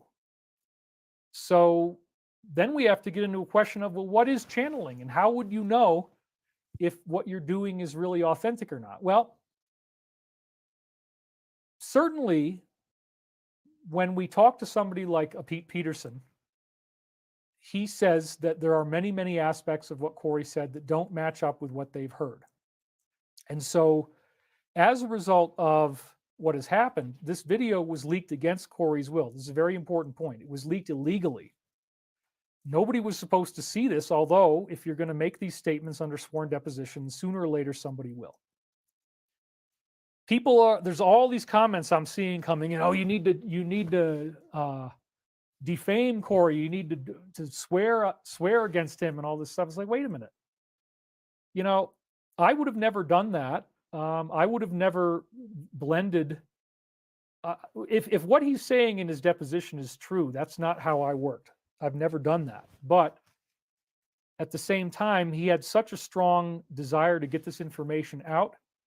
And when I've talked to people in our company, one of the things we all agree on, pretty much all of us agree on, is that it was in the vicinity of truth. It was heavily, heavily referencing all these different things that were true that had already been leaked. And Corey had the optimum timeline, which was this idea that something happened where we didn't have a solar flash in 2012, as my research had led me to conclude. So the optimum timeline is a very big part of the Michael prophecies. And the Michael prophecies, again, is something that started coming in 1996, and it lasted through 1999. Around the same time that Chris came out here and we did this show called The Disclosure, that's when the divorce was happening. And so it was a very upsetting and difficult time in my life. And that's when I found these prophecies in the Michael readings from the 1990s that were very, very dialed in to our present. So I made a series of YouTube videos that you can go watch back in the collection here. We're probably going to try to move the animal videos somewhere else so everything will be easy to find. But in the previous videos, I talked about these prophecies, and it was very amazing how prophetic they were. And that has continued. After my divorce, I really just needed to take a break. And Michael then ends up telling me as of last May that until I finish at least some of the books, I can't go back on video. That was a divine punishment or assignment, if you will. It was very difficult. It's easy for any of us to build an identity around being a public figure. I like public speaking. I feel that I'm very verbally articulate. I like to do that and convey information in this way. And so to completely walk away from this, I mean, I had cobwebs on these cameras. I had dust on these cameras. I had to clean them all off. I had to take down all these things I'd hung over everything so you don't even really see it anymore. And now here we are. I'm back online. I got a sizzle jacket, and this is good. So let's talk just a little bit. I'm at the 2-hour mark, and I really don't want to go any farther than this, so I got to cut this off very soon. You hired Louisa, Jesse, and Tom. They're all eager to get started. To hit the ground running, they've started using their personal clouds. This means that your valuable data could leak to your competitors. Code 42 Insider Risk Management. Stop data loss from insiders. The Michael prophecies, I ended up being given an assignment that I had to go through all of my journals from 96 through 99 comb through them, find all the readings that are relevant to what's going on now, and put them into these books. It started out as 3 volumes, 97, 98, 99. And then 98 and 99 were so large that they ended up expanding into double volumes. So now there's 5 volumes, and I am writing in at least all but one of them big author's preface sections that are very fascinating, in which I have had some information that I felt was so scary and contentious in some cases, like regarding solar flash and Satanism and demons. I never wanted to publish this stuff before. And I honestly didn't know if I really believed in the demonic either. I mean, I'd seen these sources, but I'm like, I just don't know if this stuff really rings true.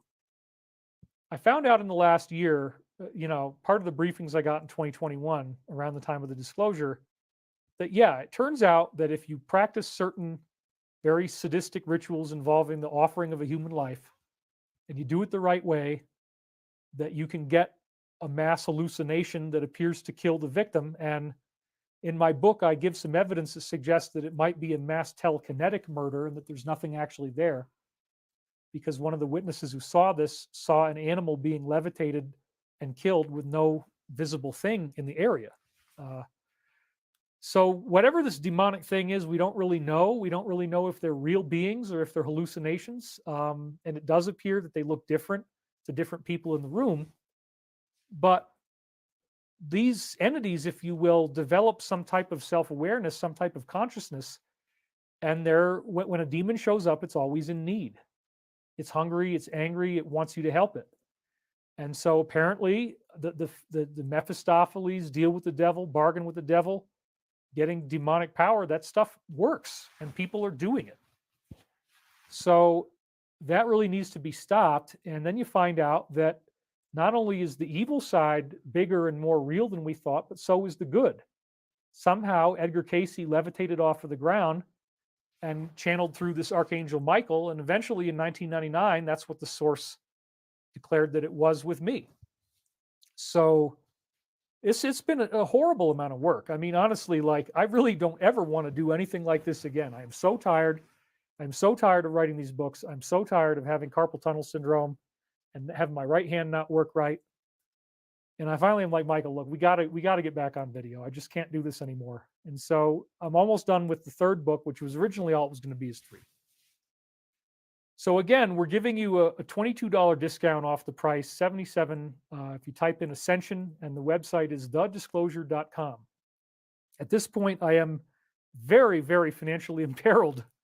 So you coming forward, stepping forward, helping me with doing this is a very big step in rehabilitating my life and getting me so that I don't just eat staple food and have no travel money and I'm stuck in this house all the time. Honestly, I mean, I couldn't afford to do anything else right now. So I walked away from a job that pays very, very well. Obviously, created the money to do these plants, but instead of doing online conferences and doing things that would make cash, I've done no ads, no products whatsoever for a 1.5 years, almost 2 years. And so that's the time that it took to develop this one thing, which is these 5 books. It's not just books either. It's going to be audio. I'm going to be sitting right here in this studio, and I'm going to be recording. I'm going to have, all these soundproofing devices lined up. This will all be shielded off. I got a curtain right here I can pull closed. It's going to sound wonderful. Everybody loves my audiobooks the most. Steven Tyler told me that when he drove around his Jeep in Hawaii, that he only had David Wilcox CDs in there. That's all he's hearing when he's driving around. That's true. So I want to do something that's really lasting of value. And again, the narrative is so fascinating. It's hard to even talk about how well integrated this is with the present. There's in the volume I'm about to release, let me just freshen up the camera here. In the volume I'm about to release, there's this whole incredible, vast section about the Chinese balloon, where they predicted the Chinese balloon right while it was happening. As it's happening in the world, I'm reading that part of the book from 1998. Bam, there it is. Same thing happened with East Palestine disaster. They have train metaphors, gas metaphors, chemical metaphors.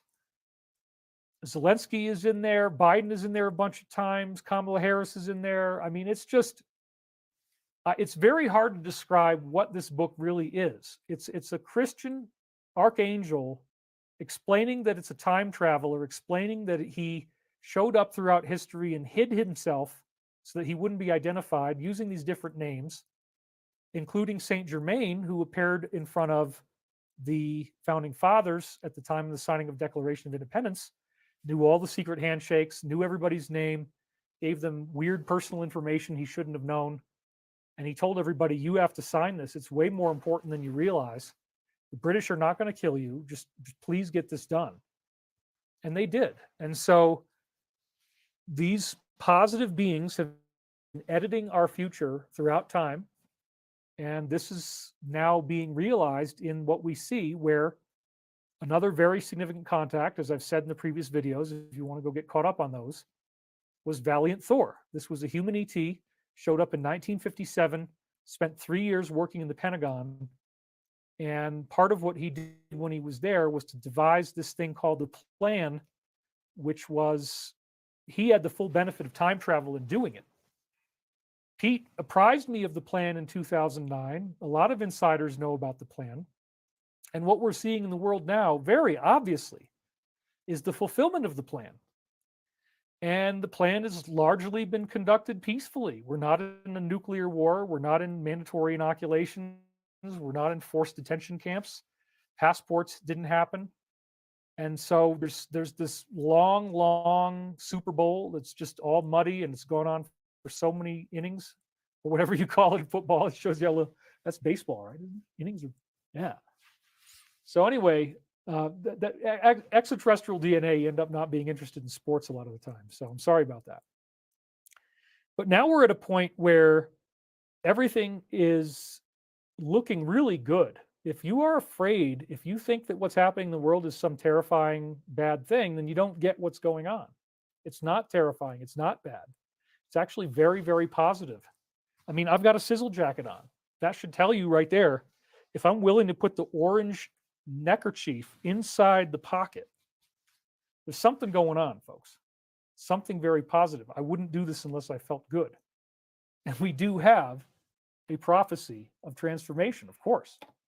So think about it. I've got everything on my side here to tell me, let's go back to the other camera.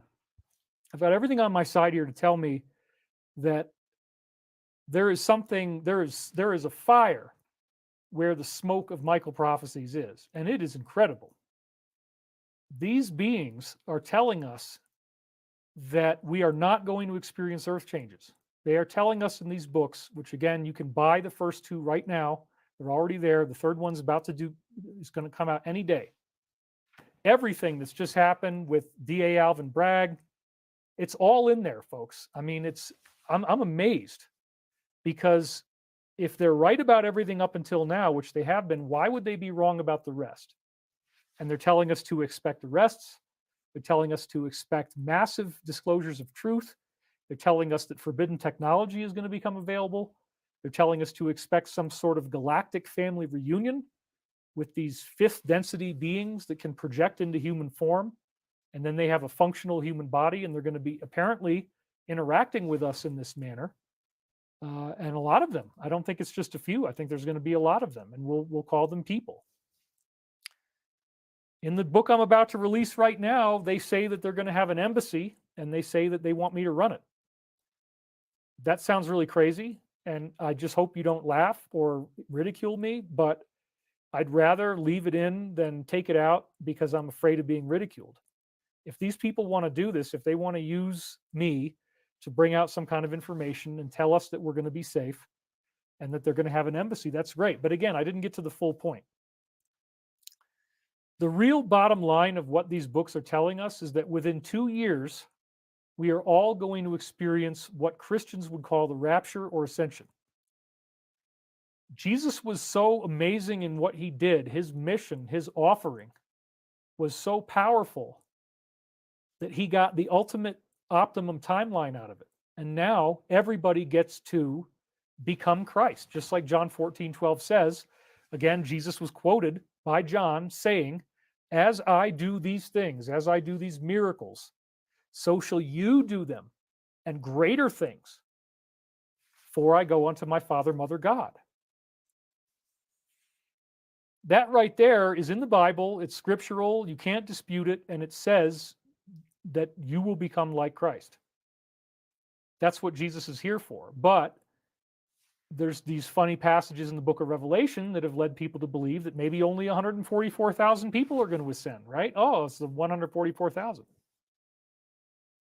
Well, the Michael prophecies has demonstrated pretty much, as far as I can tell, an unprecedented display of prophecy accuracy. I mean, I've got it all laid out. You can study it in as much depth and detail as you want. You can go back and look and see that these readings were online. I could not have faked any of this. It's all real. And it's all prophetic of what's going on now. And all you have to do is decode it. And some of the decoding is very easy. Some of it's really on the nose. You don't have to decode anything. And so they tell us, yes, you're going to see a lot of bad guys getting arrested, but we don't want you to get totally wrapped up in that, because we only have 2 years left from the time these books are coming out before we have to allow your sun to change the physics of your solar system. Physics changes are just like passing go on Monopoly board and collecting $200. They happen. You can't do anything about it. That's what all these ancient prophecies tell us. And so what kind of abilities might we have as this goes on? Well, this gets into some slides. I did want to do a couple of these again. You might have seen me do this before, but this will close us out here. The Kali Yuga prophecies. What is the Kali Yuga? The Kali Yuga is this concept of the end of the age in Hinduism. And so the Kali Yuga prophecies tell us what kind of abilities we're going to have, and they're totally amazing. So check this out. We're going to be reading from Vanaparva, which is book 3 of the Mahabharata. And so in the Kali age, which is the age we're in now, the fallen age, the Brahmanas abstain from prayers and meditation. This means the holy people are not meditating. You've heard me read this prophecy before. The course of the world looks bad, contrary, and indeed, these are signs that foreshadow a universal destruction. Numerous Maleka kings rule over the earth. In the original slides, I put in this picture right at the moment Biden grabbed the 81 million ballots. You can see him holding on to them in his hand there. And then you look up close at his eyes, and I'm like, man, these eyes look really, really creepy and disturbing, you know, like what's up with that? But anyway, the sinful monarchs addicted to false speech govern their subjects on false principles. Men become short-lived, weak in strength, energy, and prowess. They have small might and diminutive bodies and become scarcely able to tell the truth. That's why we have the truth teller, right? Many men at such periods strive to rob the wealth that has been deposited with them in secrecy by trust. And wedded to sinful practices, they shamelessly declare that we have nothing in deposit for you, the bank collapse. That's what they're talking about, banking collapse. And that's sure happening right now, isn't it?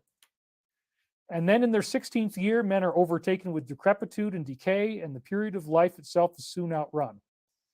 When the lives of men become so short, a drought occurs for many years. 7 blazing suns appear and drink up all the water of the earth in the river or sea. And that's a metaphor of the 7 chakras being activated. And then, O Bharata, the fire called Samvardhaka, which is the solar flash, impelled by the winds, appears on the earth that has already been dried to cinders by the 7 suns. And this transitions directly into the Krita Yuga, where it says, when those terrible times will be over, the creation will begin anew. Clouds will begin showering seasonably again, which we really could use. I hated this winter. The stars and stellar conjunctions will become auspicious, and the planets duly revolving in their orbits will become exceedingly propitious. All around, there will be prosperity, abundance, health, and peace. And then the Kalki avatar shows up. Now, is this really one person? No. This is basically the second coming of Christ, the second coming of the Logos, the activation of Christ in humanity. It's just the Hindu time-traveled version of the prophecy. And commissioned by time, a Brahmana of the name of Kalki will take his birth. He will glorify Vishnu, possessing great energy, intelligence, and prowess. Vehicles, weapons, warriors, arms, and coats of mail will be able to be created by spontaneous conscious manifestation. That's what it says right there. He can think these things into existence. He will be the King of Kings, ever victorious with the strength of virtue. He will restore order and peace in the world, crowded with creatures and contradictory in its course. And that blazing Brahmana of mighty intellect having appeared will destroy all things. all things that are not in the light. He will inaugurate a new yuga surrounded by the Brahmans, that Brahmana will exterminate all the Malekas wherever these low and despicable persons may take refuge. When the Brahmanas have been exterminated and the thieves and robbers are also exterminated, sorry, I read that a little wrong. Let me try that again. When the Brahmanas will have exterminated the thieves and robbers, there will be prosperity everywhere on earth. Okay, so here's the 8 faculties that we can all start to look forward to as this solar evolution and our ascension begins happening, according to what this book is saying. This is from the Virtual Maastricht McLuhan Institute. Great power, might, dominion, supremacy, dignity, and superhuman power. So then there's a list of what these things are. You can make your body incredibly small, just like we see in a variety of Hollywood films, Ant-Man being the most recent one, right? Extreme lightness, meaning you can make yourself very light, you can levitate. The power to attain anything, this is spontaneous manifestation of objects. Again, they said you can manifest warriors, weapons, you name it. Irresistible will, prakamya. That means the ability to get your will met. If you're one of these high-powered beings, you have the voice of power, and in the book we talk about what that is, and it's very intense. How Edgar Cayce was able to vibrate the walls of that house. Multiple eyewitnesses saw this on multiple occasions, and the voice of power can yank the demonics right out of somebody's body, apparently. And that's what apparently Jesus was using. So another thing is limitless bulk, which means you can become very large, very heavy. That's not necessarily something we want. We want to lose weight, not gain weight, but whatever. Supreme dominion. Again, this is like the dominion over the animal passions.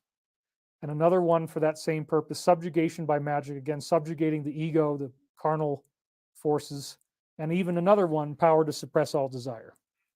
So, in short, the Kalki avatar has abilities that are described that even seem to go beyond what Jesus was doing. Jesus wasn't creating whole armies of people or flying objects or anything like that with his mind that we know of. Maybe there are a couple scriptural references to this, but the biggest manifestations I'm recalling would be like loaves and fishes, that kind of thing. Certainly not on the scale that we're talking about here. And remember, in the Bible it says, as I do these things, so shall you do them, and greater things. So that's a very, very significant point. All right, I should probably get out of here because 2.5 hours is like way too long, and we're going to hit that pretty soon. So what I would like to do is just have a drink of water because I really, really need one.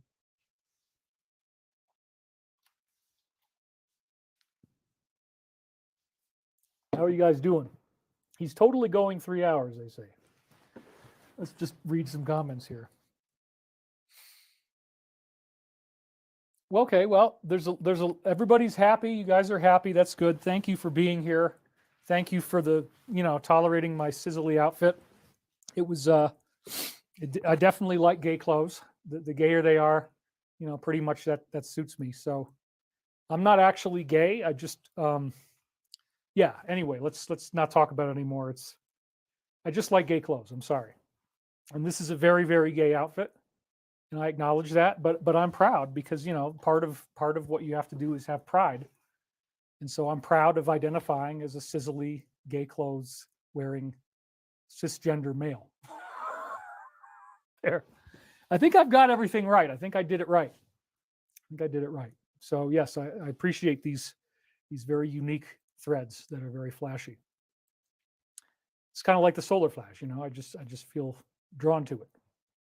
So the Michael prophecies is telling us, it's Archangel Michael telling us that they are going to protect they meaning the Logos and his angelic assistants.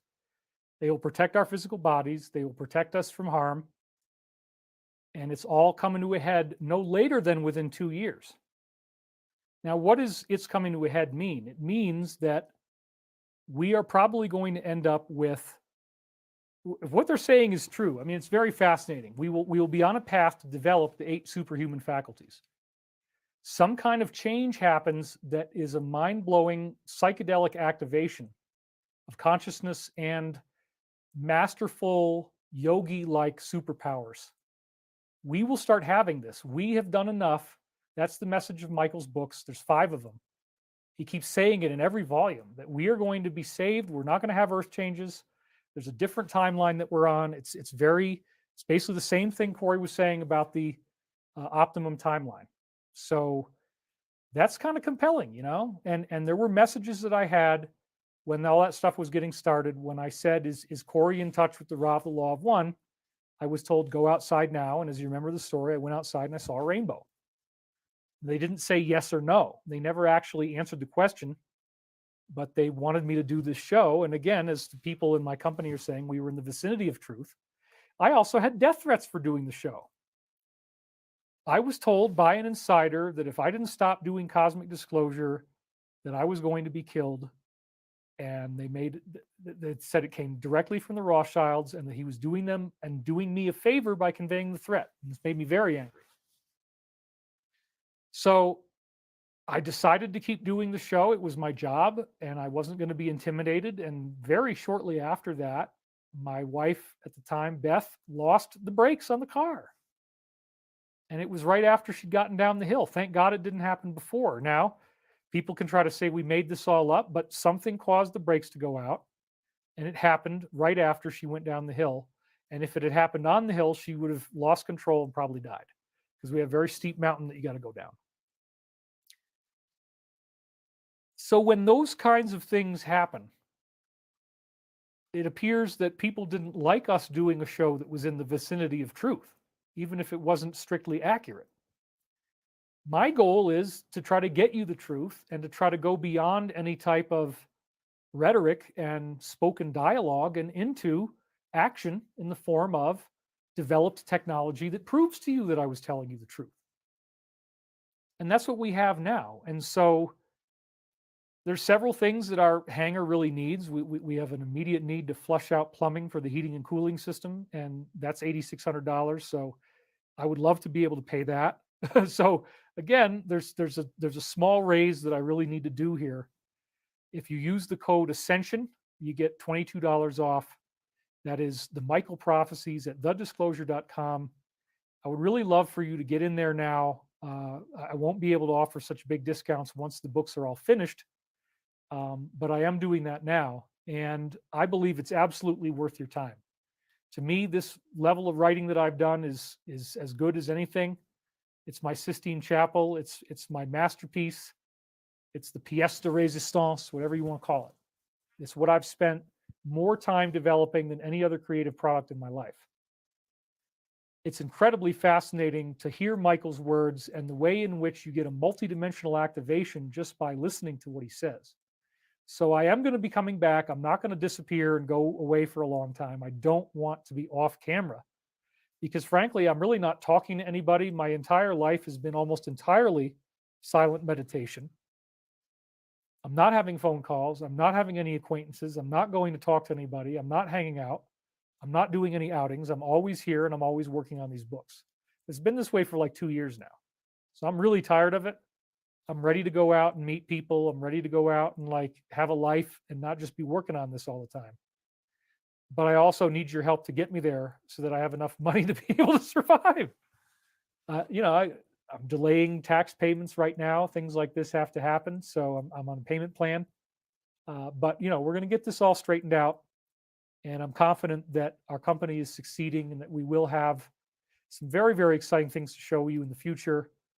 When Trump put out Agenda 47, I want to give him my greatest sincere thanks. It is the fulfillment of what we were hoping to do. I kept talking about on the phone, like, I don't know how we can grow this to the point where everybody can get a hover car because we're only one factory and we can only make so many units a year. It really is going to take multiple factories designing these and generating these hover cars, 3D printed basalt composite chassis, new technologies. It's going to look gorgeous inside and out. This is the future, and this can rebuild our industrial base. Building new cities also allows us to have a housing surplus rather than a deficit. And with the technology, we're going to soon be able to go out into space. And apparently, Michael's prophecies are also saying that we are now just about done with the era where we don't get to meet our galactic family. We are going to be able to say hi to real extraterrestrials, interact with them.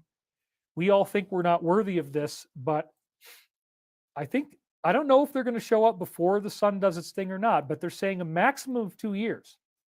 So that's another very, very fascinating thing. There's a lot of people worried about whatever shots might have occurred, what if they took them. There's a lot of evidence that's come out now that even the most blindsided people probably can admit that, yeah, it's looking like they're really dangerous and it might be a ticking time bomb. I did have briefings telling me, I don't know if this is true, but one of the military briefings I got was that basically nobody who gets it will live more than 5 or 10 years maximum. I don't think it's true. I don't think that's the evidence that we're seeing out in the field at all. There's lots of evidence to the contrary. However, if that's the worst case scenario, if that's true, Michael makes it very clear that whenever this solar event happens, which could be any time between now and in 2 years, 2025, once that's happened, you will either be able to heal yourself or there will be other people who can heal you. So therefore, no matter how bad this looks, no matter how big of a jam we appear to be in, that we're going over the cliff, there's no escape, lots and lots more people are going to be lost. That is not necessarily true at all. There are things that we could do in the short term. And so Michael's main message is to live a more spiritual life. So with that said, I'd like to close us out here with group meditation. So this is the last thing we're going to do, and I'll keep it to the 90 minutes. So let's have you put both feet flat on the floor. I don't know if I have any good image cut I can do. Let's see. How does that look? It's all right. What do you think about that, huh? My face is like a... Yeah, we can do that. Okay. Here we go. As you breathe deeply, imagine yourself moving into an arena of perfect peace.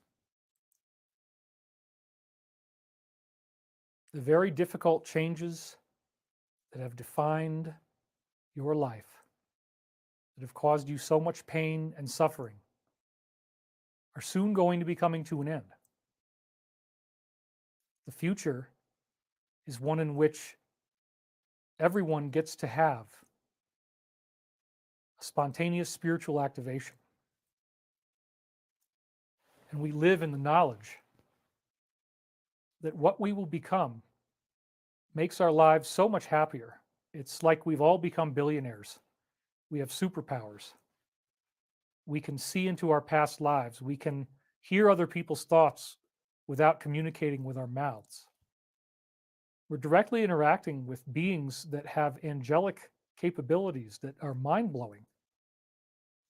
And we also have innate telekinetic and levitation capabilities once we begin developing these skills. As we breathe more and more deeply, we remember the promises of all the great teachers that we shall graduate, that there will be a golden age, there will be a renewal that makes life on earth wonderful for everyone. Frascio Coretti means making wonderful. So as we tumble through our lives and come up against fear and anxiety and pain and sadness and anger, let us not forget that each time we seek love in the moment, according to the law of one, we are creating an exponential increase in the power that we can draw upon for the good. Just like each additional memory of painful times from our past that inform the present, each new memory creates an exponential increase. So as we relive painful, traumatic memories, and as we learn, most importantly, to forgive those who have hurt us, we are now moving directly in the area to which the Logos wants us to go. The Logos being the cosmic Christ.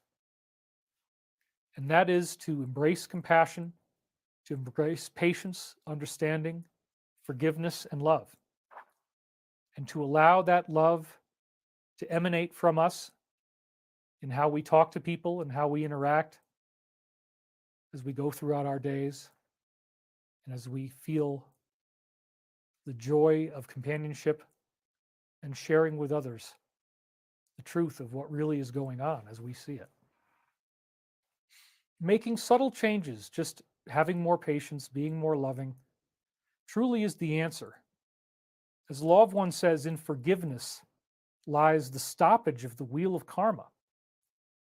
And we really don't want that wheel to continue any longer, individually or globally. Forgiveness by itself is augmented in the Law of One teachings, which I follow, with boundaries. And this means that you have the right and even the obligation to say no when others would try to hurt you and destroy your free will. You have the obligation to defend yourself and your family if someone is trying to hurt you. And this is how we're seeing it play out in the world now. Forgiveness with boundaries. There is a healthy and peaceful transfer of power taking place in the world as the negative elite are systematically being defeated. And then there will be the release of these new technologies that allow us to live much happier and healthier and more affordable lives.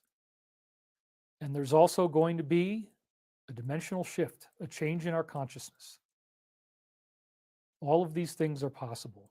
And all of these things become more and more within our reach as we learn to still the mind, breathe out the fear, the pain, and the anxiety, and glide ever more perfectly into trust, into love, and into an intrinsic knowingness of the goodness and the righteousness of that which is taking place today in the world. And so it is. Now I'd like you to breathe your way back into the room. Well, it's 4:31. That's pretty good with my eyes closed. I was only off by 1 minute. All right. Do we have it on the wide shot? Here, let's do that.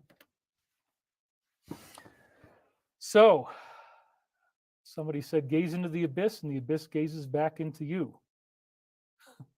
Corey Good told the truth in court. I have never been to space. I have never met aliens physically. They were part of my imagination.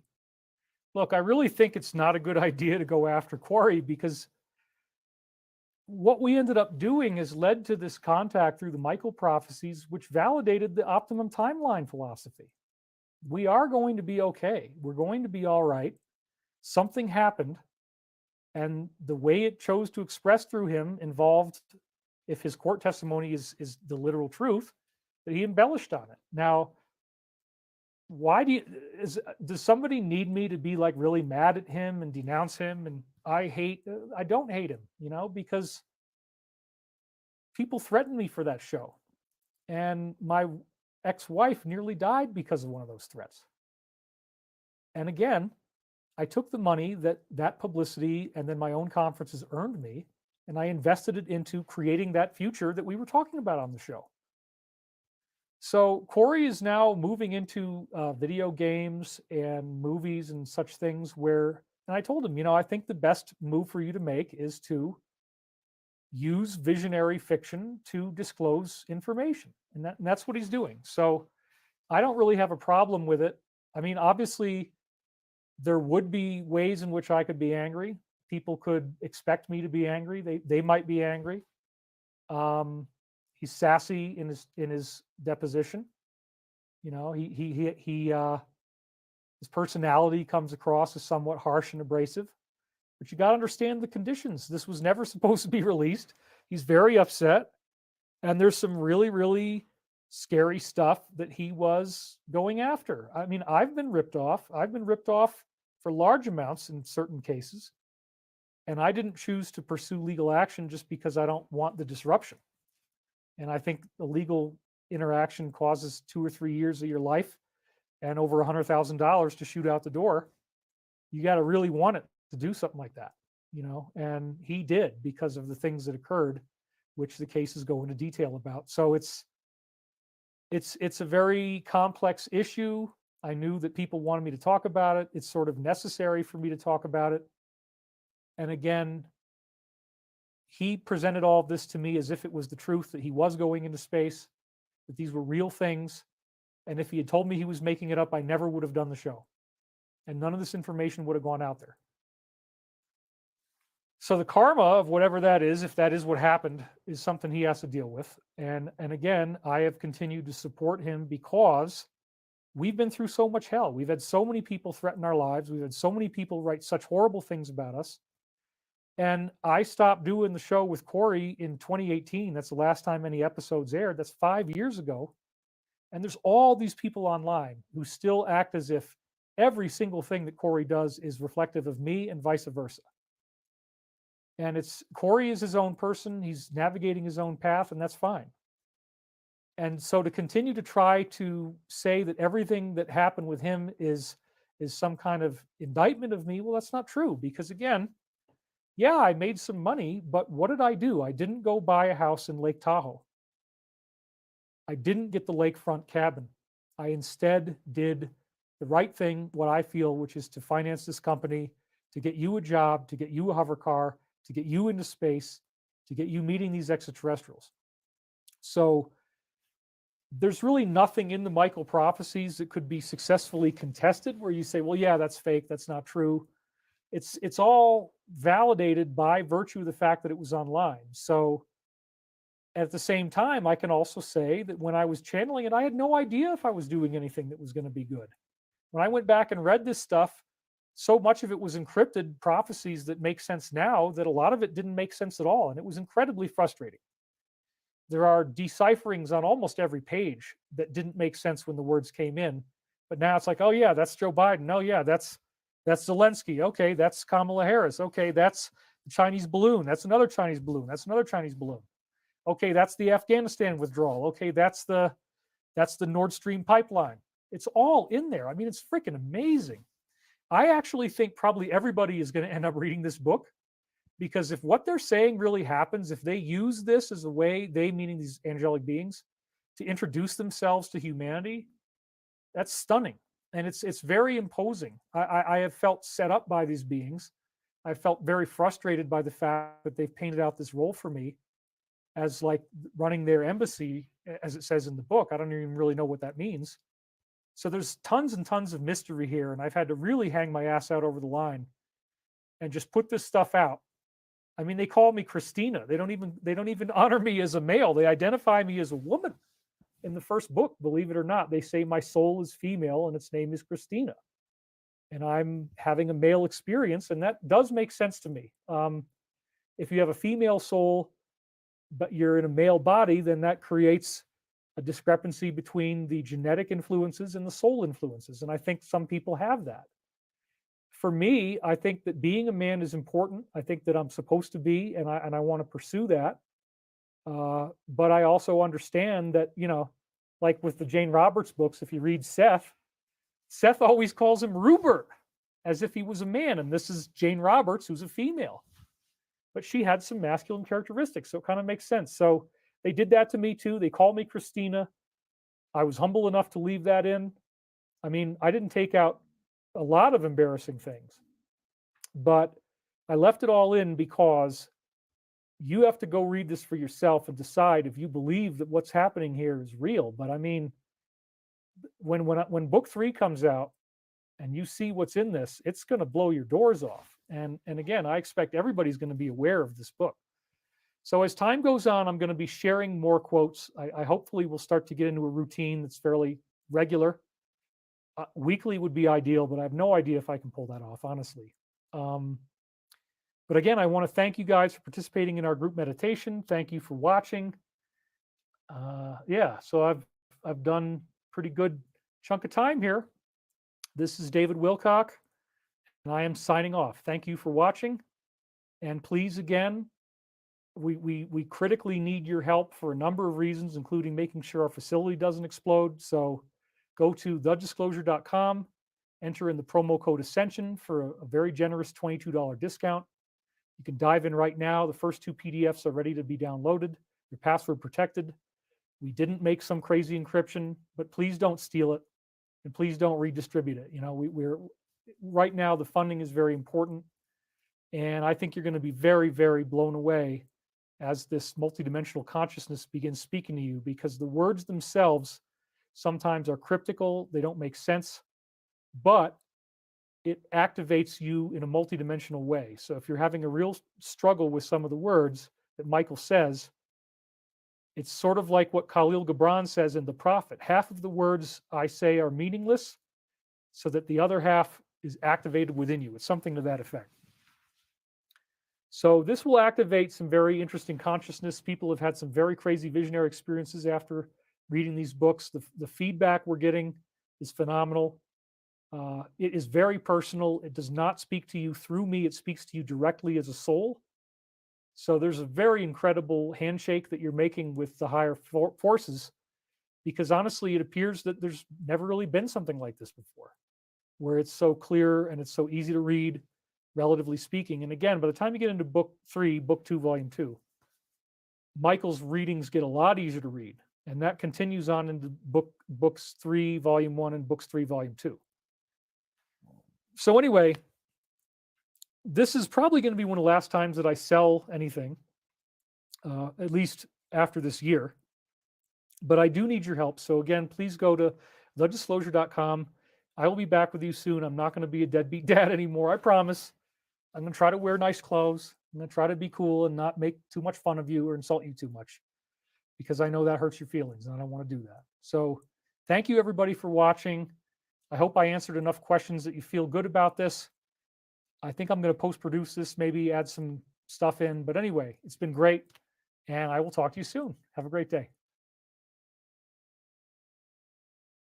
Hello, everyone. I'm here to talk to you about a vision of artificial intelligence that goes beyond machines and algorithms. A vision which embraces humans and nature as integral parts of a cyber-physical ecosystem of intelligence. A vision that is based on first principles derived from physics and biology.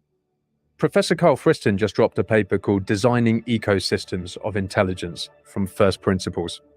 And one of the principles is active inference, a formulation of adaptive behavior which can be read as a physics of intelligence. Active inference says that intelligent systems are those which can accumulate evidence for a generative model of their sensed world. In other words, they can learn from their observations and update their beliefs accordingly. They can also act on their environment to reduce uncertainty and achieve their goals.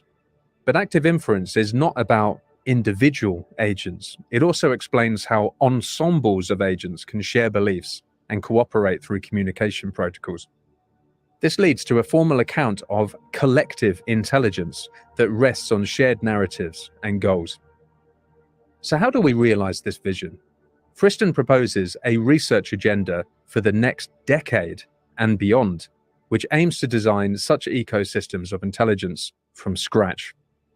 They suggest developing a shared hyperspatial modeling language and transaction protocols, as well as novel methods for measuring and optimizing collective intelligence. So why should we care about this vision? It's because it offers a way to harness the power of artificial intelligence for the common good without compromising human dignity or autonomy, and because it challenges us to rethink our relationship with technology, nature, and each other, and because it invites us to join in a global community of sense makers who are curious about the world and eager to improve it. Enjoy the show. Our shared human journey is filled with examples of simple ideas that were, nonetheless, hard to discover, and some that even once explained remain hard to comprehend. Their subtle simplicity belies their far-reaching and deep consequences. Examples might include the principle of relativity, quantum mechanics, the principle of parsimony, and entropy. I think the free energy principle is another example. Profound and far-reaching, yet belied by its simplicity. It has, on the one hand, been dismissed as a triviality or even a tautology, and on the other, hailed as revolutionary, and everything in between. It has the potential to reshape how we view the connection between inanimate matter and living things, and even to answer the question of how and why consciousness and intelligence might emerge from physical matter and processes. That means a world where all things, from particles to people to the largest systems, all move or evolve according to two processes which combine. The first is a smooth-flowing evolution. Think of planets orbiting a star, or waves rippling over water or through quantum fields. The second is a random process that knocks around the smooth flow in unpredictable ways. Think of twinkling stars or audio static. You might think of these two processes as a kind of order and chaos, or yin and yang, forever intertwined and enmeshed. These two very different effects combine into a chaotic flow, which may be entangled in a kind of tropical storm, while still maintaining a semblance of structure and things. Think about raindrops undulating down to earth in a state of constant flux, yet still droplets. Or a human being growing and adapting to the surprises of life, all the while remaining an individual, physical entity. Biology often asks the question, what must things do in order to exist? Professor Friston has turned that question on its head and developed perhaps the ultimate existential formalism. He asks, if things exist, what must they do? From the foundation of stochastic differential equations, Friston demonstrates that things, which are defined by a Markov blanket, must always move towards a pullback attractor, a special set of attracting states which maintains the integrity of the Markov blanket and therefore a thing's coherence and identity over time. One of the profound consequences of this is that the dynamics of such a system, its laws of motion, will manifest a form of flow dynamics which can be interpreted as Bayesian active inference.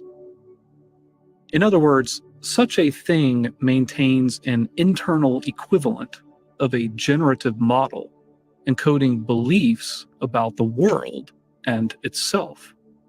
The thing uses the model to decide actions and then performs a Bayesian update based on the outcomes.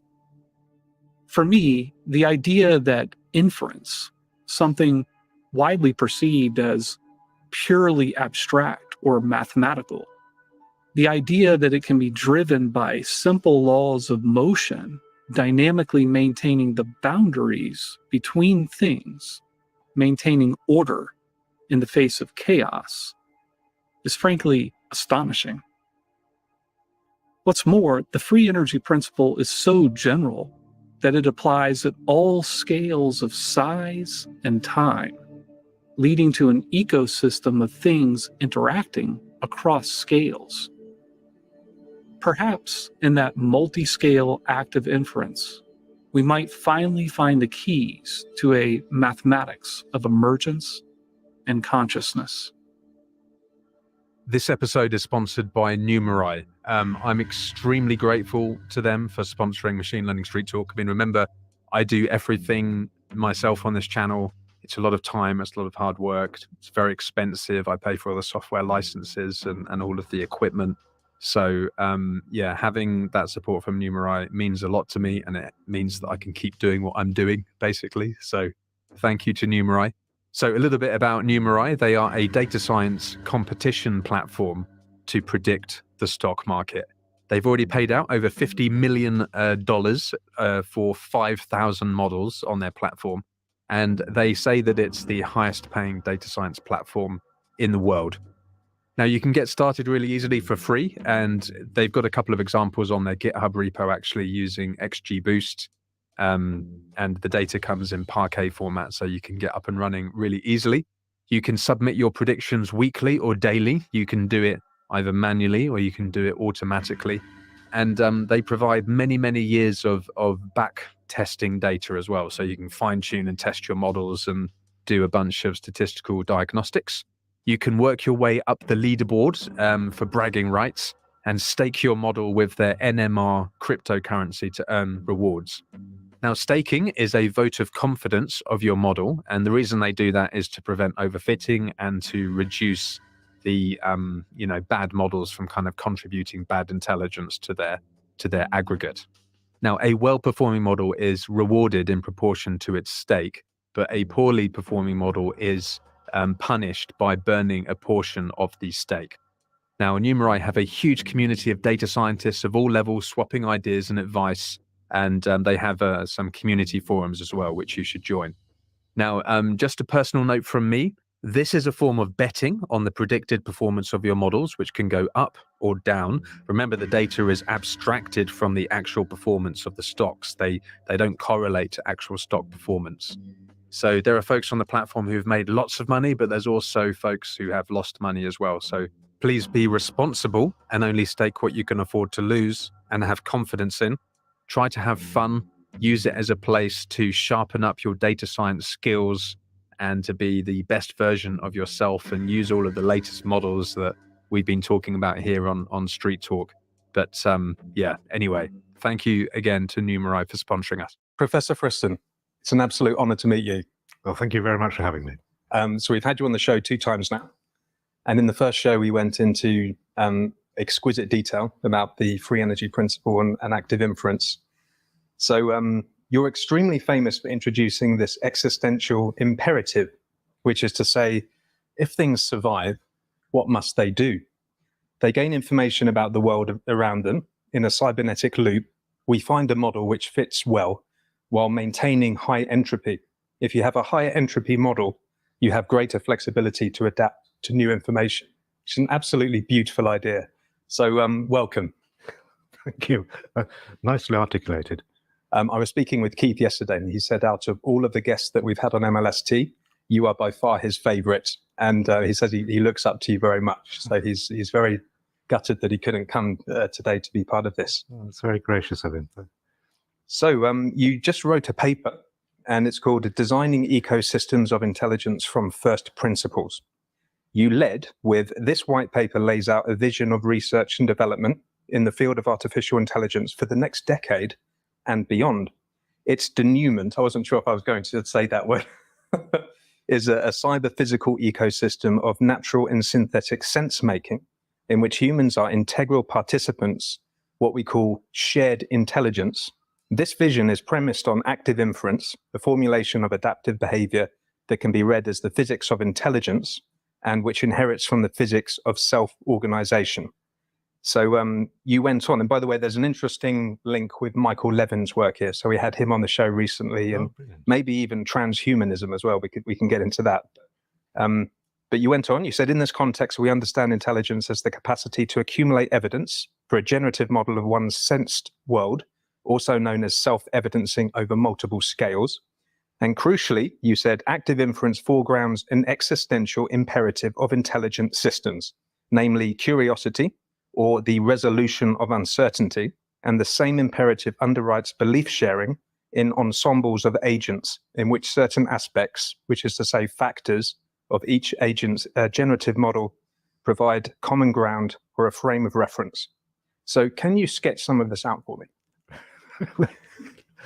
Yes, you've used all my favorite words there. I presume that I actually used all the, well, in fact, to be truthful, Maxwell Ramstead was one of the key architect of this. So this was this white paper was a response to a brief, just to think seriously and pragmatically how this sort of high church theoretical approach to intelligence and self-organization would play out in industry in the way that we actually use technology over the next decade. And that white paper is a product of our machinations and discussions. But just drilling down on the sort of basic message there, the emphasis was, as you say, on what it is to exist and how that would manifest in terms of intelligent behavior. And to a certain extent, certainly I, and I think a number of the other co-authors, were reading intelligence as the kind of inference that you would need to do in order to maintain your existence. So hence the existential imperative. I have to say that's a slightly poetic interpretation of the free energy principle, which is the other way around, of course, that if you exist, it looks as if you are behaving intelligently if you read intelligence as the right kind of belief updating that enables you to maintain yourself in some characteristic state. So that's essentially what that existential imperative was all about. Just one way of reading the physics, the mechanics of systems that are open in open exchange with the rest of their world or their eco niche, simply in virtue of the fact that they are around for an extended period of time and have this characteristic set of states that they occupy that defines them as the kind of thing that they are. I think the move really that was inspired by this remit to look, okay, well, that's very nice. You can write lots of papers about that and have nice chats with your friends and colleagues about it. But how does that actually work in practice? And of course, in practice, you have to think about where you're going to deploy this perspective, deploy the kind of technology that would, ensue from that perspective. And of course, we're talking about communication. We're talking about a universal world of lots of creatures like me and you. So now we get to the next level of application of these existential imperatives in the context of not just intelligent behavior. And just open brackets, behavior here is quite important. Often I hear underwriting the move from AI, artificial intelligence, to IA, where it's intelligent agents that have artifacts with agency, that do have behaviors, that have a sentient kind of behavior, or at least an intelligent kind of behavior. Close brackets. So we're now moving from thinking about a single thing, a particle or a person or a computer, and thinking now about having lots of things that are talking to each other and they're coexisting. So now we're in the world of distributed intelligence, distributed cognition, and one thing which you mentioned explicitly, this notion of belief sharing. So now we're in a different kind of world where we're thinking, okay, we think we understand the imperatives for good behavior, the necessary kinds of behaviors that I think you highlighted. Curiosity, I think, is absolutely central in terms of hallmarking and characterizing the kinds of behaviors that you and I engage with, or truly intelligent or sentient behavior would entail. But now the idea is, well, what would that look like? And when you've got lots of these things talking to each other, well, we know what it looks like. We talk to each other literally. So it's all about language. It's all about belief sharing, shared intelligence. Distributed cognition would be one thing that you might find in the life sciences. If you were a computer scientist, it's all about sort of the right kind of message passing on very, very large factor graphs. If you're a linguist or into evolutionary psychology, it's all about cultural niche construction, the emergence of language. So I found that quite fascinating as something which you really had to get on top of, to think, well, what next, and what kind of technologies would you need to realize, and what would they look like? One way that's been framed to me by my new friends now in industry is, what's it going to look like? What is AI, or now IA, going to look like in the future, taking the kind of perspective over the decades or indeed centuries, where you're moving from sort of the industrial age to the age of information. And I think the notion now is we're now coming to the end of the age of information. Now we're in the age of intelligence, and thinking about what that might look like, and how would one equip people with the right kind of technology and infrastructure to realize the potential of shared intelligence, essentially. Yeah, that's very interesting. So we spoke with Luciano Floridi at Oxford, and he's invented this philosophy of information. He talks about the infosphere and how we now have third order technology, essentially. So things like Amazon and Facebook. And he talks about the diminishment of our ontology and agency in the infosphere.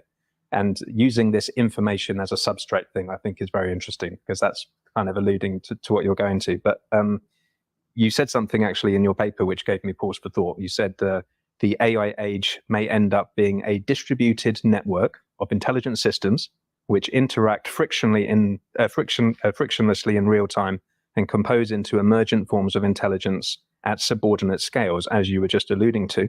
And the nodes of such a distributed, interconnected ecosystem may then be human users as well as human-designed artifacts that embody or implement forms of intelligence. Now, this really did make me wonder, because I think we're already there now. And so when we had Floridi on, he was talking about how our digital identity is already distributed.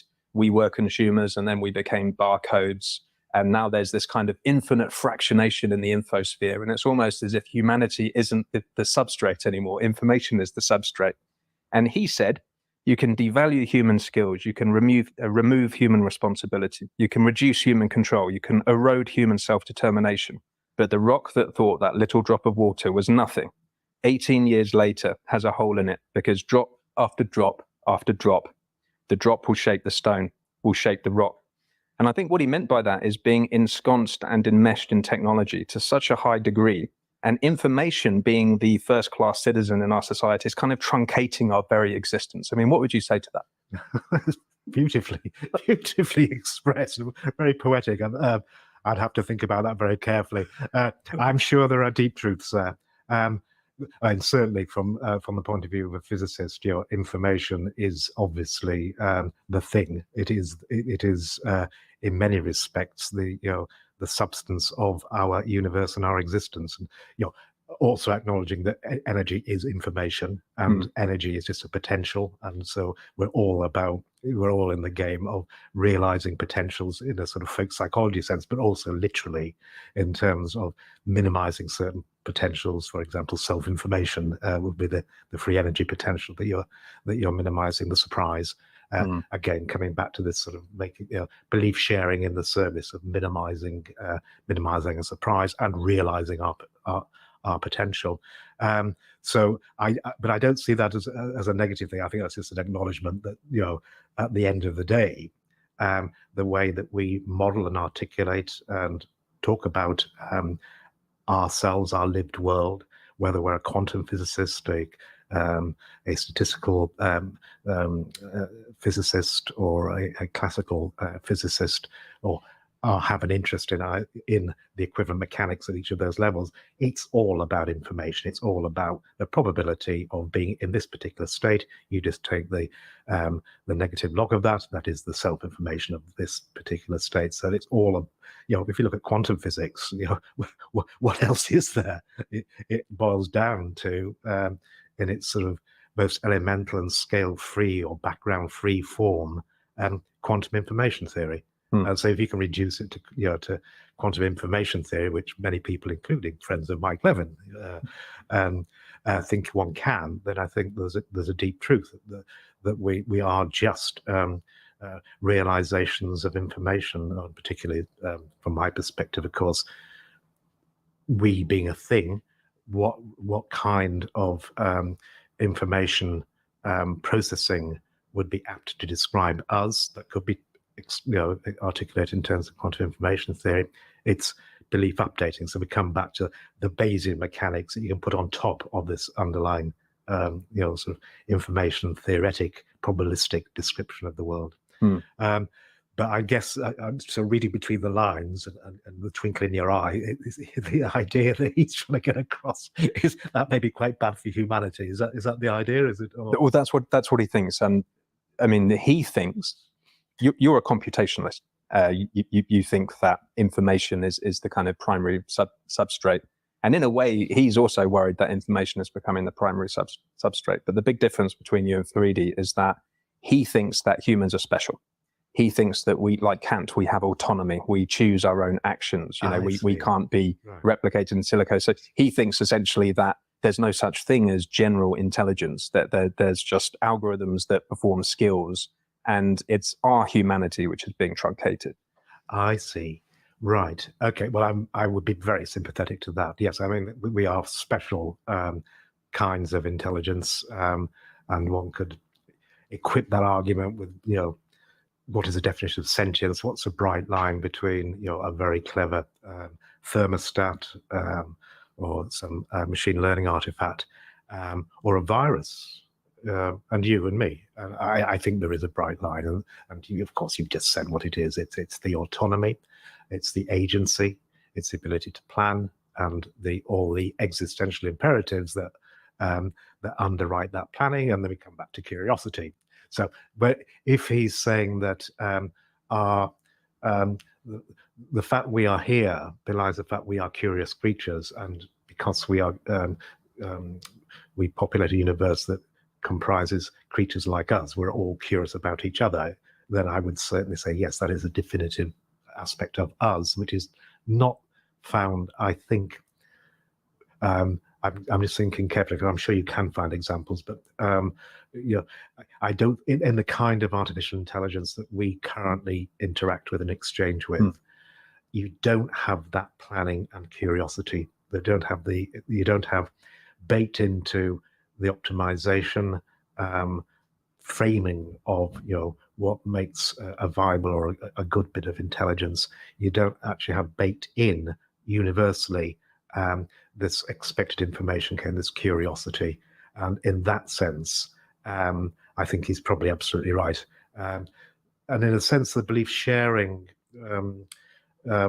getting to the right kind of belief sharing of the kind that the white paper was talking about is predicated on the notion that you will now be able to equip sentient artifacts that we make with curiosity. And you may be asking, well, what are they going to be curious about? Their world. What is their world? It's you and me and the other artifacts. So they're only going to be curious about you and me. They're going to be interested in you and me. So we're talking about, you know, a Siri or a Google Maps that starts to ask you questions instead of you asking them questions. That I think that's one way of eluding his sort of rather dystopian attitude to the information is king. I think information is king. Belief updating is king. Belief updating is, you know, of course, the thing that ensues once you act upon the world to do some smart data mining, to, you know, to respond to some epistemic affordances. And, you know, the question then is, you know, what kinds of systems do that? And at the moment, I would argue it's probably just us. There are other examples. There's some beautiful examples in, say, active learning, using machine learning, you know, to design your own experiments and automate the actual experiments in, say, drug discovery or you know, molecular biology. So, I mean, there is a long history, both in statistics and in machine learning, of active learning. That I think does have the potential, but I don't see it really being, well, from what I understand in discussions, I don't see that being a bedrock of the way forward, an explicit part of the design for an age of intelligence that is puts us sympathetically in an ecosystem of intelligence, and that's really what that white paper was trying to think. You know, what would it look like to, and what would happen if your Google Maps became very curious about you, particularly. I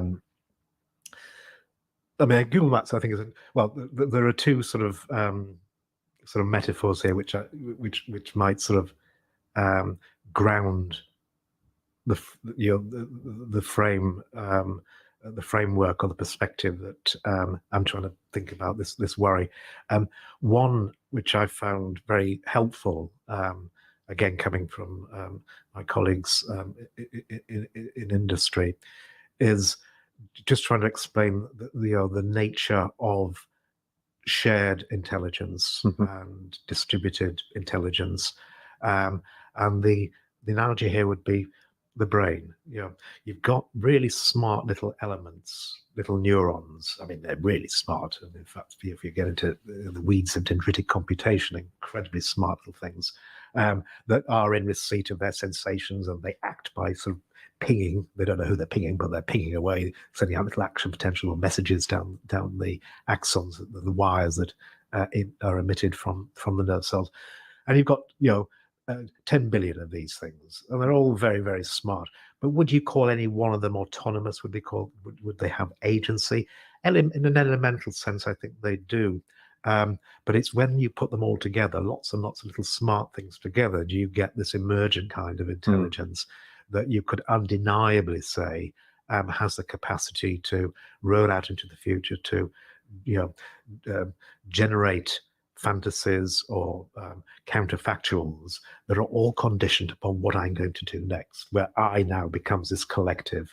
So this is the kind of emergent behavior that emerges from getting lots of little smart things to talk to each other in the right kind of way. So that's I think quite a helpful analogy by what is meant between about shared intelligence and what might arise. Clearly, a lot of these little smart brain cells would be analogous to you and me. A lot of others would be all kinds of apps, and giving you now the potential to see through the eyes of any smart app that knows what you want to know and is curious about what you want to find out. Again, coming back to this notion that belief sharing, I think, is already there in the context of, say, sat nav. I share my beliefs about my preferred states of being, my characteristic preferences are one part of the imperatives for policy selection or good plans. I share that in terms of a destination with some shared world model or shared narrative between me and my sat nav. In this instance, a sort of a geographical world model, and then it has beliefs about the best policy. It makes a little plan, and then it shares its beliefs with me again. So I think that to the extent that your colleague in Oxford was saying we're already there, I think that's absolutely right. I mean, we already have this kind of belief sharing. I think that the move, though, is to make that a much more symmetric belief sharing. I'm asking the app for its beliefs, I'm asking it to behave as a recommender, and it only knows what I tell it. So it has no autonomy. But if it was now in a position to actively, smartly resolve its uncertainty about me, the user, then it's much more of a sort of a balanced, symmetrical, dyadic interaction between me and the app. And the agenda here is not to create paper clips or make money. The agenda, remember, is just to resolve uncertainty, to sate curiosity, and to move towards a state of greater mutual understanding. So that's a sort of the non-dystopian view of information sharing. So Shane Legg said that his definition of intelligence is the ability of an agent, and we're using words here like agent, we'll get to those words in a minute, being able to solve a variety of tasks in different environments. Francois Cholet said it's efficiently creating abstractions given limited priors and experience. Pei Wang says it's the adaptation efficiency over finite resources. So when you look at definitions of intelligence, typically they focus on principle and function, which I think your one does, or capability or behavior or structure. Now, the interesting thing about the principle one in particular is I think it's the least anthropomorphic, and I think yours is the least anthropomorphic definition I've ever heard of. So, and also this concept of grounding in the physicality of information rather than reality itself, and whether they are the same thing, of course, is a philosophical discussion that maybe we'll park for another time. But yeah, how would you contrast your definition of intelligence from these other ones? Well, I think you've already done that. You've just said it's a minimal. essentially a physics-based definition of intelligence, which requires a move or indeed a complete commitment to staying in the space of information and information geometries and belief updating. Having said that, I think all of those definitions touch upon some essential aspects of intelligence. Every one of them rang true, to my ears, and I could read every one of those as being one key foundational aspect of what would emerge if any self-organizing system managed to supervene and coexist with other self-organizing systems. From the point of view of the free energy principle, this sort of first principle approach. So there are no axioms, there are no assumptions. The question is not, what is quintessentially anthropomorphic. The question is, what emergent properties of certain kinds of self-organizing systems would qualify as having that biomimetic and then ultimately anthropomorphic aspects to them. You don't even have to go to anthropomorphism. I mean, if you were talking, as you have been, to Mike Levin and his friends, they would talk about basal cognition. They would talk about, just a multicellular organism is a beautiful construction of that rests upon autopoiesis, self-assembly of individual cells, but also cells of cells. And how does a surface cell, an epithelium, know that it's on the surface, and how does that individuate the internal cells of an organelle or an organ from the rest of the environment? So the kind of intelligence that has this anthropomorphic feel, I think people are also seeing in biotic self-organization that would be a long way away from the kind of folk psychology intelligence that we're talking about, and yet it rests upon exactly the same kind of mechanics. And for me, that would be the Bayesian mechanics that come from the dynamics of systems that are self-organizing, open systems that are self-organizing. So you talked about adaptation as being one aspect. One common theme in the sequence of definitions you gave, I think, does speak to this bright line between basal cognition and biotic self-organization, biological intelligence of the kind you can read in many, many different ways. Your DNA, for example, your genotype is an intelligent information accumulating device from the point of view of evolution.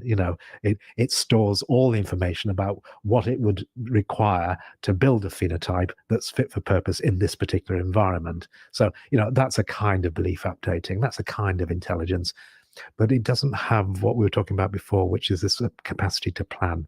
Evolution doesn't plan. You could also argue that the World Wide Web doesn't plan. Google Maps, you could argue, does plan to a certain extent, because it's certainly. So what's the difference?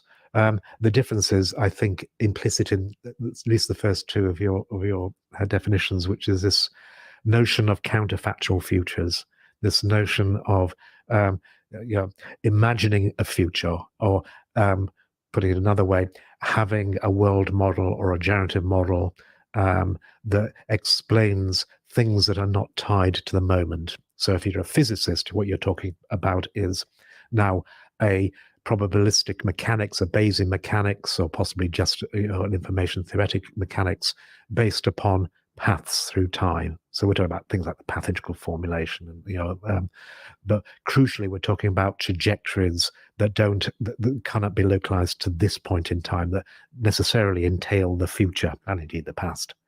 So that notion of freeing yourself in I can't remember the name of the philosopher now. I can remember the name, I just can't pronounce it, so I'm going to pretend I can't remember.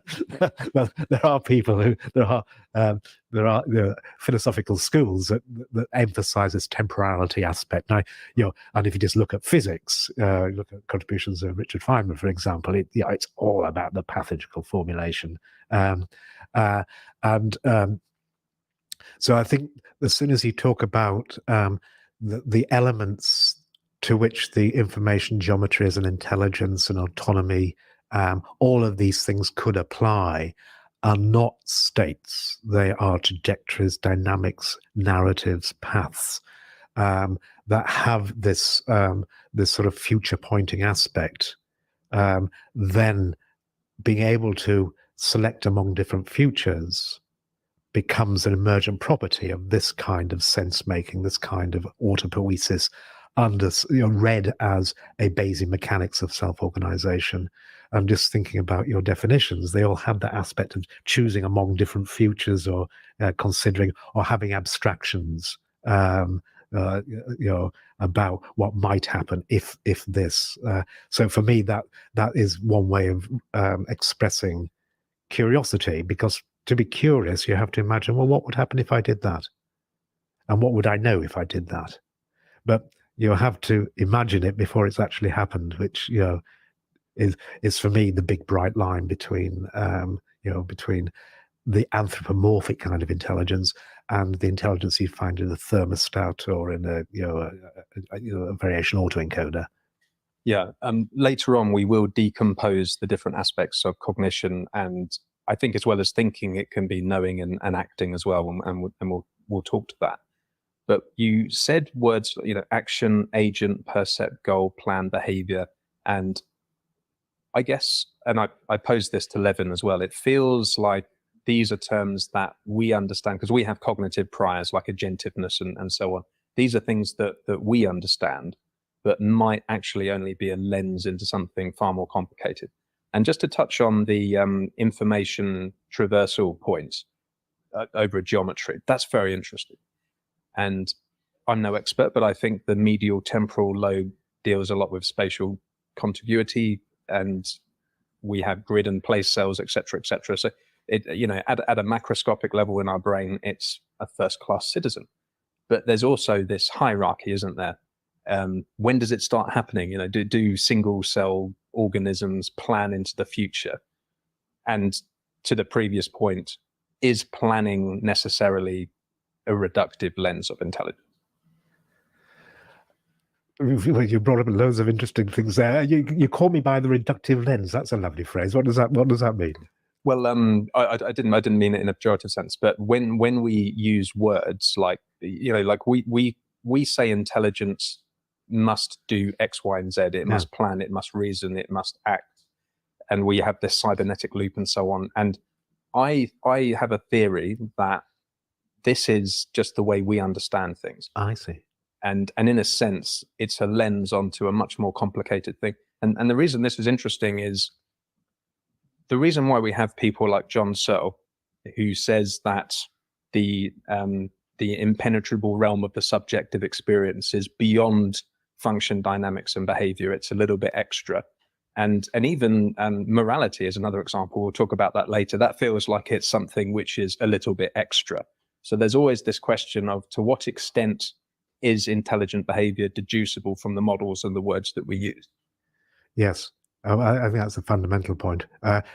You said, okay, now I understand what a reductive lens is. I like that. I like it for many reasons, of course, because, well, first of all, it certainly is not, I don't think it could ever be used in a pejorative sense, but it does speak to two fundamental themes, which is the way that we do make sense of our world through coarse graining, through reducing, through having intuitive models of the way that the world works, that ultimately could be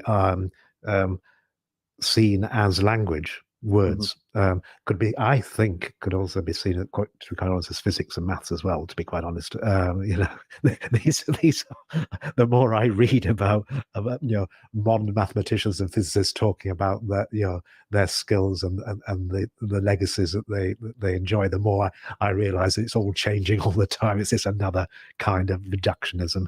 But language particularly, but it's a right kind of reductionism. And I guess what you're saying is that we have this way of summarizing and classifying certain kinds of behavior, which may not truly reflect the underlying complexity, the beauty of what's going on underneath. At that point, I would go the other way. I would actually say that do not properly reflect the underlying simplicity of what's going on. To be quite honest, this comes back to the unashamed use of phrases like sort of existential imperatives and self-evidencing. Yes. Yeah, we're just here. We just have characteristic sets. We're just realizations of some glorious Langevin equations, and all these stories about sort of belief updating and sentience and intelligence are just reductive stories that make sense of what we must or can. If indeed, to a certain extent, the free energy principle itself, I think, is a reductive story of that kind. Where I say, if you look at things through the lens of Bayesian mechanics, or as if, I think the free energy principle is another example of this kind of reductive thing. It's looking at something which is inherently much more simple than the lens through which you're looking at, which is the Bayesian mechanics and the free energy principle. So I think that's absolutely right. A really interesting idea. At another level, I think it speaks to some key issues. I mean, you're often then confronted with, okay, I'm talking with you about agency and agents and me and you. So what licenses that? What aspects of my implicit world model or generative model endow me with a sense of me and you, and indeed me as agent? And, what would that look like if I stripped away different levels of meta awareness or meta cognition, if you're a psychologist, and just had a minimal selfhood? Is just having plans sufficient to call me an agent, even if I don't know if I'm an agent? But if I have plans, who else is going to enact those plans? I would love to go there slightly later, but there's so much we can say about agency and the boundaries, and also the causal pressures between agents, and also whether you can think of boundaries as being observer relative. But I just really wanted to go to the universal algorithm thing that you spoke about before, because I think it's delicious. So I think it's fair to call you a universalist, and that's there are quite a few universalists actually. These are people who think there's a simple underlying principle, and this is in contrast to what we were just talking about, which is that the reality is more complicated than we'll ever understand, and we have a truncated cognitive horizon, and we, as Chomsky says, we just have kind of simple primitives built into us that help us frame and understand a kind of abstraction space within a certain cone. But I was reading Professor Christopher Summerfield's book at Oxford. I interviewed him last week, and he said in his book, could it be that the success of mammalian brains is not due to any careful crafting into a mosaic of different functional subsystems, but instead is merely due to size? We know there's a powerful relationship between the sheer number of neurons and the complexity of behavior. He went on.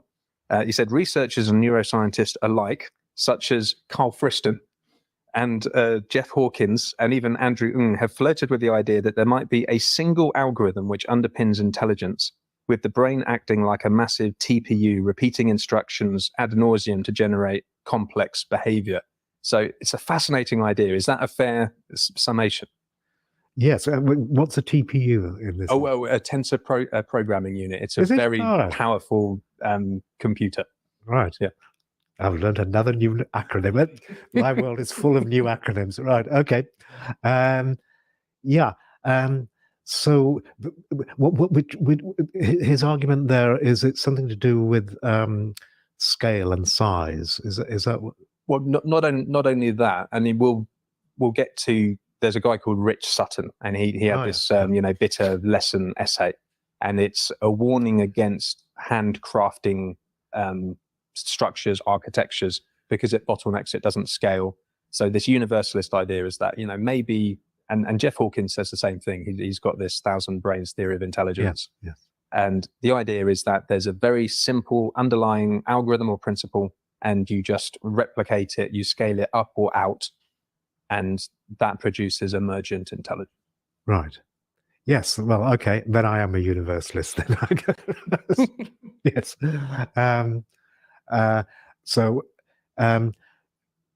But both of those, the way you described it, do speak to some, I think, very pressing issues about structures and structure learning. That you could either read from the point of view of machine learning and sort of graph learning. What's the right, how many layers does this particular deep learning architecture need, or what kind of factorization am I going to put in play?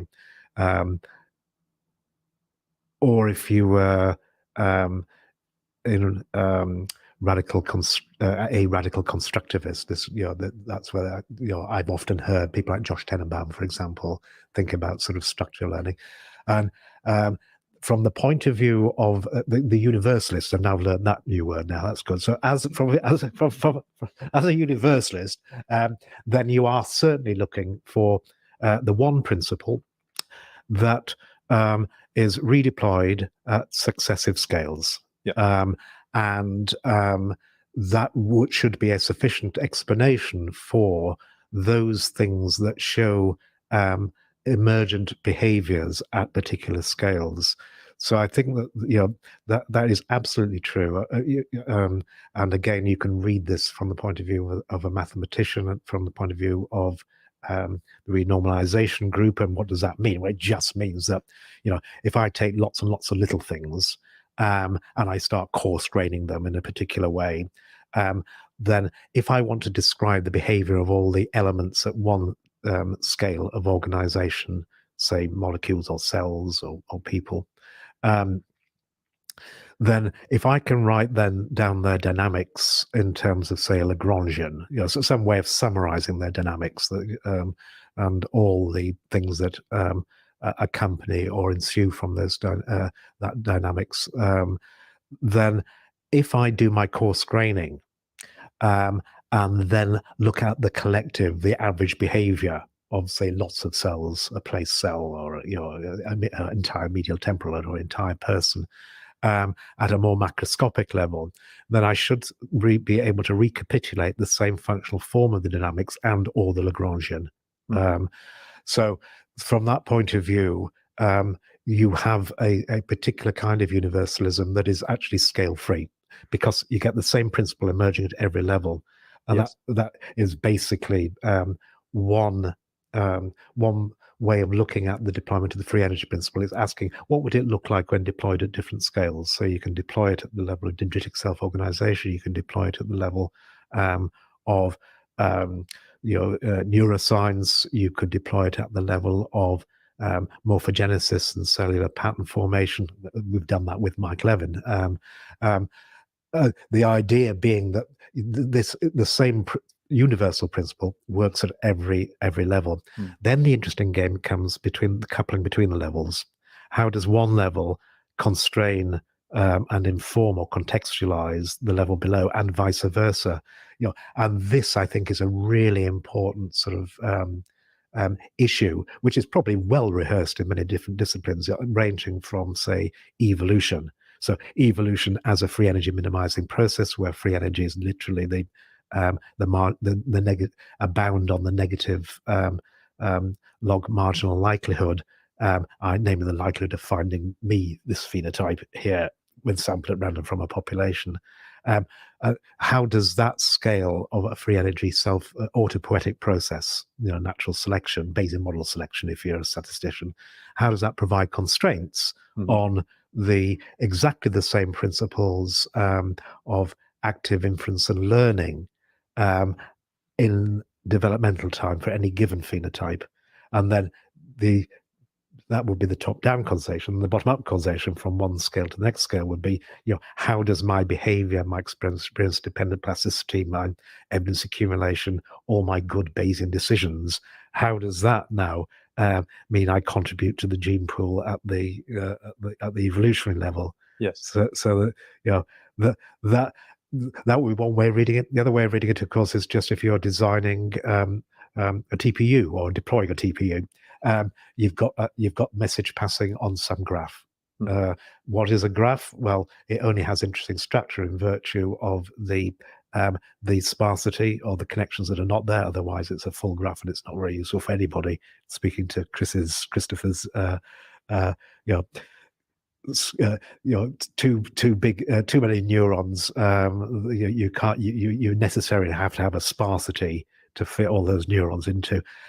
I would put it the other way around, though. I would say that anything that is adaptive and has this size, what properties must it possess? And I would suggest that it has to comply with the principles of self-evidencing, where evidence now is the marginal likelihood. That can always be read as accuracy minus complexity. So if it exists and it's big, it's got to be minimally complex. What does that mean? It's got to have the smallest degrees of freedom, the minimum number of connections in. So you should be able to predict the sparsity from the first principles at every scale. So that sparsity defines the nature of a graph. And indeed, if you're talking about anything that's deep in a hierarchical sense, all you're saying is there's a particular kind of graph that I have in mind, and it has a certain sparsity structure, but crucially, it's a sparsity structure that allows me to call it a hierarchy. It means that there are no connections that transcend, unlike a sort of a U-shaped. Or is it? No, it's still hierarchical. Anyway, sorry, I'm getting a bit distracted by the choice of graph. So, I mean, I think that sort of the notion of coupling between different hierarchical scales is absolutely crucial from many different perspectives: renormalization, group evolution, getting the right graphical architecture and your message passing scheme in computer science. So, Yes, I wanted to bring that up. I discussed exactly the same thing with Levin. So morphogenesis and the rungs of the emergence ladder and the causal pressures between those rungs. And philosophers like George Ellis said that you only have causation between the levels, and Douglas Hofstadter in Gödel Escher and The Strange Loop thinks that there's a very complex panoply of causal pressures between the scales. Like I gave the example to Michael, my mind is an emergent phenomenon and I command my hand to move. And he said that at different scales, you get different amounts of work. And actually, I think if you get into integrated information theory, it's kind of talking to that a little bit. And I think you think of consciousness as having a lot of information processing going on because it's at the top of the stack to some extent. But do you have any intuition on how that information is kind of partitioned between the scales and how those causal pressures work between the scale? Yes, I do. Wonderful. You're very well read, aren't you? So it's nice that you mentioned George Ellis. I use the word top-down, bottom-up causation exactly in the spirit that he writes about it. Oh, so wonderful. I had literally had him in mind, but so I was hoping if he ever hears it, he'll know that I was talking about him. So it is exactly that. And it always makes me a bit queasy when I use the word emergentism, which I think since some people say there's no top-down causation in emergentism, but I don't fully understand the philosophy of it, but just to acknowledge that. Sorry, yes, I've distracted myself from your really important question, which, oh yes, so the different scales of a Bayesian mechanic, self-organization viewed through the lens of Bayesian mechanics. I think what we've just been talking about, and I would imagine with Mike as well, a lot of focus of here in that kind of work is I hesitate to use it, but I will use it. Spatial scales. How do single cells assemble into multicellular? Why? How on earth can you envisage the emergence of multicellular organisms? As Mike's done some beautiful theoretical work, several years ago now. Just think about it. To be a skin cell, to be an epithelium, means you have to sacrifice the ability to reproduce. So if you like, completely paradoxical from the point of view of natural selection. You have to sacrifice yourself for the greater good. So there's some wonderful questions about cells of cells and of cells and cells as you build up to different levels of spatial scale. But I think your question will be better addressed from the point of view of temporal scales. And again, you come back to this universalism. Now I'm getting fluent using that word, where you've got the same principle playing out, exactly the same principle, exactly the same mechanics, the same Lagrangian, playing out at different scales, that where each scale contextualizes and has this circular causality, the bottom up and top down aspects to it in play. So my favorite example of this is just to look at a succession of belief updating processes, from the very, very fast, which would be from the point of view of sentient machines, it would be inference, inferring states of the world as they are in the moment. So state estimation, Bayesian filtering, everything that speaks to some kind of situational awareness on the basis of some smart and hopefully smartly sampled data. And then we move to the next level. I'm going to skip attention and precision, but there is an intermediate level which usually in the neurosciences has a time scale of hundreds of milliseconds to seconds. But I'm going to jump straight to learning. So what's learning? Well, it's just slow inference. It's just basically slow belief updating, where the states that matter now are equipped with another kind of label, which we call parameters or weights in machine learning in a neural network. But they're just random variables that are brought to the table to explain or part of our world model or generative model. But they're special kinds of parameters because they change very, very slowly. And then you move, well, okay, so those are two levels. What about turtles all the way down and turtles all the way up? Well, okay, what's the next level? Well, the next level is now the structure. So now for any given graph, for example, that is equipped with edges, and those edges will have to have some slowly varying parameters that describe the nature of the message passing on those edges. There will be you are conditioning upon a particular structure, and is there a connection there? Is it a hierarchical? Is it heterarchical? Is it a U-net? Is it a transformer? Is it a convolutional neural network? You've seen this wonderful evolution of structures in machine learning over the past few decades as people try out different structures, and some work for one kind of application, others work for others. But from the point of view of your question, what we are seeing is a kind of structure learning that's playing out over years. So but it's exactly the same principle. It's this free energy minimization, but just in this instance, the free energy now is a pathogenal. It's just the average over a long period of time, which is exactly the quantity that people doing structure learning or Bayesian model selection use when adjudicating between different graphs, usually of complex system models, for example. And you could argue that now over several tens of years or hundreds of years, that exactly the same maths could be leveraged to provide a formal description of natural selection as Bayesian model selection. Exactly the same thing as you're doing now when you're selecting whether to speak or whether not to speak, or trying to infer, selecting the right hypotheses about the narrative that you have in your head that makes sense of what I'm saying. Exactly the same maths and mechanics is unfolding over the millennia, in terms of evolution. So I think that's a nice example of the separation of temporal scales, but the conservation of exactly the same principles that have this information geometry and implicitly intelligence of a basal sort. I use the word basal because that's what Mike Levin and Chris Fields and Jim Glaser like using. It's this notion that basal cognition and basal intelligence transcends physics, psychology, and biology. It's all the same thing. This is a line from Chris Fields, who's a friend of Mike Levin. Yes. And I think that's a great notion.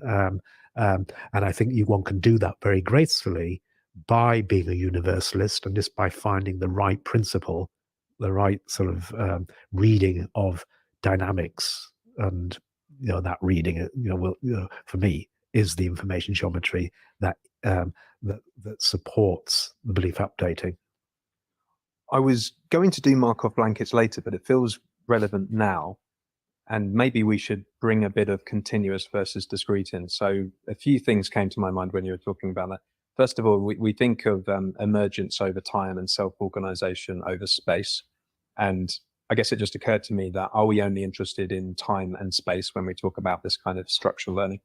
And then with these Markov boundaries, I had only thought of them at one point in time, but you could actually think of a kind of three-dimensional Markov boundary over time as well. Now, just to remind our audience, blanket states facilitate the interaction between the internal and the external.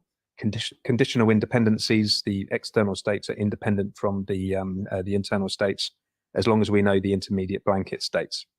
Now, to get to the to a core issue that we've been modeling in complex systems, like where do you draw these boundaries, and is it boundaries all the way down?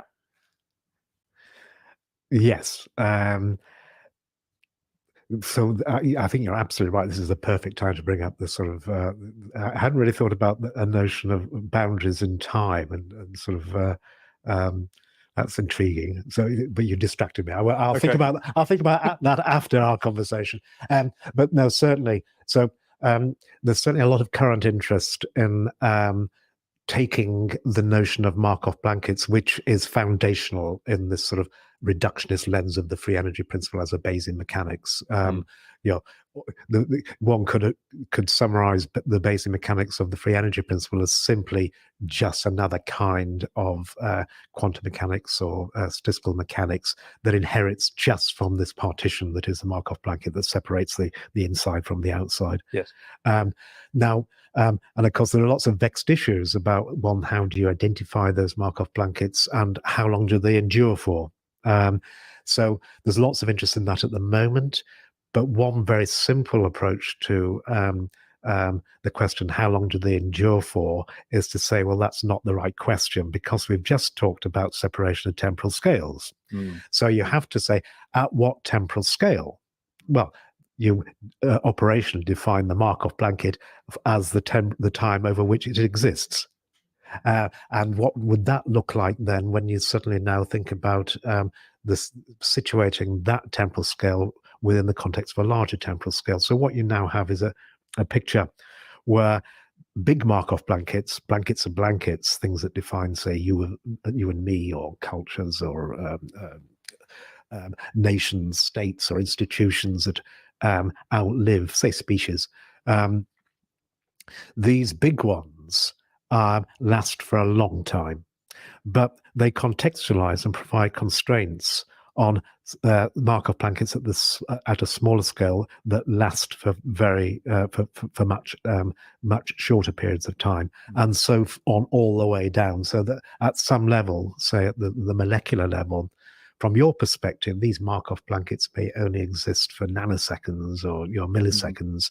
But from the perspective of the molecule, thank you, this is a lifetime, and it's well happy complying with, or can be understood as doing its own basal intelligence, doing its own basal belief updating just autopoietically for its lifetime, which may only be a few hundred milliseconds, making sense of its world, or being interpreted as having this sort of biotic intelligence and self-organization just because it exists for that period of time. So then again, this interesting question, how does one time frame contextualize the other, starts to bite, and you start to now think about, from the point of view of a slower time scale, what would a succession of Markov blankets look like, and what one immediately encounters is the notion of a wandering or itinerant Markov blanket. Yes. We spoke about vagueness on the first one, so we'll park that. But the wandering sets is very, very interesting. But there were two things that I think I wanted to understand. You do think that there's a hierarchy of blankets, but I'm interested in exploring this idea of whether the blankets could be observer relative. Because you used the word could be understood as a Markov blanket, and that brings up two things to the fore in my mind. First of all, the extent to which they are a lens versus describing something in reality. I see. And if they do describe something in reality, you spoke about the symmetric causal pressures, which we can speak to as well. But on this understood thing, it's very similar to Wittgenstein said the meaning of a word is in its use, and that meaning in language is embedded in pragmatic actions and the language game and so on. And then like the further thought occurs, well, maybe the understanding of a boundary or a Markov boundary blanket could be understood in the context of one's perspective. Right, that's a great question, and it may be informed by reading some of the philosophical literature on that, and I should remind you, of course, I am not a philosopher, so so what I say will be naive. You need to speak to philosophers about this, but I would I would say the Markov blanket is something which is metaphysical. It is defined by a particular sparsity structure when formulating any state space in terms of dynamics and specifically a Langevin equation. So one talks about the free energy principle as a first principle account, but it does actually commit to something. It commits to the notion that there are states and that those states have a separation of temporal scales that disambiguates or separates systemic states from random fluctuations. So, but that's all it does. There are no more assumptions, and then everything else follows from that, under the understanding that for sufficiently large systems, the probability of there not being a Markov blanket is zero. So, and this comes back to the sort of this sparse coupling conjecture that Christopher, I think, was alluding to, or at least we unpacked in terms of this, that if a system exists and it's sufficiently big, it will be sparse, and once it's sparse, there with probability 1 will be Markov blankets. So at no point now have we introduced the notion of observers. We haven't at this point even introduced the notion of the free energy principle. We're just saying there will be one way of carving up large dynamical systems, or certainly systems that can be expressed as a Langevin equation or a random dynamical system. Will be ways of carving them up into one or more Markov blankets at one or more scales. Yes. And then the question is, well, what would one, how would one then describe the dynamics for any given Markov blanket?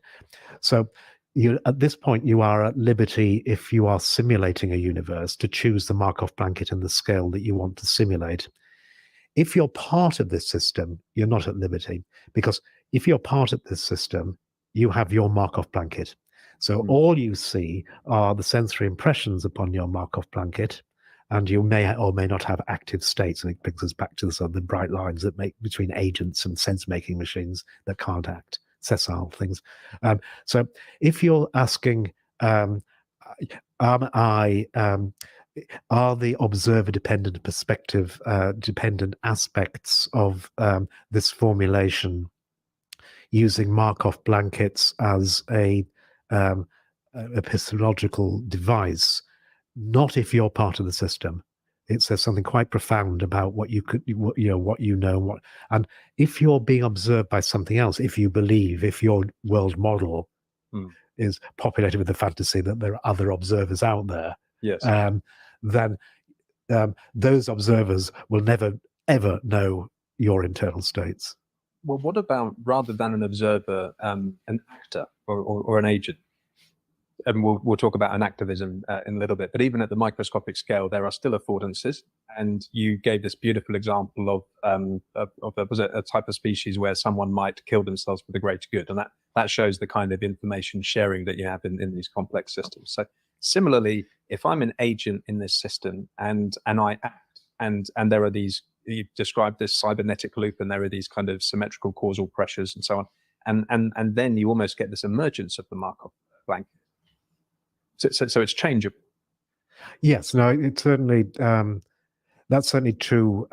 It is changeable, and it's malleable, and it's self-assembling. And certainly, when you have Markov blankets of Markov blankets, or coalitions of Markov blankets, for example, or formation of in-groups and out-groups and the like, yes, you would expect there to be a dynamics of the Markov blankets, or who you're relating to. So the sparsity structure, and who I talk to and who I listen to, and what social media I commit to. Yes. All of these things are products of, or reflections, and can all be articulated in terms of wandering Markov blankets. No, that's absolutely true. Yeah. I thought you were asking something more about whether the Markov blanket is part of a realist metaphysical description or whether Oh, it's that too, yeah. Yeah. you know, I mean, there is another argument that if you now play God and you now put your universe in a computer and now to simulate and write papers about your simulated universe where you can see the internal states and external states, then I think you're in a different world. I repeat, there's something quite profound about the questions of what is it like to be something. Are interesting because from the point of view of the free energy principle, what is it like to be something means that someone's asking that question, so they are a thing, and they're asking about another thing. So now they're asking questions: what is it like to know the internal states of a Markov blanket? But by definition, you can never know them. So there is something impenetrable about being something else. So it's a question which is unanswerable. It's unknowable. So if from that point of view, I think there's something beyond the sort of the epistemology of Markov blankets. But if you're just simulating cells or people, or doing multi-agent simulations, then obviously you can choose where to put your blankets, and you can just use them as a device to understand self-organization, to simulate it and to predict it. And I think in that instance, you could deploy your Markov blankets wherever you wanted to, at any scale you thought was interesting for the phenomena of interest. That's not quite speaking to what you're into, though, which is the changeability of the Markov blankets. So, well, I mean, we can get into that because if and later on we'll talk about the real world implementations of these ideas. But if you did hard code the Markov blankets, then you would bottleneck the system essentially. So ideally, you would actually have the system defined at a sufficient resolution where all of this could emerge itself. Yeah. Did you cover the point of whether the blankets can be must they be spatially temporally should they have a spatial temporal contiguity? And the reason I'm asking that question is when you think of a blanket, I like almost synonymizing it with an organism, and maybe that's a bad thing to do, and you can correct me. But if we think of discontinuous blankets in information geometry, that's an interesting idea because we kind of visualize them in 3D space, don't we? Yeah. Well, certainly they'll have a topology. Yes. I mean, I've noticed earlier on you were talking about sort of place cells and grid cells, which are very special and beautiful constructs which speak to a certain continuity or contiguity aspect. Yes.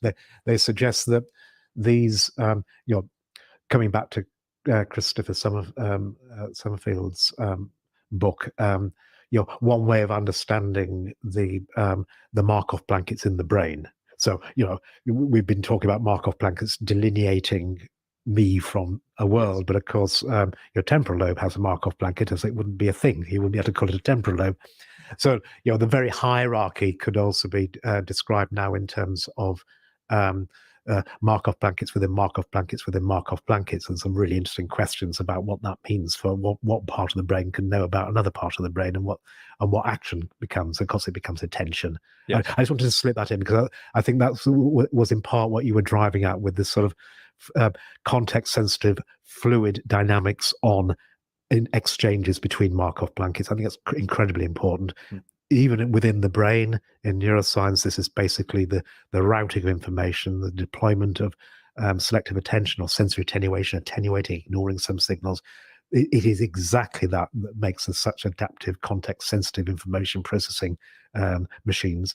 And of course, that is exactly what you'd have to worry about when designing a web with routing and context-sensitive. Who do I listen to? So this is really, really important. So the emergence of I think you're absolutely right. They will have a topology, and if I were using Markov blankets, and I do, and many other people do every day when thinking about message passing as a statistician on factor graphs or which are dual to a graphical model, a probabilistic graphical model of the system you're trying to estimate or understand. then the Markov blanket is just the the implicit knows that influence me, or the parents of the children, the parents of the children, and that has enormous implications for minimizing the complexity of the message passing. And and I repeat, defines a hierarchy, for example. So Markov blankets there will have a topology, probably best understood practically from the point of view of graph theory as opposed to information geometry. But there are special kinds of connectivity that you see, such as place fields. And I'd also say, if you just look at the history of machine learning, there are particular kinds of Markov blankets that characterize the very structure of certain neural networks. I'm thinking of convolutional neural networks. I'm thinking about, often motivated through weight sharing and the like. But, if you look at weight sharing as just the kind of structural learning that's trying to minimize the complexity part of your free energy or your negative log marginal likelihood, then what you are doing is finding the right kind of sparsity fit for explaining these kinds of data.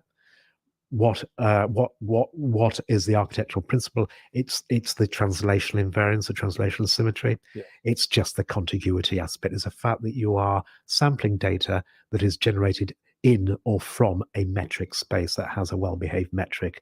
So I would say that sort of place cells and grid cells, and many other, I'm thinking about Chris's friend Tim Barron's work, for example, finding grid-like structures everywhere.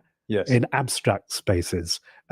So what that tells you is that it's likely that we live in a world where data are caused by samples from a metric space that has a measure to it.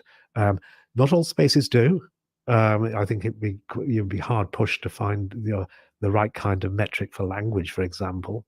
And certainly, if you're sort of building message passing schemes or belief propagation schemes on a factor graph, you don't think about contiguity in a metric sense. You don't measure the distance between one node and another node. It's just, is it connected or not? So I think there are some special contiguity. There are some special worlds that are recapitulated that emerge in the internal architectures of intelligent machines. That have this contiguity property in virtue of the fact that some aspects of the causes of the sensorium are elaborated in a metric space, but not necessarily everywhere. And well, I want to take you back. I know you I wonder where you want to take me. Anyway, but I will finish there, because I see in the brain, and I also see in the direction of travel in terms of building thinking machines, as you get deeper into these hierarchies and you go from fine scale to larger scale, there is an interesting move between architectures that would speak to this metric aspect in space and in time to a more discretized, topological, non-metric representation. Yes, no, I wanted to touch on that. I mean, there's a beautiful example. I mean, Christopher Summerfield talks about Peirce's triad and various ways that we learn different types of symbol and abstractions and so on. And there was a famous experiment in neuroscience, I'm sure you're familiar with it, where they showed people pictures in a certain order and associations, and then the same topological structure was recovered, I think, in the NTL. And this is because even though with spatial temporal contiguity, there is a metric space, but the brain learns these kind of associations, and then you can essentially learn these abstract concepts that reverberate in our language and experience. They get represented. Yes. I completely agree with your point about the revolutionary idea of the translational local equivariance, the weight sharing with CNNs. It's a beautiful idea. It's revolutionized deep learning. So just to finish off the discussion on Markov blankets, I wanted to talk about part-whole relationships. So for the benefit of the audience, in logic and philosophy, mereology is the study of parts and wholes that they form. Whereas in set theory, it's founded on the membership relation between a set and its elements. In mereology emphasizes the relation between entities, which is to say the inclusion between them. So anyway, when considering systems, Markov blankets can nest into hierarchies. And what connection, if any, is there, between that and the philosophical study of mereology?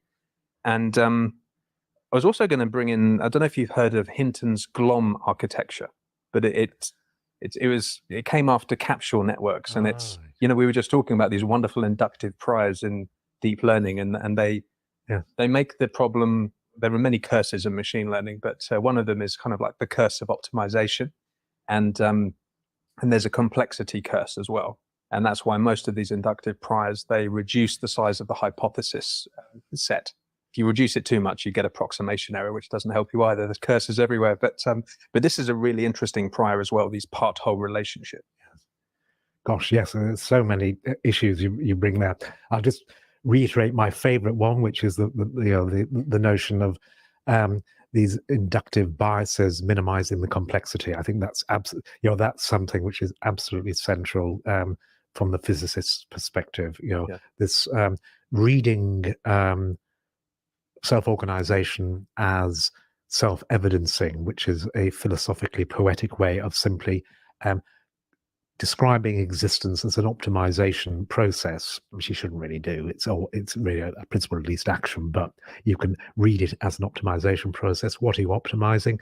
The evidence for my world models. How can I carve up that evidence? Complexity and accuracy. What would I then mean by optimization? Well, I mean just providing the simplest account that maintains a degree of accuracy. What do I mean by simplest? Minimizing the degrees of freedom that I use up in providing that accurate account. How do I do that? By the right sparsity structure. What does that mean? It just means finding the right structure. You could actually think of much of evolution and the trajectory of machine learning architectures as this game of finding the right structure. That are just these structural priors that are apt for describing the kind of data. So if you've spent your entire life doing MNIST images, then it's going to be the kind of structural priors that that inherit from being sampled from a metric space, and you'll have all the convolution. I think the capsule. I didn't know about the GLOM stuff. I always like listening to Jeff's latest ideas, because he's always got the right kind of intuitions, and these intuitions are part of the. I think part of or a reflection of Ashby's law of requisite variety, is explored in hypothesis space about the very structures. But certainly the capsule stuff and the one aspect of structures of graphical models or implicit factor graphs when it comes to implementation, which I think is often neglected, is the orthogonal direction from orthogonal aspect, in relation to hierarchical composition, and that's the sort of the breadth of a model in terms of having factors that can be separated. So if you wanted to have, say, scene construction, you wanted to have multi-object, the ability to track and infer and make sense of data generated by multiple objects. What are you saying? Well, there are multiple things out there, and these things, again, from the point of view of first principle account, have certain conditional independencies that is literally revealed by a lack of connections in your world model. What would that look like? Well, if you're a physicist, it would just be a mean field approximation, literally factorizing, introducing conditional independencies and factorizing a massive joint distribution at any one level in your hierarchical model into a number of factors that, if you're a neurobiologist, would now be functional specialization and modularity of a Fodorian sense. What and where in the brain would be the canonical examples. So I looked at that as a move towards paying more careful attention to the non-convolutional aspect. Those things that actually deny a translational symmetry and actually celebrate the conditional independences within any one particular scale. So my guess is, and I have no idea, so I'm talking from a point of view of complete ignorance, but my guess is that if it's an extension of capsule networks, then it will have that aspect. It'll have that separability, that sort of things that can do stuff and account for attributes that are independent of other attributes or other objects that are conspiring to generate the data. And certainly in my world of toy prototypes, generative models, usually in MATLAB, then all the heavy lifting is done from the mapping between the levels again. So all the interactions, big red buses, there's bignesses, rednesses, busness, these can be factorized, but they all have to conspire literally through interactions and highly nonlinear operators in then generating what I would see if there was a big red bus. So that puts a lot of pressure on the likelihood tensors or the mapping from you'll say an input layer to the first hidden layer, for example, and then sort of leads you into all sorts of interesting issues about how do you accommodate that nonlinearity, and do you again looking at the evolution of machine learning architectures as an evolutionary process, ReLU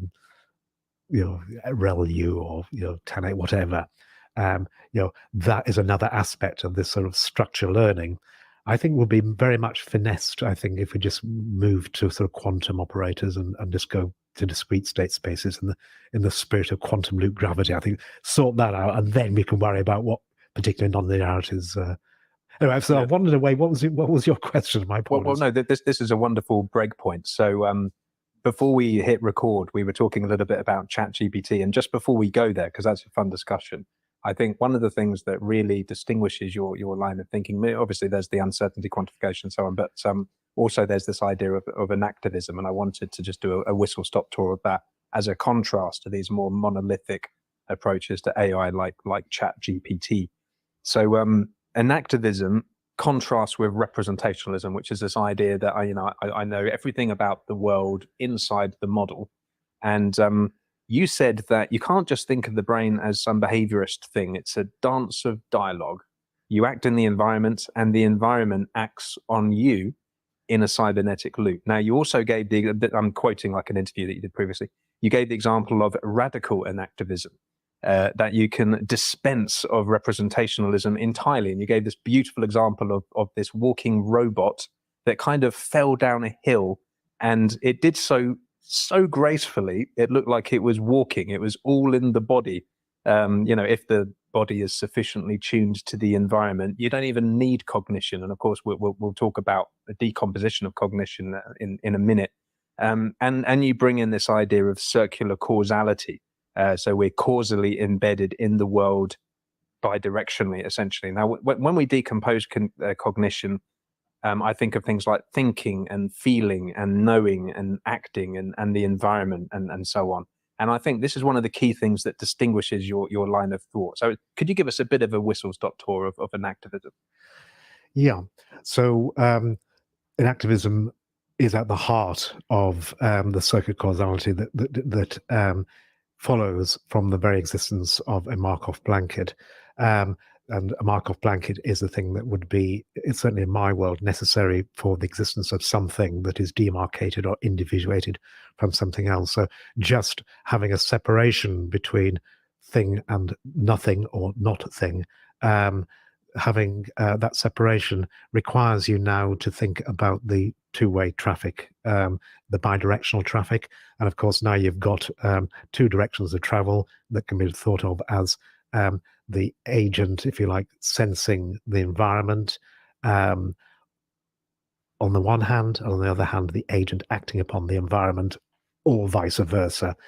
You've got now a circular causality, so coming back to sort of the notion of a perception action cycle, and this notion of a dancing and a dyadic exchange, which is bidirectional, a two-way traffic between the two.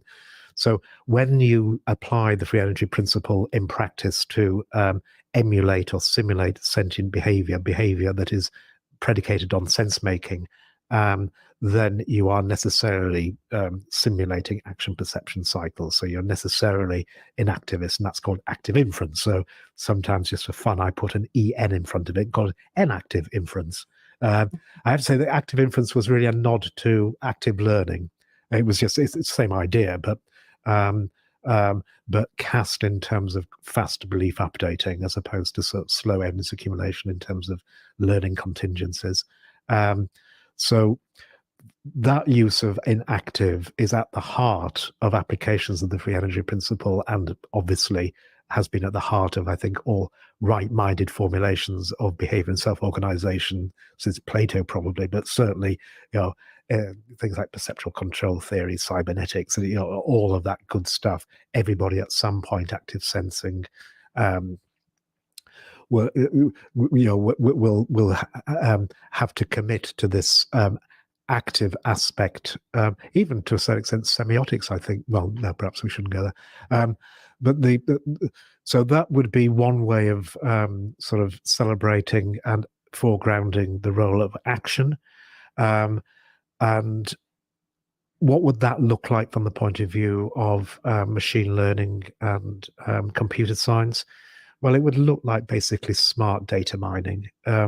And it would change the nature of the game from big data, making sense of big data, so having everything on the inside, having access to the entire world, and then making sense of that. And you may ask, what does that mean by making sense of it? Well, it's certainly doing something with it, like generative AI, versus the complementary approach, which is much more in line with this sort of complexity minimization and the imperatives for sustainable, self-organizing, self-assembling systems, versus smart data.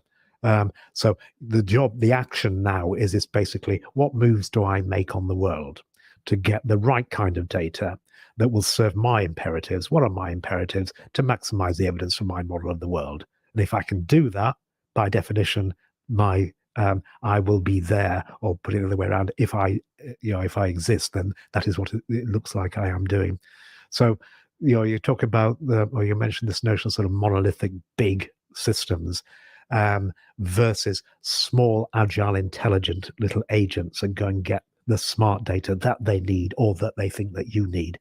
That is exactly the sort of picture that underwrites this notion of distributed cognition, and that a different kind of network and a different way of relating to intelligent artifacts and information services and apps, where it's lots of really small, smart things who are actively getting the right kind of data that they need to resolve uncertainty about the context in which they find themselves.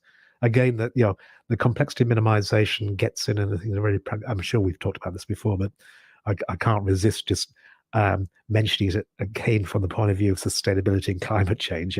The direction of travel of these large, say, large language models, for example, is so wrong. Wrong from the point of view of the ideology of climate change, but also wrong from the point of view of Landauer's principle and the Janicki equality, when read as a thermodynamic corollary of self-organization and non-equilibria. You've got to minimize the complexity, minimize all of the internal machinations, so that you just need the minimal amount of data, expertly handled. Every little agent's a good scientist designing the right experiments to get the smart data that resolves its uncertainty about what it doesn't know. The job done if you can do it like that. So that would be one, if you like, sort of answer to your question. The implications and the importance of inactivism, used really just as a euphemism for an agent that can gather its own data. The radical inactivism is, I think, a more of a philosophical thing, and it's more of a fun argument. And I don't know any radical inactivists, so I don't have the right sensibilities to really answer this question. But it's, from what I understand, they have taken it a little bit too far and denying representationalism. To the extent that you can get a kind of sense making that doesn't actually involve any internal dynamics, and I'm sure that's true, and I'm sure that you're going to sell GTP to me as one example of this mindless kind of sort of enacted sense making. I would just the opposite. I think I would call ChatGPT extreme representationalism. All right. Yes, we'll resist the urge that we'll go there immediately after this. I promise. But so clearly, we think that intelligence does necessitate embodiment. I think that's clear. But I want to just explore this continuum between enactivism and representationalism. This is really interesting. So this comes down to grounding to a certain extent. So cognition must be grounded in different domains, in the physical world, possibly in language, in acting, in affordances, in knowledge as well. And so this is a view that it is grounded, let's say, in affordances. But if these agents, these organisms, ground their cognition in affordances, then to what extent could you say they are learning a world model if that model is with the lens of an affordance? I think you can sort of reconcile very rich representationalism in the service of enactivism simply by noting that in the circular exchange, you have to deploy the right kinds of actions, and that's going to require coming back to what we were talking about before in terms of planning, being able to build the right counterfactuals, and to do that in an expert way, in an intelligent way, you need to be able to represent the causal contingencies and states of affairs in the world at this time upon which you're predicating your next action. So I'm now thinking, just looking at your expressions, and I now realise that you were trying to sell a dialectic between enactivism and representationalism. For me, they are the same thing. To be a good enactivist, you have to have the right representations if you want to. When I say good, I mean good at a particular scale. There are big things that survive. So viruses don't need to do much planning, but things like you and me do need to do quite a lot of planning. So as you move up those scales, you have to look further into the future. So that we certainly need representations, which is what I have. Which is why I always smile when I think about radical enactivism. So if there's no space in radical enactivism for being able to plan, to imagine scenarios, to have narratives that play out on the inside before committing and selecting the right way forward, then it's not an apt description of certainly cognition. Okay, it's so interesting, because the question to me is, we just spoke about this idea of planning potentially through an information geometry. And many of the abstractions that humans learn are not grounded in the physical world at all. And that's very interesting. And we can get to how those abstractions are learned. But I guess what I'm saying is, let's say one of these agents in this multi-agent system, it's traversing this topology. What grounds the states in that topology? Well, I think that would be ultimately it will be the transactions, with the world that underwrite at the lowest hierarchical level all the generative models of this hierarchical sorts. And the abstractions are just the coarse graining simplifications, the products of literally looking at the lower levels of your hierarchy through a reductionist lens in the right kind of way that enable you to carve up the world in terms of these abstractions, which may live in a non-metric space. They may still have this ordinal structure you were referring to before. And then what that would mean in the context of lots of similar artifacts who had done the right kind of coarse graining would be now the opportunity for direct belief sharing, brain-to-brain communication. Speaking to a friend of mine, Ehud, yesterday, talking about the distinction between communicating through through sensory exchanges such as language, but what we're actually doing is basically directly exchanging beliefs. Of course, you could do that directly in silico. You could actually have messages about what this agent believes at this abstract level of representation, very high in a hierarchical graphical model. It could pass its sufficient statistics to another partner somewhere else in the world, elsewhere on that graph. So you do have the opportunity now for direct belief sharing, and all sorts of interesting questions about how you would engineer that. You can't, coming back to this fact that you have to have sparsity in the game, you have to decide where to send and receive your beliefs from. Then we have this sort of attention and routing problem, and then do you have peer-to-peer communication? Do you go through a server?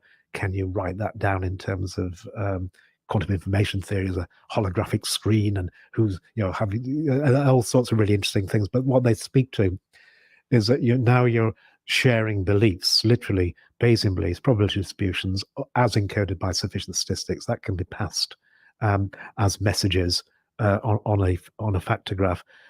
You're now talking about the ability for proper communication of the kind that has evolved in terms of cultural niche construction and evolutionary psychology that speaks to cultural niche construction that we enjoy in terms of the words that we use and the exchanges that we use. Yes, indeed. So there are two things to bring in, so knowledge and language. And you did invoke Andy Clark in another interview, which is the extended theory of mind. So it's one of the 5 E's in cognitive science. And the communication substrate could, of course, it's distributed. So the two agents could be referring on missing information that actually exists, perhaps in another agent or another knowledge repository. And then we can also talk to exactly what the role of language is, how it's compressed, how it represents abstract concepts, and so on. So I'm very interested in knowledge and language. I'm not sure if you could bring those in. Right. I'm not sure I can do so expertly, but certainly part of learning new things since my foray into industry is this notion of knowledge graphs. So if you read a probabilistic graphical model as at least its structure as being a knowledge graph, then embodied in the structure and presumably the parameters of the connections that constitute that graphical model, that would be knowledge. So for me, in a very non-mysterious and possibly too simple-minded a way, knowledge is just the product of belief updating of a slow kind, which is learning. So I know contingencies in the sense that I have a suitably configured and optimized structure and parametrically weighted generative model that can be written down as a knowledge graph or a graphical model, upon which I do my message passing to do my inference about the particular context sensitive in the moment kind of thing.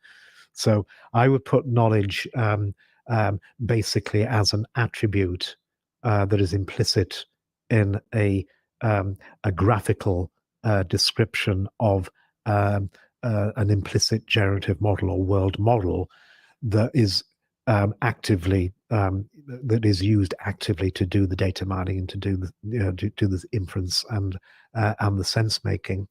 And then the language part of it would just be that highest level, most coarse-grained summary that is conserved over multiple agents. So just by definition, if I want to do belief sharing, I have to have a shared generative model or a commitment to the same narrative, so that the meaning of what I'm emitting is received in the right spirit or the right frame of reference by you. And indeed, there's some lovely rhetoric from quantum information theory of the kind that Chris Fields and Jim Glazebrook have been pursuing, where you literally have to think about the generative model as a quantum frame of reference, and we have to share that in order to communicate. So in this instance, the Markov blanket ceases to be just a set of states and adopts the role of a holographic screen, and action now is writing to that screen, and sensation is now reading from that screen. And there are two agents on either side. So whatever is written is an action that can be read by something else, and then you're looking at the entanglement, which is the synchrony of mutual understanding that we would aspire to through communication. So but that only works if the messages that are written to the screen or written to the Markov blanket have the same kind of interpretation. So it speaks again to this the fact that you have to have a good model of the world, and the world has to that really means that there's a kind of entanglement or generalized synchrony from the point of view of dynamical systems theory between the two sides of your screen or the two sides of your Markov blanket or your server, which have the right kind of isomorphism. So we're talking about basically a shared narrative that underwrites any exchange of signals. And again, what just thinking of this from the point of view of generalized synchrony, what we are talking about is just the characteristic or the emergence of characteristic behaviors in any sparsely coupled set or ensemble of things that possess Markov blankets or have a separability. What will they ultimately do? They'll ultimately find a synchronization manifold. They'll find a synchronization simply because this is the most likely state of being, and the most likely state of being is that which maximizes the marginal likelihood, which minimizes the free energy, which just means that they now understand and can infer each other. So it's just another expression of this existential imperative to resolve uncertainty. Have good models of my world, and my world also needs to have good models of me. And if my world is you have to have a good model of me, and I have to have a good model of you. Ultimately, what that means is we're going to converge on the same model. Yeah, I mean, what interests me there is that, unlike many other researchers, you're conflating understanding, knowing, and intelligence itself. I guess so. Yeah. So good question. If intelligence is a process of belief updating, then yes, it's just intelligence and learning are just learning knowledge and intelligently inferring states of affairs are just the same process at different timescales, and they both depend upon each other. So I have to have the right neural network and the right weights and the right learning to make sense of the data in the moment. Yes. And if you think of it from the point of view of weight learning, either through back propagation of errors or through experience dependent or spike timing plasticity in the brain, you have to have the right inference in order to do the learning. So there's again this circular causality between the two scales. So knowledge requires the right inference or state estimation, and state estimation requires the right knowledge to make sense of the data that's being assimilated. Yes, although I suppose philosophically we could break it down, because knowledge might be the sort of the information acquisition, because knowledge exists. It's quite an interesting philosophical point, actually, that knowledge is on Wikipedia, and it's crystallized knowledge. It exists as a thing, but the ability to acquire knowledge without surprise is your form of intelligence. But I wanted to talk about ChatGPT just quickly, and it's very interesting because Bing have just released a new version of their search engine which integrates ChatGPT, and I've been on a bit of a journey. When they released GPT-3 it was November 2020, I got access to it. I thought it was garbage. It was just generating a load of rubbish, basically. But there were people out there who were true believers, and they said, "Tim, you're not seeing it. I've seen it." And they would show me these ridiculous examples, and I just thought, "No, you're just fooled by randomness." And then DaVinci 2 came out about a year ago, and then that transgressed the anthropomorphic fooled by randomness threshold. So I started to be a bit of a believer. I knew it didn't understand anything, but it started to get very useful when I was using it for coding and generating emails and so on. Much to my loss, actually, because recently I've been checking code into the repo, and my colleagues have been saying to me, "Tim, it looks like you used GPT to generate that. Why is it full of holes?" And you have to hold your hand up and admit, "Oh yes, sir. I'm sorry. I just checked in some code that I clearly didn't understand, and didn't actually save me any time." So sometimes you can see problems with its generation, but it's so plausible that most of the time they're hidden. And unfortunately, if you want to verify that knowledge, you might as well have just not bothered using GPT in the first place, because you could have just gone. So a little recap, it's using a self-attention decoder transformer. And that's a neural network architecture that introduces permutation invariance, two-tuple permutation invariance, which turns out to be extremely useful for language. And then there was this discovery of what's called in-context learning, which is where rather than just getting it to, because it's a generative model, it just generates token, you insert a prompt and then continue to generate from that prompt. And people discovered you could ask it questions. It had this emergent reasoning capability in big air quotes.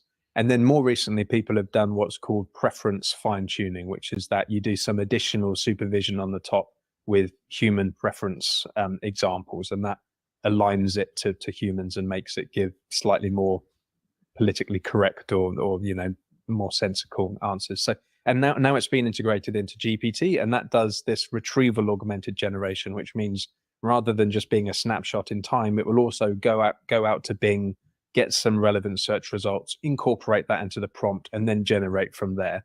And there was this incident a couple of days ago where Bing had this successful launch to much fanfare.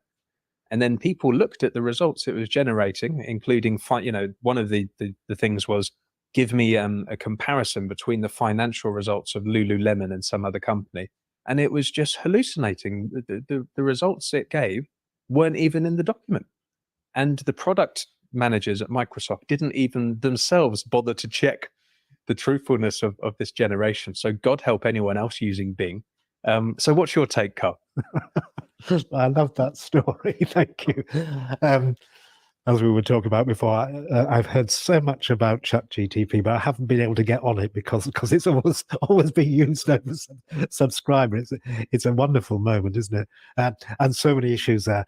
I don't know where to start with. Perhaps I should start by conversations I've heard about why the ChatGTP moment is so important. Always reduce really to the fact that people got enchanted and had access to it. So it wasn't so much, but it's actually really interesting to hear about the technological and the structure of the generative model makes it work. I didn't know that. That was very useful. But whatever, those are not really sort of quantum leaps. They're not massive technological, innovations. But what the innovation was of the accessibility. So I think, just standing back, why that was a moment, and it has been a moment, I think, in terms of selling AI to investors and the like, they all now, oh, you're talking about ChatGTP like stuff. I know about that. That's really exciting. So it has changed the landscape, I think. There has been a moment. But why did it happen? And I think it's basically all this belief sharing. I think it's basically the participatory aspect. It is exactly this, if you like, sort of emphasis on belief sharing among lots of smart agents, including ourselves, which is, which if you can realize that potential and get people engaged, is the nice way to use artificial intelligence. And in that respect, you ask yourself, well, how is it being used? And it's being used as generative AI. And of course, you ask yourself, well, okay, what's generative AI brought to the table? Well, it's generating the kind of stuff that I would see. And basically it's an interpolation machine. Sort of, if I give it enough stuff, it'll interpolate and generate the kind of things that I've given it. So why is that useful? Well, you can now select from the stuff it generates, but all of this game is all quintessentially dyadic interaction, or you participating with the generative AI. That's why it's so attractive. It's not the marvelous stuff it generates, it just interpolates stuff.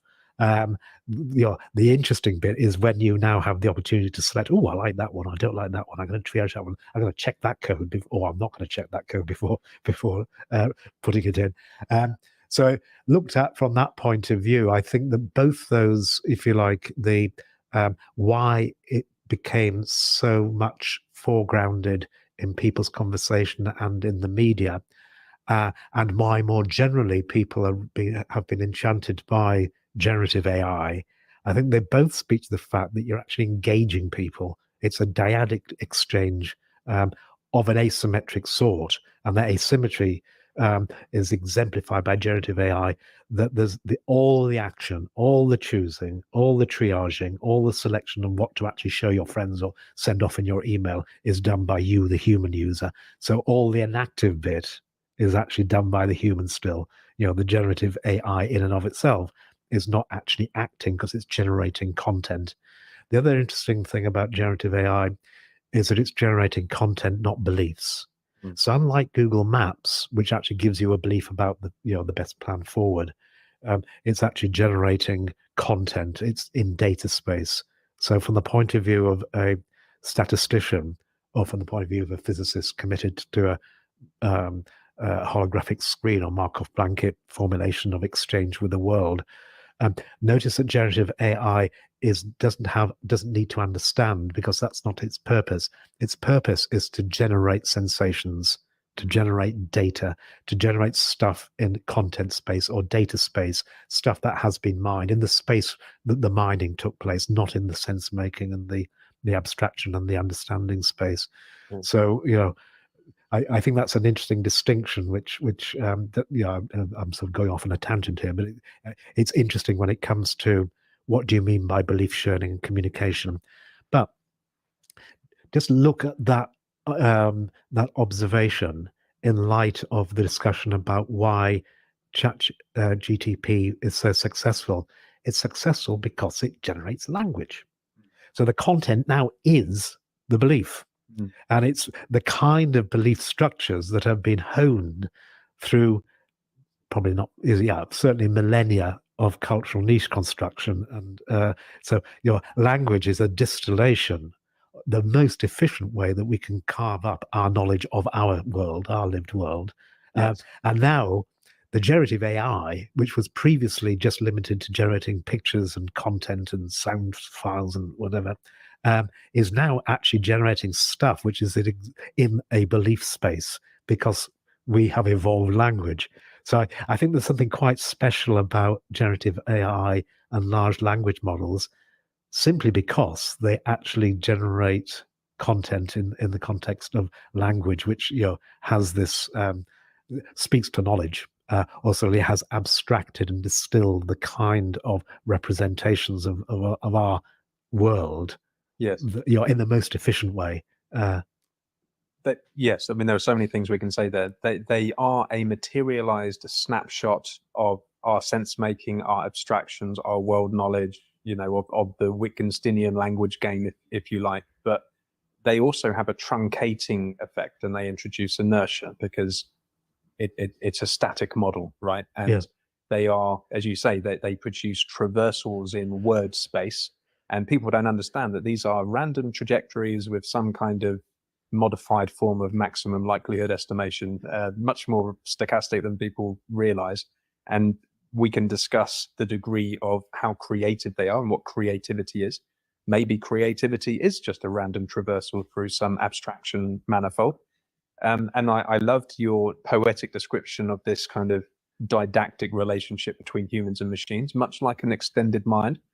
And this is where prompt engineering comes in, because people have realized that you can say to the language model, that's not quite what I wanted. Can you change it a little bit? And it's an interactive process.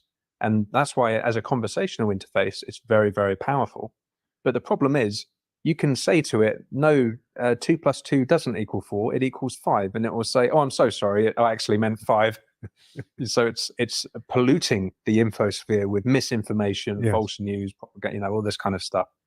And I never really thought the misinformation thing was a problem, because, there's loads of misinformation out there. I mean, most people are full of shit, frankly, Carl. But now it's been industrialized and democratized on this scale, and people will not bother fact checking. That people see plausible text and they just take it as a given. And very, very soon, there'll be so much information out there on the internet, more than was generated by humans, most of it will be generated by machines, and we won't know the difference. And that reminds me of one thing which the ambivalence that whole issue induces in people. So this tendency to write in meaning and anthropomorphize the content generated by generative AI. I've heard actually by the second author of the white paper we started with, it smashed the Turing test. And I guess it has. I guess it has smashed the Turing test. But as you say, there's a price to be paid if you can't discriminate between sort of. You actually had a nice word, which I hope you're going to use again, which is confabulation. Yes. Yeah.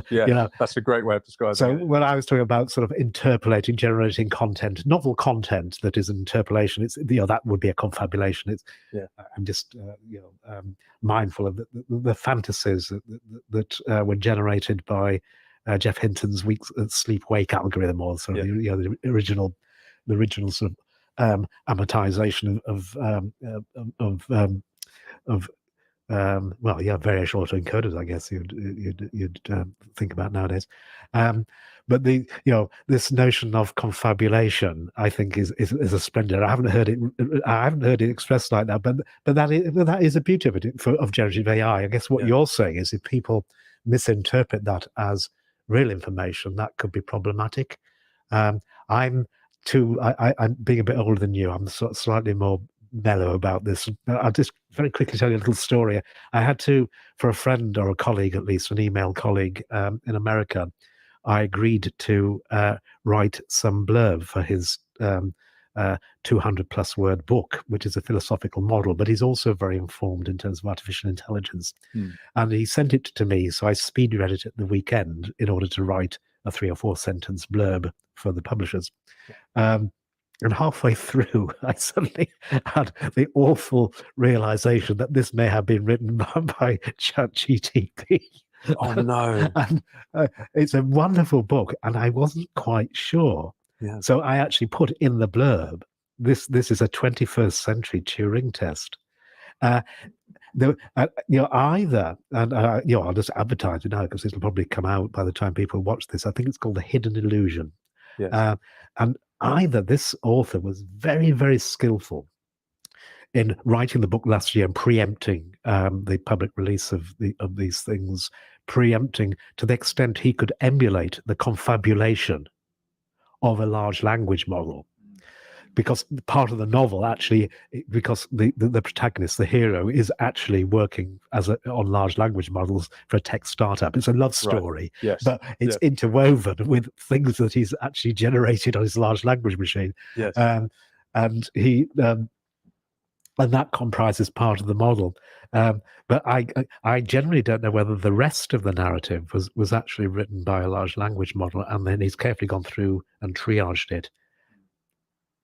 That's entertainment, but it is entertainment that really can be viewed as a Turing test, which I suspect most people will fail. And I suspect that book will be talked about simply because it's very difficult to tell how much he wrote versus how much the machine wrote.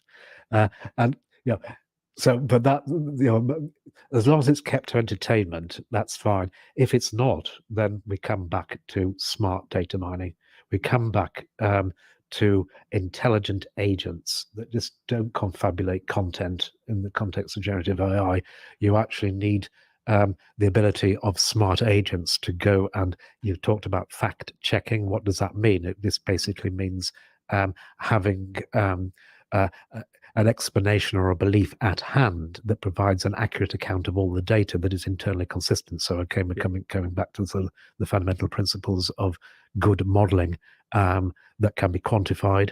But to do that, you're going to have to equip those agents with autonomy equip those smart data mining machines with autonomy to be able to select the right kind of data that will hopefully preclude the confabulated data, or things that look like data but are in fact not data. Yes. I don't know how you do that, but that's going to be the challenge for the future. Well, exactly. I mean, in the free energy principle, that you have this entropy, and it will actively seek out GPT never says to you, "Oh, I don't actually know that. Can you explain? Can you explain more?" Different modes of understanding, right? So the reason why we don't confabulate is because we actually understand things, and these models just learn very, very superficial surface statistics about language and how it's used. And I think it's going to change the peer review process, because now so much of this stuff slips beneath the net,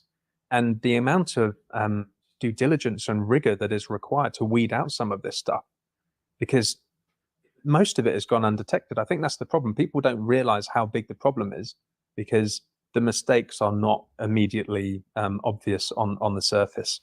So you said that we believe that developing a cyber-physical network of emergent intelligence in the manner described above not only ought to, but for architectural reasons, must be pursued in a way that positively values and safeguards the individuality of people, as well as potentially non-human persons. And I wanted to bring in the is-ought problem, as articulated by David Hume. He said it arises when one makes claims about what ought to be that are based solely on statements about what is. And Hume found that there seems to be a significant difference between descriptive or positive statements about what is and prescriptive or normative statements about what ought to be. And that it's not obvious how one can coherently move from descriptive statements to prescriptive statements. And I do want to draw a little bit of an analogy here to our discussion about consciousness. And I can bring in consciousness again, but you know, Chalmers said there's this kind of hard problem, and consciousness is a little bit extra. And similarly, people say the same thing about morality, that it's a little bit extra and it might not be deducible from all of this empirical data that we have in our models.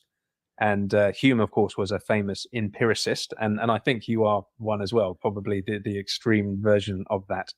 So the free energy principle concerns itself with model evidence and entropy, but evidence is not an ought. You know, so the question is, how do moral states come into be in the system? Right. Okay, I didn't know about the is-ought stuff. That's really nice. So if I understand what you said correctly, then is ought. It completely dissolves the distinction. So if you know, from the point of view of the free energy principle, existing in particular characteristic states are those attracting states. They are part of an attracting set that define who I am and collectively who we are if we share the same kind of world model or narrative. So they are exactly how I ought to be. They are stipulatively defining the nature of the thing that I am. So if I exist, the is just the ought. And that's quite fundamental, because if you then say, well, what then does a distributed cognition or an extended cognition, you know, this or a designer environment on the web, you know, being Andy Clark for a moment, if you think about what that might look like from a first principle account, then what ought it to look like? Well, it will look like what it is. But being what it is, if it includes us, it will be like us. So it will be effectively the kind of system where you cannot prescribe any oughtness, you know, because it is what it will be, and it will be. It will, as we have learned in the previous conversations, it will come to share a narrative in a world model with certain levels of abstraction in our own world models, provided we are part of that that ecosystem, part of that network. One could imagine a completely independent, you know, Markov blanket between us and an information, you know, a World Wide Web which was never used. So, so it wouldn't be a Markov blanket even. It would be two separate systems, and there will be a universe where the World Wide Web does what it does. We will never know by definition. But if we are part of that, if we are users of, either in the sense of triaging generative AI or enacting recommendations or supplying data so we are in an exchange, and therefore part of that web, a part of that network, part of that factograph, a node on that factograph, then by definition, the is equals ought as read by the free energy principle means that what will happen is all the intelligent artifacts on that web will converge to some kind of common ground and some kind of common sense making. Another way of looking at that is that, what are the imperatives? What are the things that are being optimized, if you want to use an optimization approach? It's effectively the expected free energy.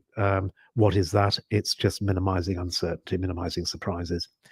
It is not making paper clips. It is not you ought to be good to mankind, or you ought to increase prosperity. It is not monothematic, pre-specified heuristics about this or that. It is just it is all about resolving uncertainty, and when there are preferences that underwrite that uncertainty, just technically, just in case this sounds a bit too hand wavy, the expected free energy is literally the sum of the expected information gain and the expected value, where the value, or the negative expected free energy, is the sum of the expected information gain, expected value, where the value is the log probability of a characteristic outcome. Now, crucially, in that statement, where you now read value or utility or the oughtness as a probability distribution over the space of outcomes, notice that this is now specified over all possible outcomes. So it now becomes a way of specifying oughtness that just is, in the spirit of multiple constraints over all dimensions of outcomes. Not the amount of money I make or the number of paper clips I make, but over everything. And over everything then converts this effectively into a sort of the solution to a multiple constraint satisfaction problem, where the multiple constraints are definitive of what I am. And if I am embedded in a network of sympathetic agents and artifacts, what we are. So baked into this kind of belief sharing, there should be a harmony and a mutual understanding at various levels. I mean, I'm not talking about sort of direct sort of language to language. It could be some sensory substitution devices that have a sort of very elemental, very fast sympathy with our bodies, for example.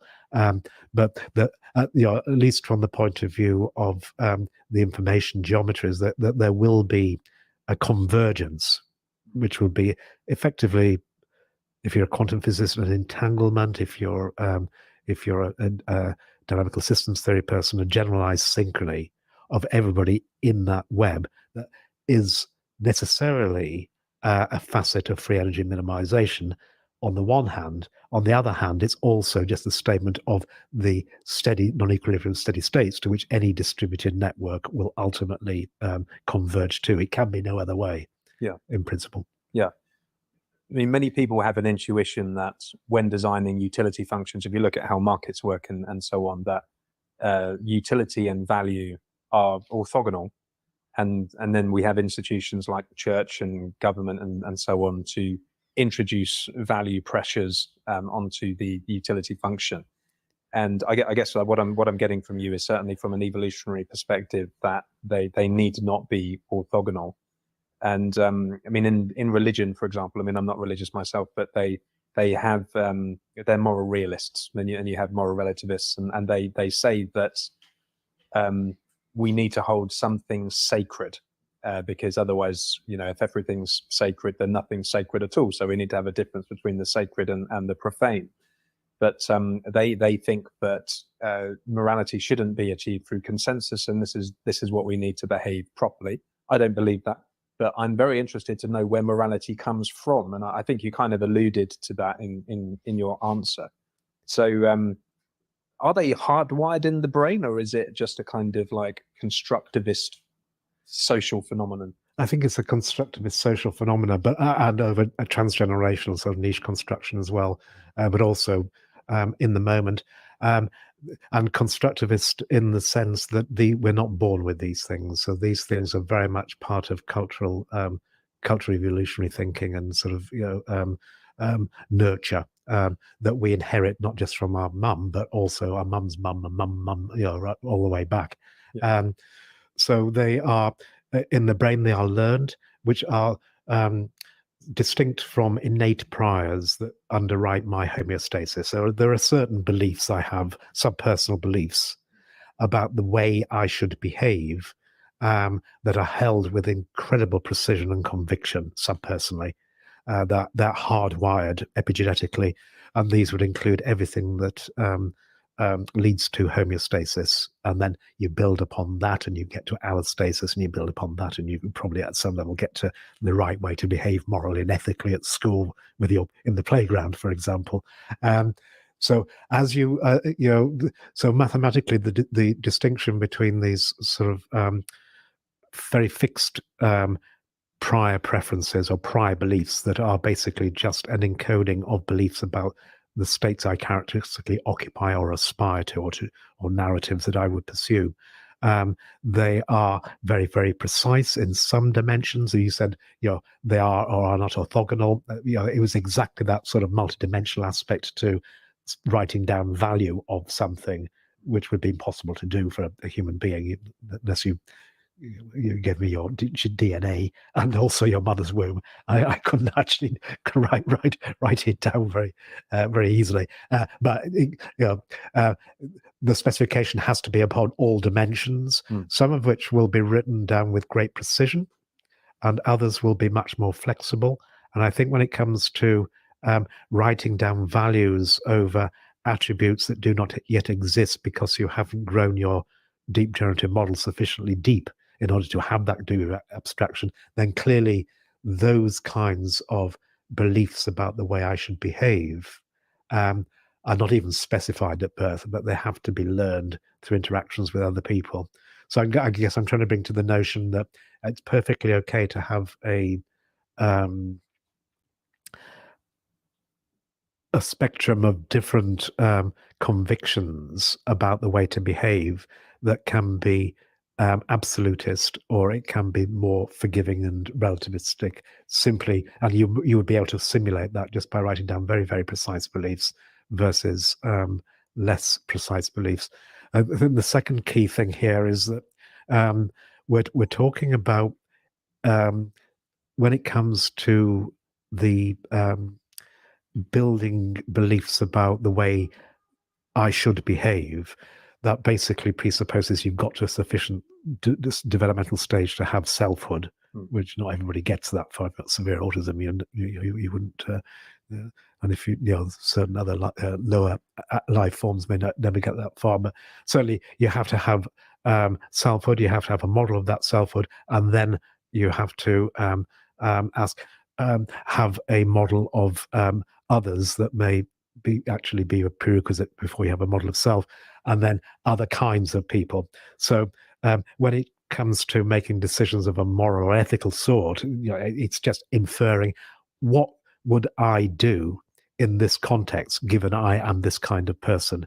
And my limited understanding of sort of social science is a little bit more complicated. That is not necessarily what should I do in this context, given I'm that kind of person. It's what do you think I should do, given I'm in this context, given what you think, what kind of person you think I am. So basically, I'm trying to work out what you think, what kind of person you think I am. If I can infer that on the basis of our exchanges and my epistemic foraging and my sort of self-evidencing through language, then I can then decide what is right or wrong. So it's just basically an inference. What's the probability of making that decision with those outcomes, given my world model, if I am that kind of person versus that kind of person? To solve that, I need to know what kind of person I am, and that I can just get from mum, or I can get from my my correspondent or my peer group, or I can choose to my in-group from the social media or the kind of television news that I subscribe to. So we were talking about before about sort of this utopia of generalized synchrony and perfect quantum entanglement, and we're all in perfect harmony. Of course, it doesn't quite work like that. There's a scale-free sort of specialization and different at a bigger scale, different Markov blankets where you get in groups and institutions, and because of that scale freeness and because of it, we're all quintessentially curious in our self-organization. We're always exploring other ways of being, whilst trying to find the shared narrative and common ground with people like me, my family, my institution, my sort of theological commitments. There will always be other kinds of me, and I can sometimes, I can sort of be that kind of me or the other kind of me. So in that context, it's really a really interesting question about really inferring, of all the ways I can behave, what is the most likely way of behaving? And if you can, if you look at morals and ethics through that lens, then you have now a calculus of being able to write these things down in terms of alternative ways of responding in a given situation. And crucially, you mentioned before uncertainty. So precision is just the inverse uncertainty, the confidence with which I can assert, no, I will always do this. Yeah. As opposed to, I'm, 80% sure I'm that kind of person. But also noticing you're now conditioning your moral position or your ethical position on being a particular kind of person. And of course, we can all be a different kind of person. I can be a teacher, I can be a student, I can be a parent, I can be a friend. All of these will call to fore different sets of prior beliefs because they're all conditioned on the kind of the library or the repertoire of ways of being a human being, which I learned from you or my mum and everybody else on the television. Fantastic. I wanted to touch on this idea of, as you said, you believe that it's socially constructed, which rather gets away from this notion of, some people believe that it's kind of hardwired. And then there's the notion of, our values might be changing faster than evolution, essentially, which necessitates the need to have some kind of societal pressures or governance, if you like. And I do believe that we're in a new regime now. I mean, people always say, oh, the sky's falling down, everything's changing. But now we are in the information world, and things are moving at a scale and magnitude that they haven't done before. And our values are changing much faster than they have done before. And what you were talking to is very interesting about this kind of fractionation. So there are macroscopic pressures and there are microscopic pressures. There's the internet and so on. And I just wonder, from your perspective, how do we wrestle with that? Because we've never been in a more kind of pluralistic, interconnected environment. And how does that affect us? Yeah, I mean, these are big questions, which I'm sure you have your own answers to. But I think that sort of fast-moving, globalized exchange that does speak to a deep pathology, and I have a deja vu. I'm sure we've spoken about this before, but sort of Zuckerberg and the genius boy races of the previous decade, talking about connectivity as somehow being a good thing, I find quite frightening. Yeah. Remember that we've been talking about structure and existence right through to morals and ethics in the context of having the right kind of sparsity that gives you the right kind of individuation of things from the world, and within any given thing, the right kind of structure that allows it to act gracefully and in harmony with that world. At every point, it's the absence of connectivity that defines the structures.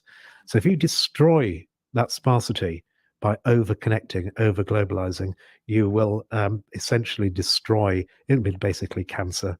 So if you look at, this is a Mike Levin thing, if you look at, sort of a cancerous cell as a basically a self-organizing system who has forgotten its boundaries. Yes.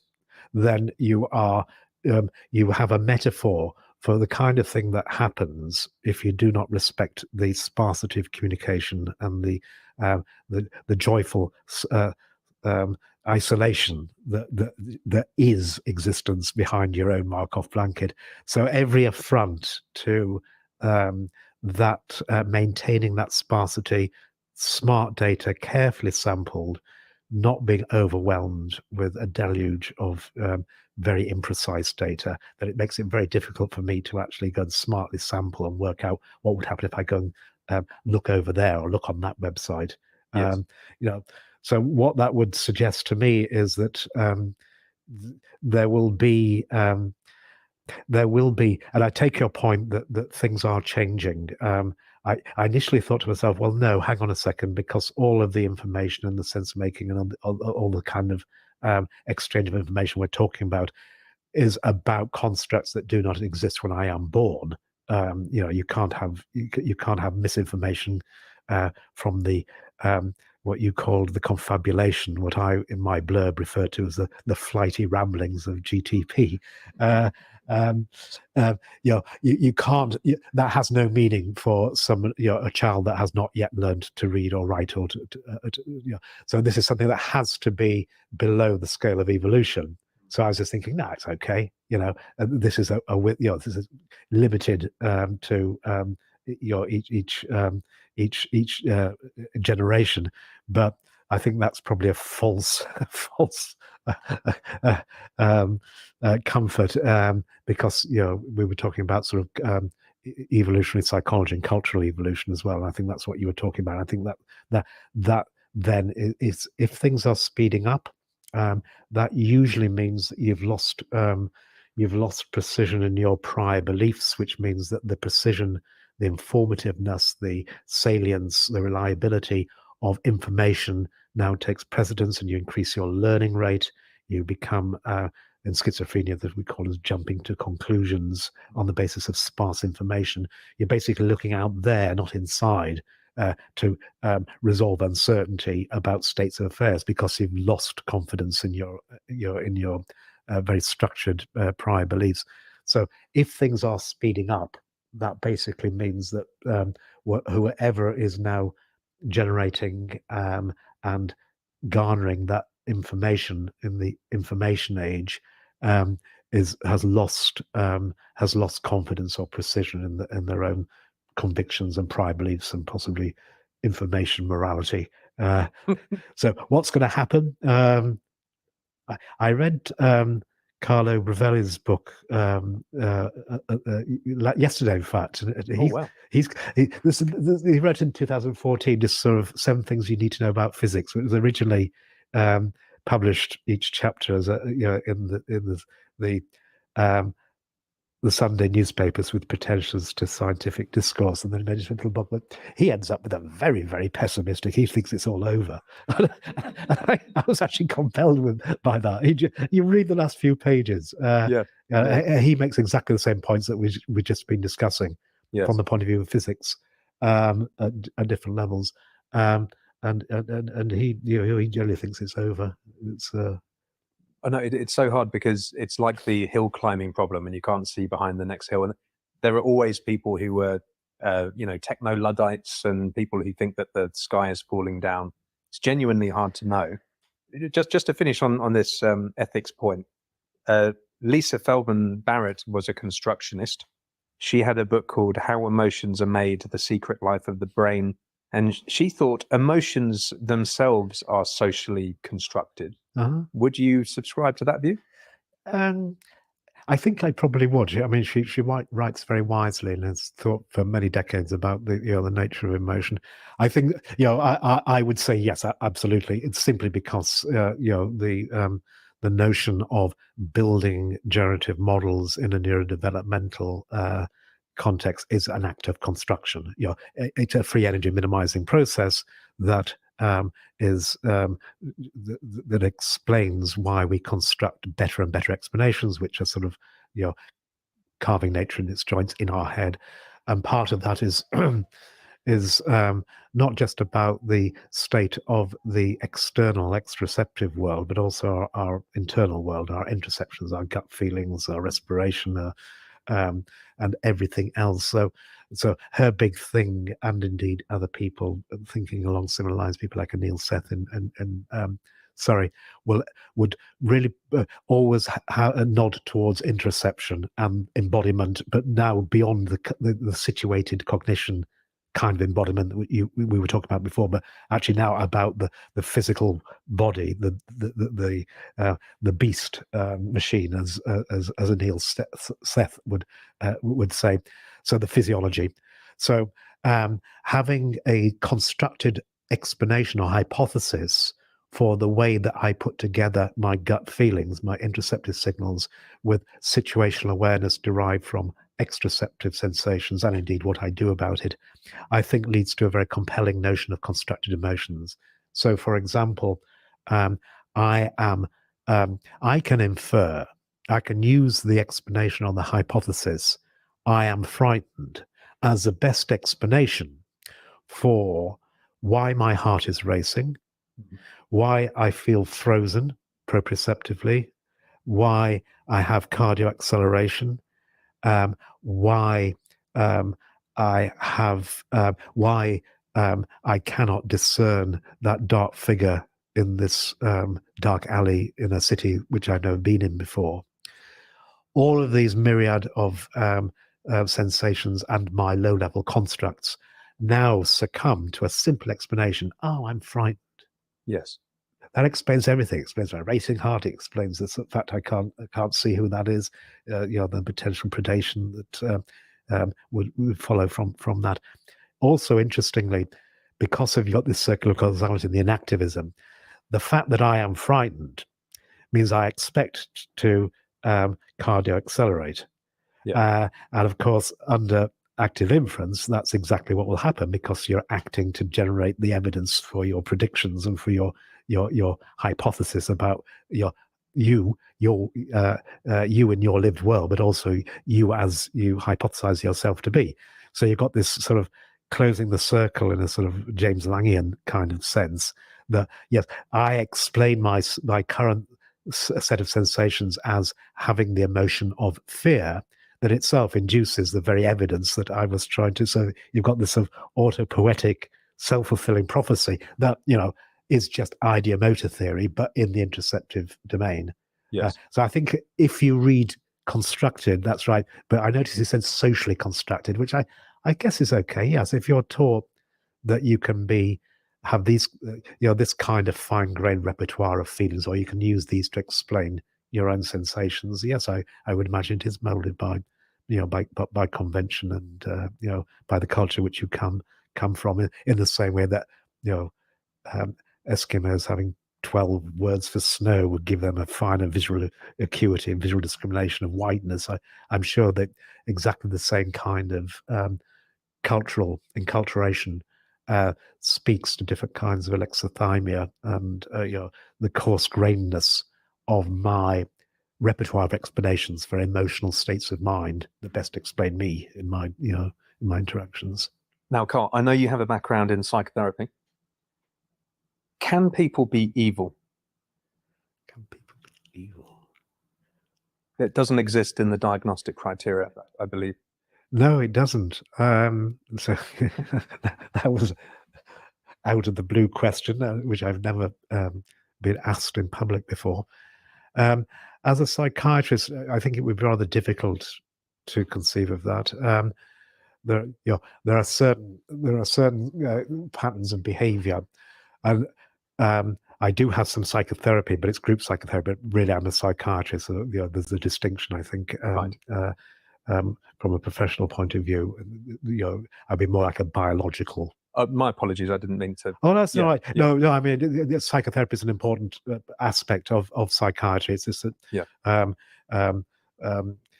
psychotherapists have to undergo 5-6 years of training to become psychotherapists. I did two years of very baby psychotherapy training.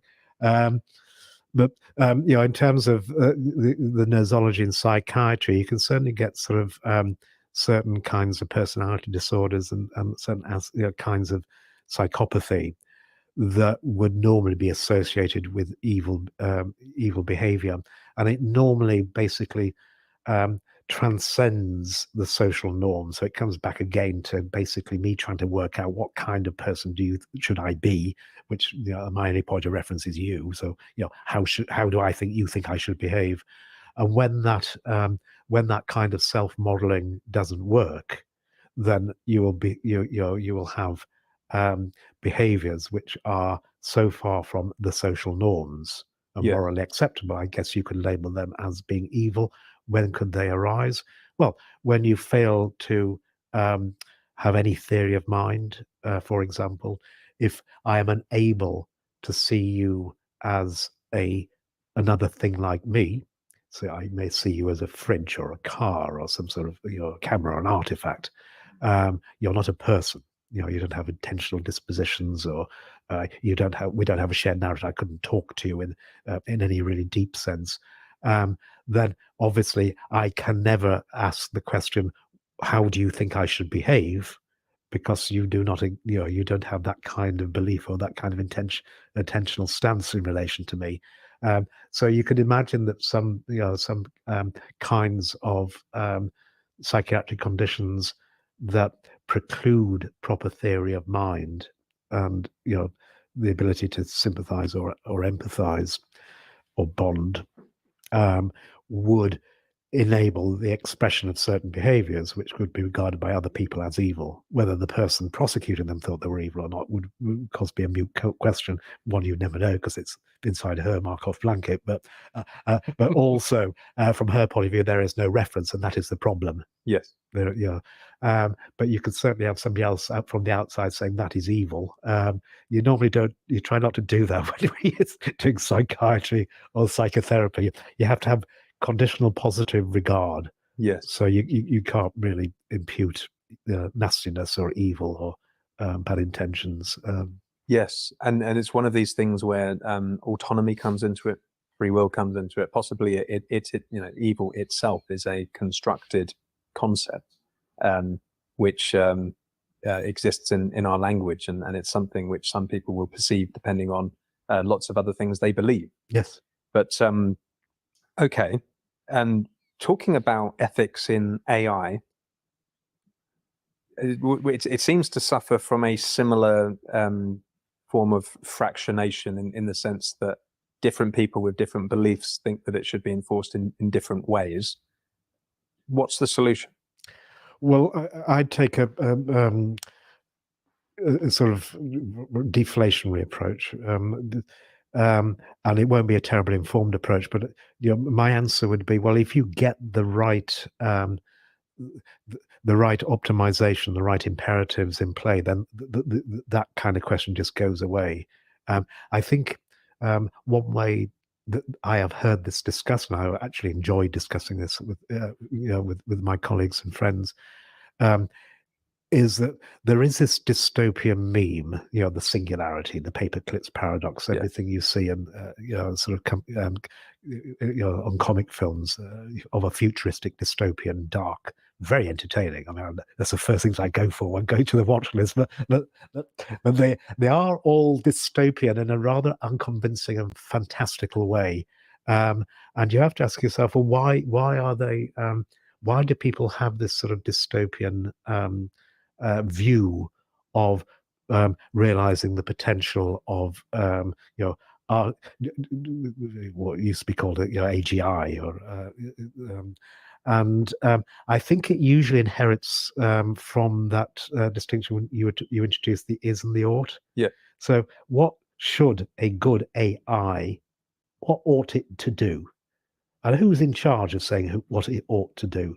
Is it meant to make money? Is it meant to make profits? Is it meant to save lives? Is it meant to make paperclips? Because that question just goes away if you're thinking in terms of the free energy principle and active inference and belief sharing. So the only agenda in sharing beliefs is to resolve curiosity. So, I cannot prescribe what you should do or what an intelligent artifact should do, other than put constraints on every kinds of outcomes that it is expected to encounter. So I can certainly write down constraints in the spirit again of either a multiple constraint satisfaction from a sort of an engineering point of view, or from a mathematician's point of view, the constraints inherent in James's constrained maximum entropy principle, which is another way of reading the free energy principle, writing down those constraints. But within those constraints, so these are the no-go areas you were actually talking you mentioned explicitly before. So there are certain things you never do, or put it another way, with relatively high precision, there is these outcomes are highly implausible, and if you find yourself in these outcomes, you remove yourself immediately. So that's quite easy to write down. But then within those constraints, what is the imperative? It's just to gather information about what? About you. It's just showing an interest in you. So it will become your psychotherapist. Well, could I push back a tiny bit? So I think part of the reason why we have this focus on ethics is because of the centralization of AI. Things like Facebook, they're controlled by centralized corporations. And what you're alluding to is far more interesting. It's this multi-agent diffusion, stratification, fractionation. I see. Yeah. And that, I agree, in many ways might solve the problem, because it would emerge, and then you can discuss whether morality was part of why we survived. It's not orthogonal. But then I might still push back and say, well, what if the wrong thing emerged? So what if we do need to introduce governance? Because in this active inference multi-agent setting with humans and machines, we started to see behaviors emerge which we didn't agree with. How could we then place value pressures on that? That's an excellent question. And you also make that very important point, which I think needs to be foreground. That so when I was talking about belief sharing and distributed, the age of intelligence, it was exactly this distributed ecosystem, a democratized kind of belief sharing and data sharing, where the data is small bits of smart data that are essential to reduce uncertainty. It was very much this walking away from large data, monolithic bits of, say, large language models, for example, that can scrape data from wherever they can get it. So that, I think that's an important distinction, which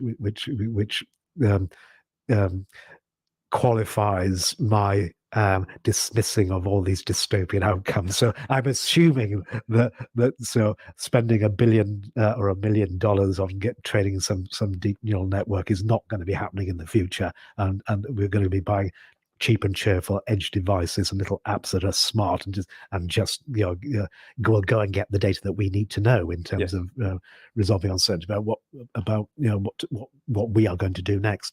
So I thought that was a really important point. And of course, I've forgotten your major question, which was what? Which was the... Oh, well, so if we did have, let's say, en masse active what do you do about humans and machines? Well, again, I'm not sure I'm going to give you a terribly informed response, but I think the notion of an ecosystem is quite central here.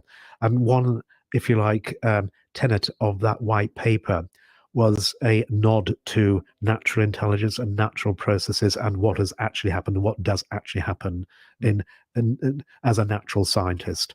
So if you have, if you do imagine, an ecosystem of intelligence in the future, it will be subject to exactly the same dynamics and pressures that we have currently in terms of cooperation and competition and wars and geopolitical issues. That's part of the ecosystem, and then you will have the normal problems of democratization and access, and there's you cannot prescribe oughts for this, because then you have to choose who's going to prescribe the oughts. So you have to have a very libertarian approach to this.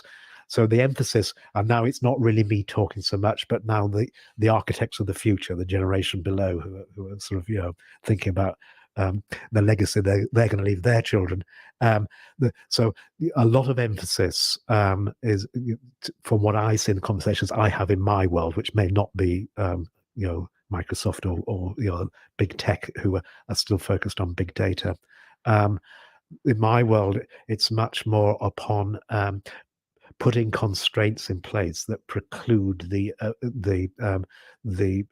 emergence of autocracies that resolve uncertainty about others by making them all like themselves. Basically, that's one way to get harmony, is just to make everybody do do the same thing. But you can write down. So a lot of attention is being paid, and I'm talking here about the next generation of message passing that will support that information sharing and belief sharing. So a lot of attention is being paid not just to generalize it from just hypertext, but into a sort of more abstract hyperspace, so literally hyperspace message passing and languages and transaction protocols, but also the credentials and the contracts that underwrite that message passing. So, a lot of emphasis on contracts, shared agreements in terms of what data is shareable and who has the credentials to share that, and having that distributed. So not in a blockchain sense, but in some workable, shareable sense. So I think if one gets the standards right, and a lot of work is being currently done under the auspices of the IEEE, for example, with the Spatial Web Foundation, if one gets that right, then I think that these catastrophic dystopian abuses or the emergence of autocracies in an age of intelligence will be precluded simply because you've put the right constraints in place. But given that you are committed to creating an ecology that is truly democratized and open, there are no guarantees, are there? I hope my friends don't hear me saying this, but if you aspire to an ecology, you're creating a nature on the web, basically. Yes, of which we are participants, and that will have its own challenges. So you wrote a beautiful paper called "Am I Self-Conscious, or Does Self-Organization Entail Self-Consciousness?" And Keith and I agree that this is probably the best quote we've ever seen in our lives. You said, "The proposal on offer here is that the mind comes into being when self-evidencing has a temporal thickness or counterfactual depth which grounds inferences about the consequences of my action. On this view, consciousness is nothing more than inference about my future, namely the self-evidencing consequences of what I can do." And we spoke with you last time, I think, and we invoked Chalmers and the hard problem and so on. And we were talking about qualia and subjective states and, inner dialogue and all this kind of thing.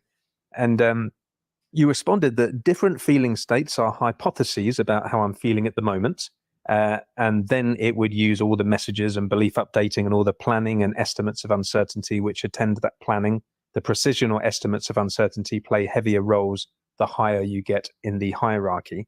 And this rather leads to this idea of planes of consciousness. We said we'd kind of defer this discussion to later. So consciousness is something which there's no operational measure for it. There's no Turing test for consciousness, but it's something that we all experience and we feel, and it's with us. So could you talk to, let's say, these planes of consciousness? Is consciousness everywhere, or are we only aware of the plane where most of the work is being done? Okay. Excellent and final question. Again, I'm not the best person to answer this question because the free energy principle, as I'm sure I've said before, is not a theory or a principle that would generate theories of consciousness. But there are lots of people who are very interested in this, including yourself, obviously, and your viewers. Actually, I should say also, there's first of all, this has become a big question in the sort of R&D part of industry. Also, the Templeton Foundation are starting to fund a number of adversarial research collaborations to really drill down on that thing that you were picking up on, which is to be conscious, to actually have sentient behavior. Requires this planning aspect, this going out into the future. It's put it very, very simply. I am conscious or sentient just because I have the capacity to plan, which also entails some kinds of free selection amongst alternative courses of action, which is something that a thermostat wouldn't have, something the weather doesn't have. There are lots of self-organizing systems that don't have the capacity to select amongst a number of counterfactual policies. So for me, that's a sort of bright line between sort of sentience, at least, and self-organization that is not sentient, and that distinction is exactly what is being tested in this adversarial research collaboration funded by the Templeton Foundation. It's called Intrepid, and it's contrasting information IIT, integrated information theory, with various predictive processing, either of a sort of non-representationalist or in an active sort. So it's a really interesting issue, and it all comes back down to agency and acting in the long term. And I guess your question here is, what level, where, at what point do you get qualitative experience, and at what point do you think it's you that's having that qualitative experience? Is that what you meant? Well, I mean, just to comment on what you've said, and Chalmers says something very similar. Actually, he's a computationalist functionalist and thinks that there are, certain patterns of information processing and causal structures and counterfactuals and so on. If you take the episode and remove the counterfactuals, it's not conscious anymore. But what you're saying is interesting about this kind of hierarchy. So the heart, for example, that doesn't really have many affordances. It doesn't have many counterfactual plans or things it can do. It just has to beat all of the time. So you would say that the heart is not conscious, whereas the upper plane is conscious. Yes, I would. Yes. Yeah. That's a good one. I hadn't thought about that. Yeah, that's right. Sorted that one. I think there are interesting issues of different level, planes or levels of consciousness. So there's minimal selfhood, and then if it's the case that sort of consciousness as a process entails some kind of action, you have to now think about sort of what is action on the inside, what is mental action, and then what normally one ends up doing is thinking in terms of attention and the kind of routing and selection, the smart data sampling, but now not by moving my eyes or by going to the right Wikipedia page, but by basically switching on and off various sources of input from lower in the hierarchy. So I repeat, from the point of view of psychology, that would be like endogenous attention. So that would be the mental action that makes it conscious processing. And then you have to ask, well, at what point is that necessary to actually experience anything? And I think you probably, there are people who argue, yes, that is actually a prerequisite for a qualitative experience. So you have to be able to select it. What does that mean? You have to be able to attend to it. And you have to be the source of that sort of enabling attention, that active sampling inside the brain. So now there's a deep link between qualia or qualitative experience and attention and conscious processing of the kind that is accompanied by qualitative experience. I think is important.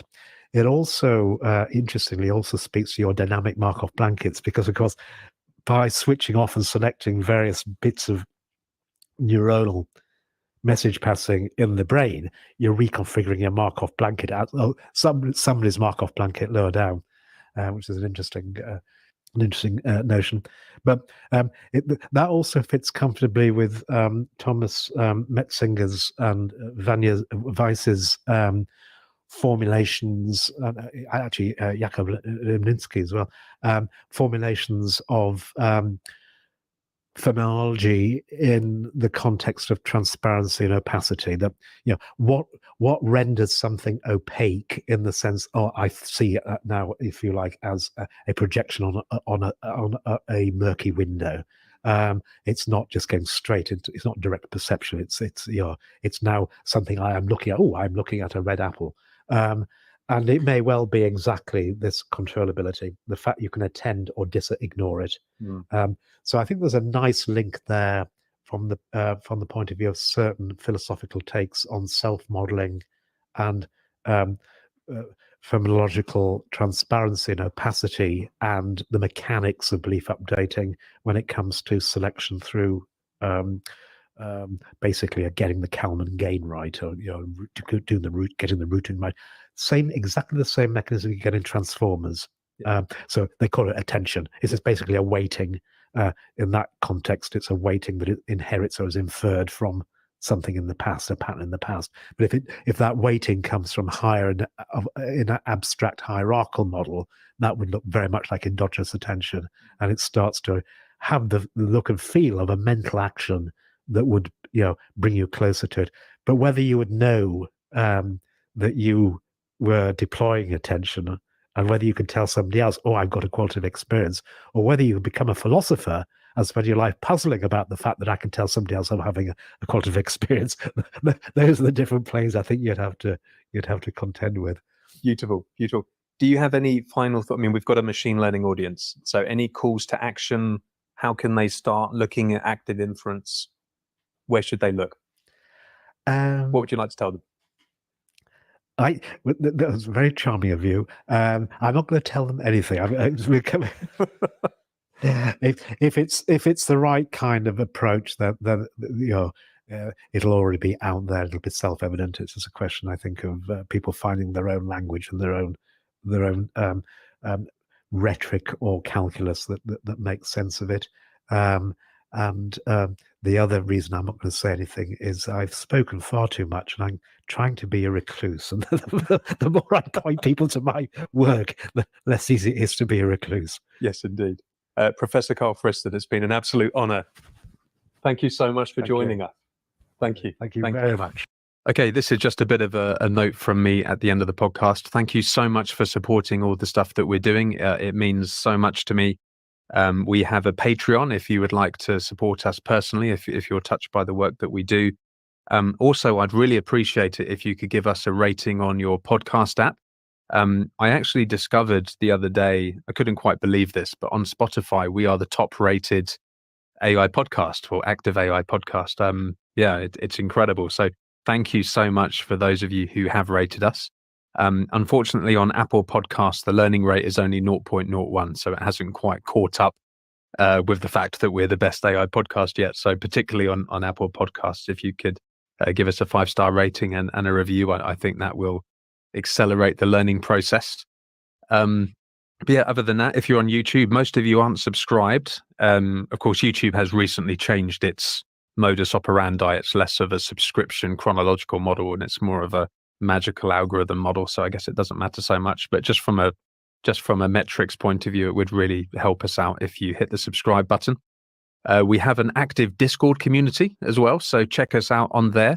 And yeah, I just wanted to say one more time, thank you so much for all of your support. It means so much to us, and plenty more content like this coming your way soon.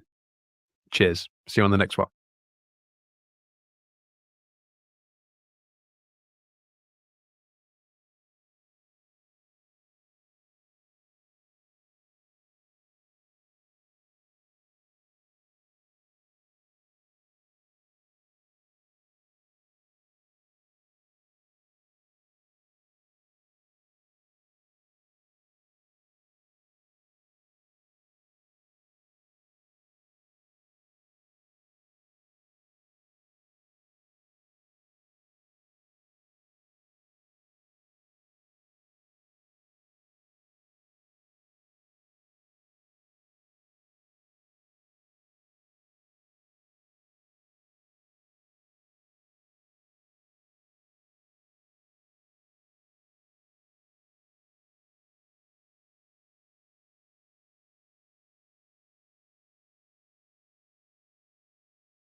In spite of the steady accumulation of detailed knowledge, how the human